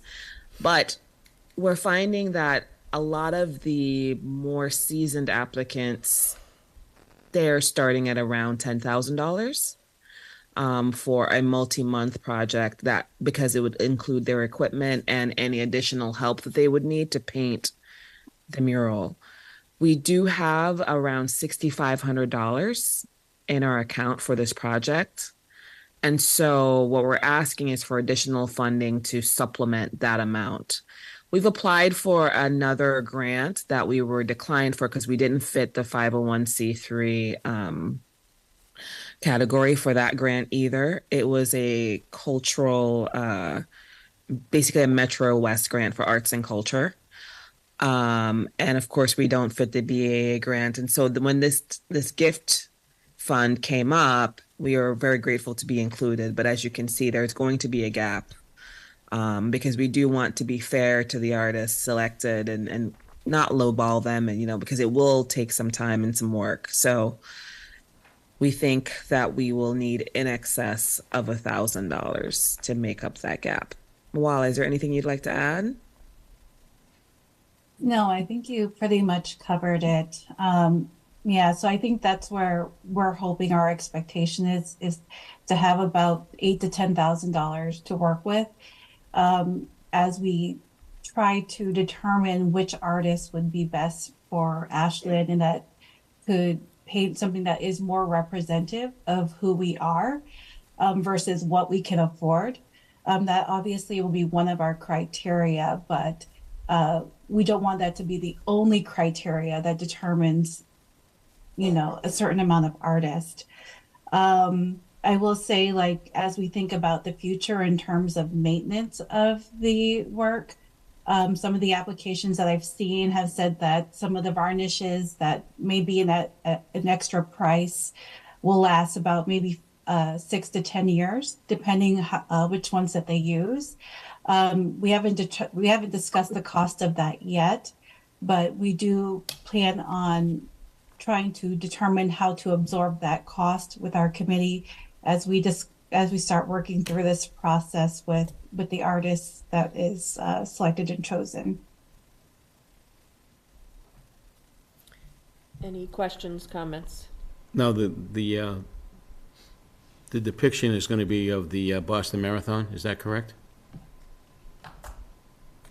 Of that, what you mean? What will the image be on the wall? Correct. So we did a survey of the community, and we've done it also at the farmers market, where we invited people to tell us what they'd like to see on the wall. We wanted people to participate in that, and so the artists will take those keywords and integrate, basically Ashland's past, present, and future, and that might include the runners and the Boston Marathon, some clocker imagery, things like that. Okay, then, because at the last meeting that that the owner of the building, they were talking about putting a mural for representing the Boston Marathon as part of the key thing, because it was on the route itself. So I guess that whole philosophy has changed, because this is the first I was made aware that it was going to be something totally different. Oh, we didn't know that either. I don't think Moal and I were privy to that was a discussion. That was a discussion during the planning board. Matter of fact, the planning board they brought that up. So Oh. that's why I'm kind of curious as to why all of a sudden, why has this all changed? Oh. But Joe, wasn't that kind of just some ideas being thrown No, around? it was not an idea. So did the planning board in all this have a funding mechanism for this, or a caretaking mechanism for this? Hold on, they were talking about having during the discussion, and it had taken so long that the owner of the building was willing to put $5,000 into it. 500. I'm sorry, 500 into it. They wanted 5,000, he said 500. And they still accepted that. Well. And required the mural. So the Yes. planning board required this, and they got the agreement to be $500 from the owner. Right. And there's also But it was- there's nothing going forward in how to care for it, or any guidelines with what it has to be. The only thing it was the topic of the design itself and what it would, what the picture would be of. And it was supposed to be of the Boston Marathon as runners going by, or depict some sort of portion of the marathon in and of itself. That's in writing someplace, Joe? I remember seeing the planning board phrase, and maybe Stacy or Mala, you have it, but it was set forth. I don't recall them specifying any particular image or. I don't think it was. Yeah. I don't know that anything I'll ask one of the specific. attorneys that was involved. It was the planning board. Yeah. It was like we turned it over to the ACC to decide how they could do it, and this is what they're doing, which I think is good. So Brandy or Claudia, any questions or comments? So, I keep thinking like there might be another funding mechanism other than the select board for this. And I don't know, I am not on CPC, but I'm curious if there might be a way to have, General fund. and I think it's worth a question. Certainly ask. Like, I think it's worth reaching out to CPC and see if they have the funding. Well, they have the funding. If they have the mechanism to be able to fund this, is the question. So, I keep thinking like this would be a great project for CPC because it's community based. It's like I just think of it as a good project, and they would. Maybe not. I'm not. They might be willing. They might be willing to give $5,000 to a project. Yeah, but only if they can by law. If and they by can by law. statute.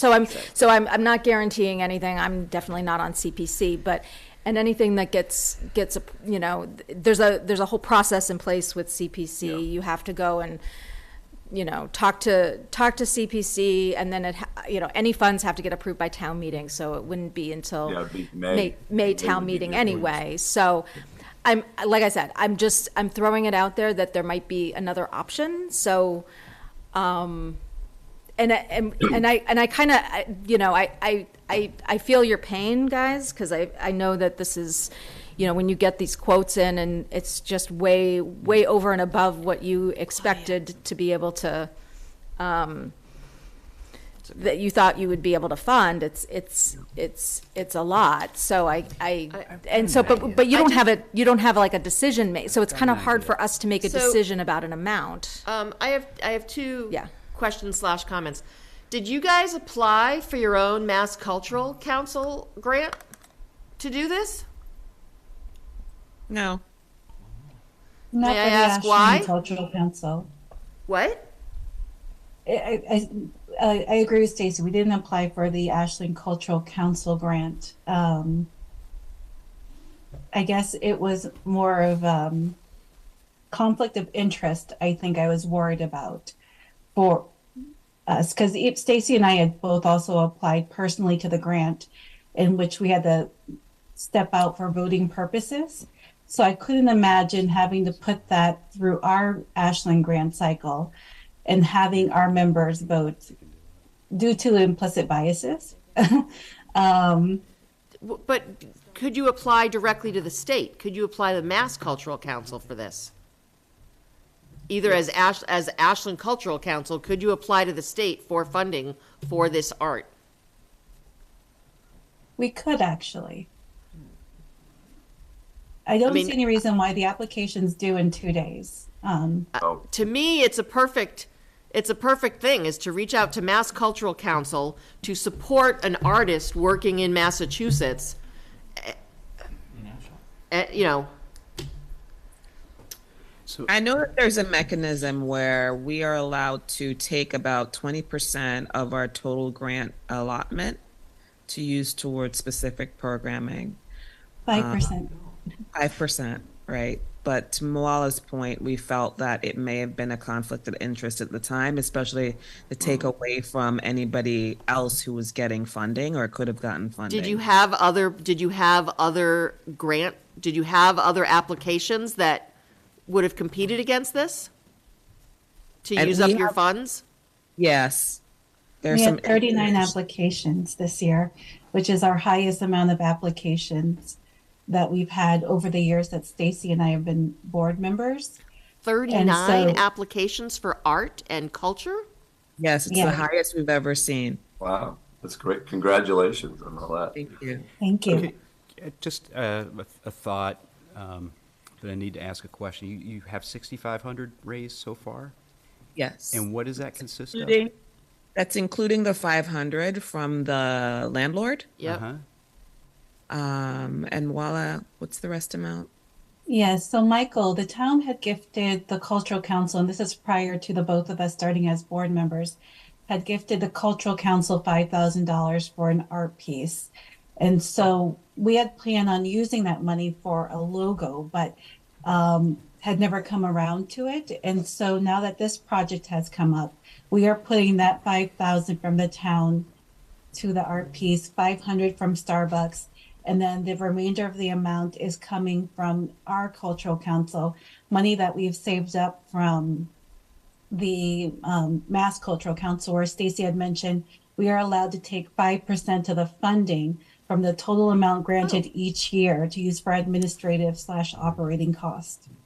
So I'm wondering, I mean, we'd have to get Starbucks to be the one to spearhead this in a way because they're the owner. But I'm wondering if we can use our sign and facade grant program to... Well, but they said they can apply to Mass Cultural Council. Okay. Let's start there. I mean, that's my recommendation, right? I mean, that's a perfect, going to the Mass Cultural Council. 2 days and yeah, I think it's like a couple of days. Is that right? She said I mean, you wrote a grant for us. I would think. I mean, you'd have to use their forms, but the information that you supplied to us would go to them. Is that something you guys could do? And then if that falls through, then we can look at the facade and sign. Or we could look at going back to.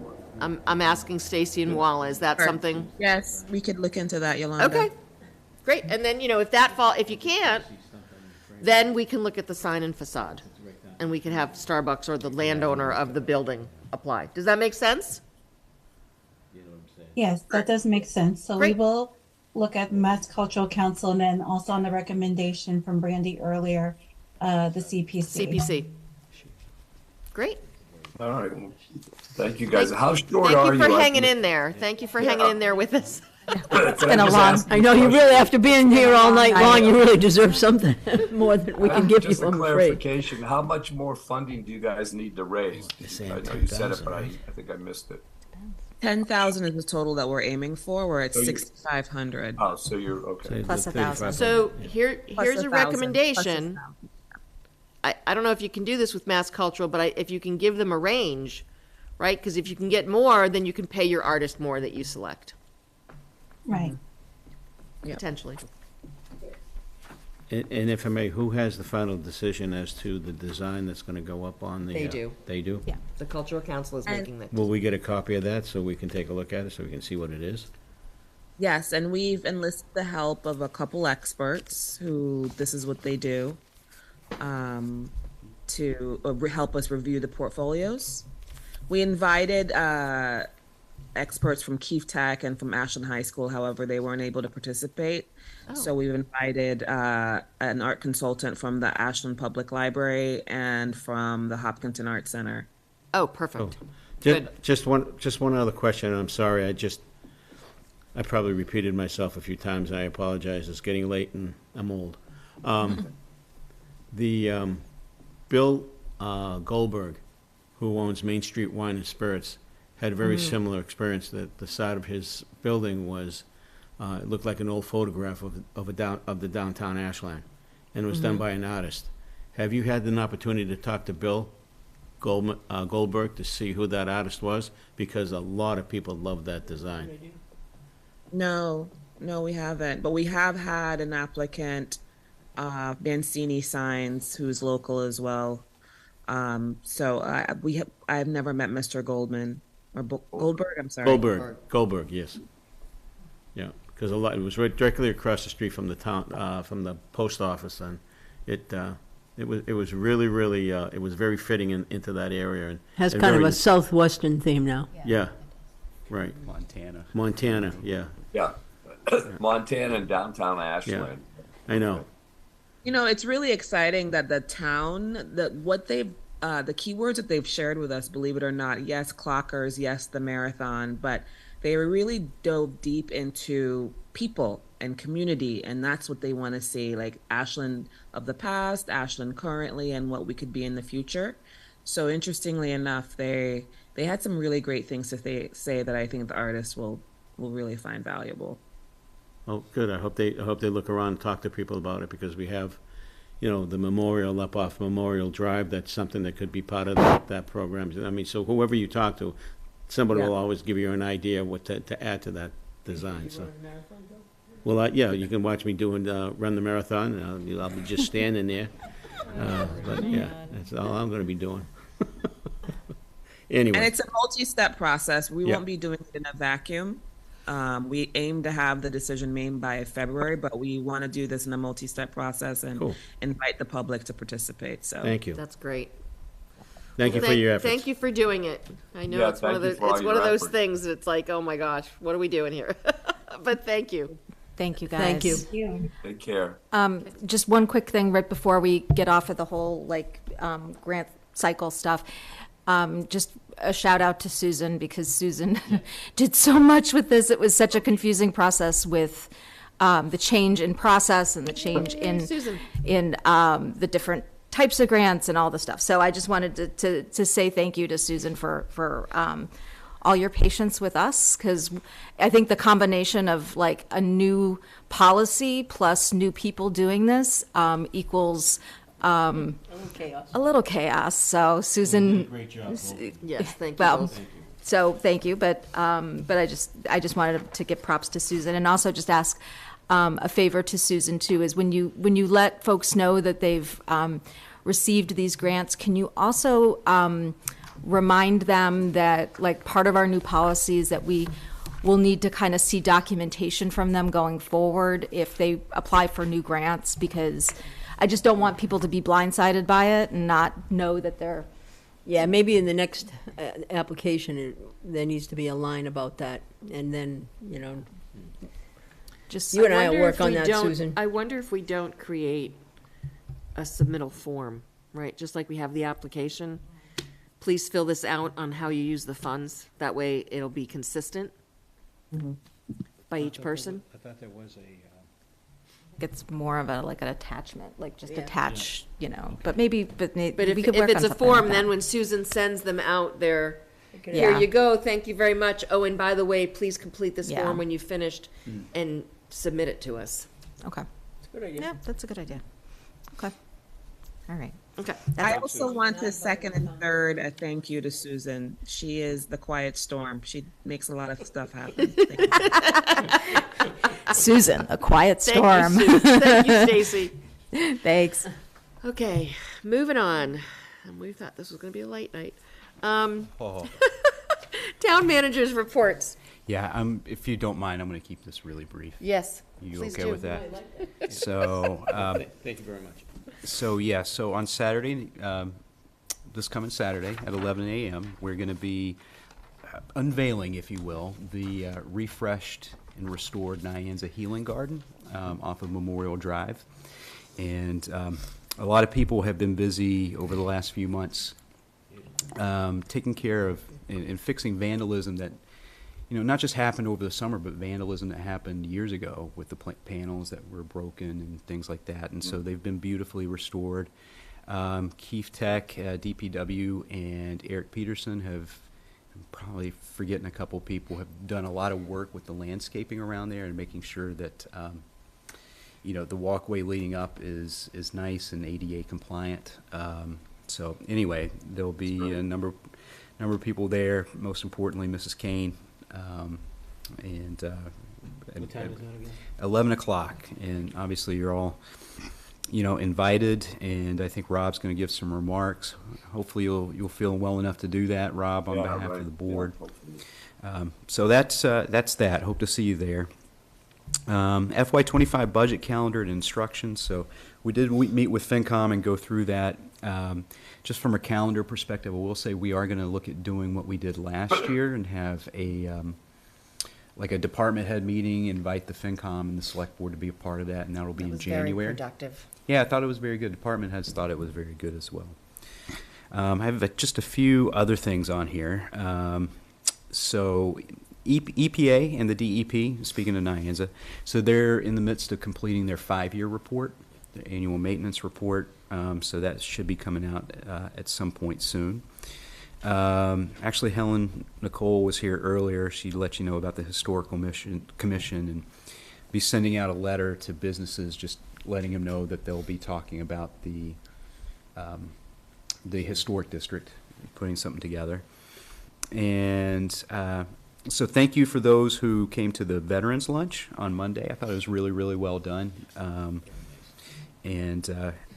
Police and fire, thanks to them for serving and sponsoring it. And thanks to Candy and all of her staff for making that thing go. So that was really, really nice. Speaking of the community center, we unfortunately had another issue last Thursday where we had a water main break. Or not a water main break, but a main pipe coming in was, unfortunately, it literally blew a gasket. And so thanks to the quick work of some of our staff, Marley, Jeff Bell, Doug Scott, Jen got involved, Beth was involved. So, they were able to contain that pretty well and keep too much damage from happening. So it's all been isolated to the bottom. It looks like some of the walls might have been damaged as well, kind of soaked up in there. But that being said, the holiday program is still going, and still plans on running as normal. And then finally, we made an offer to an assistant recreation director, and he accepted. His name is Tyler Strange. He's got a pretty interesting background, but he seems to be a really, really good fit. Strange background. A little odd. It was a little odd. Interviewed him. Oh my gosh. I know. If you don't think he has gone through this all of his I'm life. sure he has. Poor kid. But it would be great if he could start on the 29th, so I would just need a waiver of the 15-day waiting period, if that's okay. Okay, wasn't part of the. No, but we looked Okay. through the charter, and it's just a notification. Okay. So motion to waive the 15-day waiting period for the new assistant rec Second. person. Okay. Aye. All those in Aye. favor? Aye. Aye. Okay, and that passes 5-0. All right, and that's Congratulations. the report. Okay. Nicely done. Board reports. Can I start? I'm starting with Claudia. Oh, sorry. Let's see, I think 2 weeks ago almost, we attended the Ashland Indians event. The Diwali. Yeah, that was, that's right, celebrating. Was that your first time Diwali. I've actually attended other ones. That was my first time at the high school one. It was very nice, and it really was. There was a tremendous number of people there. I'd say 500 or 600 people, and, you know, it was just a lot of, I was surprised at how, there were a lot of kids performing, lots of different performances by the kids, so it was very nice. And then, yes, I went to the Veterans Day celebration. That was very well done. And then, and Joe led us, everybody in the Pledge of Allegiance. I have to say I'm pretty good at the Pledge of Allegiance from saying it in school every day. And then, you know, just to Mike's point about the holiday celebration, so this Friday at the community center, they are still looking for volunteers, basically anytime between 8:30 in the morning and 12 or something. Yeah, the 12 last is it? email we got. Yeah. So in the early part of the day, maybe 8 to 10, it was kind of unloading food and getting it ready for distribution, and then distribution from 10 to 12. So anybody who wants to help out with that is a great opportunity. It's something, you know, you can walk away feeling pretty good about. So that's it for me. Brandy? I'm going to keep mine really short. Tomorrow we have our comprehensive plan steering committee meeting, virtually.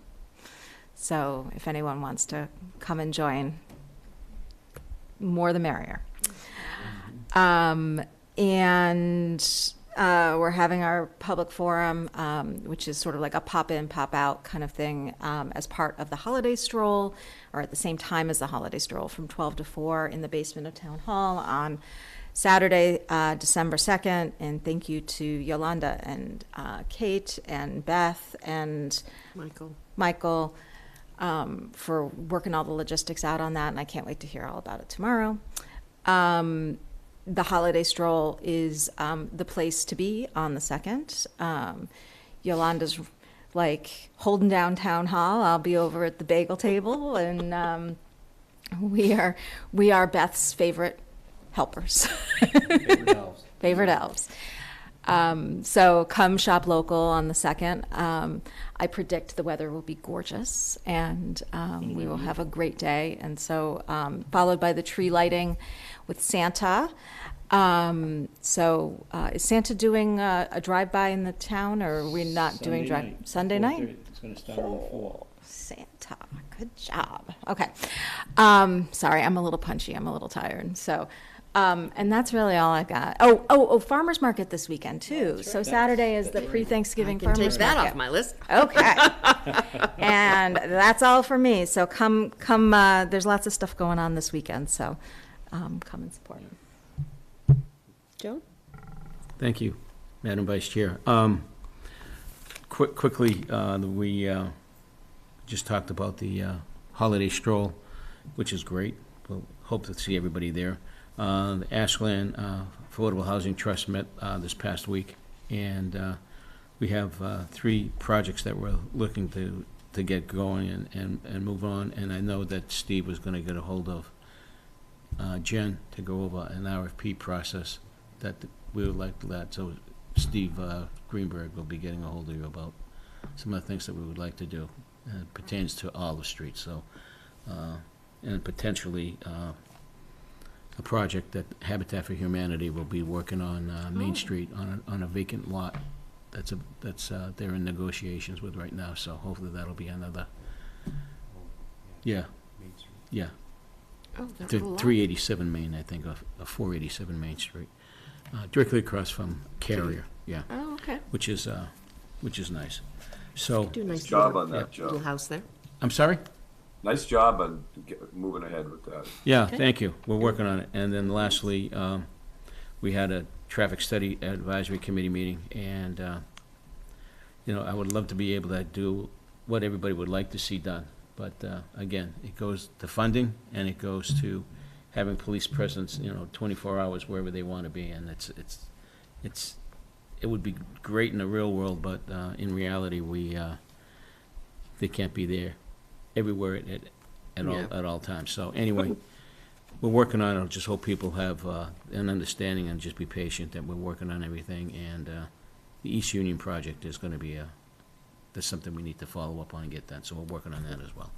And then I'll see you all. Well, you won't see me on Saturday, but you guys have a good time. Okay. So that's it. Rob? Yeah, just briefly, well, first, thank you, Yolanda, for running the meeting, or assisting me with running it. So Not a problem. I appreciate that, and thanks for everyone's indulgence on that. Just a reminder, we just have one meeting in December, which I think everybody knows. So plan accordingly. It looks like we're already lining up some items. We did get that email from the mother with a Boy Scout asking if anyone wanted to meet with him regarding pollution. So I don't know if anyone cares to volunteer now, or we can. I've been in touch with her, so I think we're just scheduling it. But yeah, Great, thank you. Great, thank you, Brandy. Cool. All right, so that's it for me. Thanks. Okay. Couple real quick things. First, let's see. Reminder that town meeting is Wednesday, November 29th at the Ashland High School, starting at 7 p.m. Then, let's see, Ashland Lions will start selling their trees at the Farmers Market location the Friday after Thanksgiving. On Thanksgiving, it is a home football game here in Ashland. I don't know the start time, but 10 o'clock, thank you, 10 a.m. You can come watch the Clockers. I don't know how their season's going, but always a fun Thanksgiving tradition. And then last thing I have is Metro West Regional Collaborative will be having our remote meeting on Thursday, November 30th. And then I would just like to wish everyone a wonderful, happy Thanksgiving, wherever you are spending it with friends, family, however. Enjoy. Hopefully people can get some time off. And those who do need to work, thank you for working. And with that, motion to adjourn. So moved. Second. All those in favor? Aye. Aye. Thank you all. Good Thank night. you all. We'll see you at town meeting.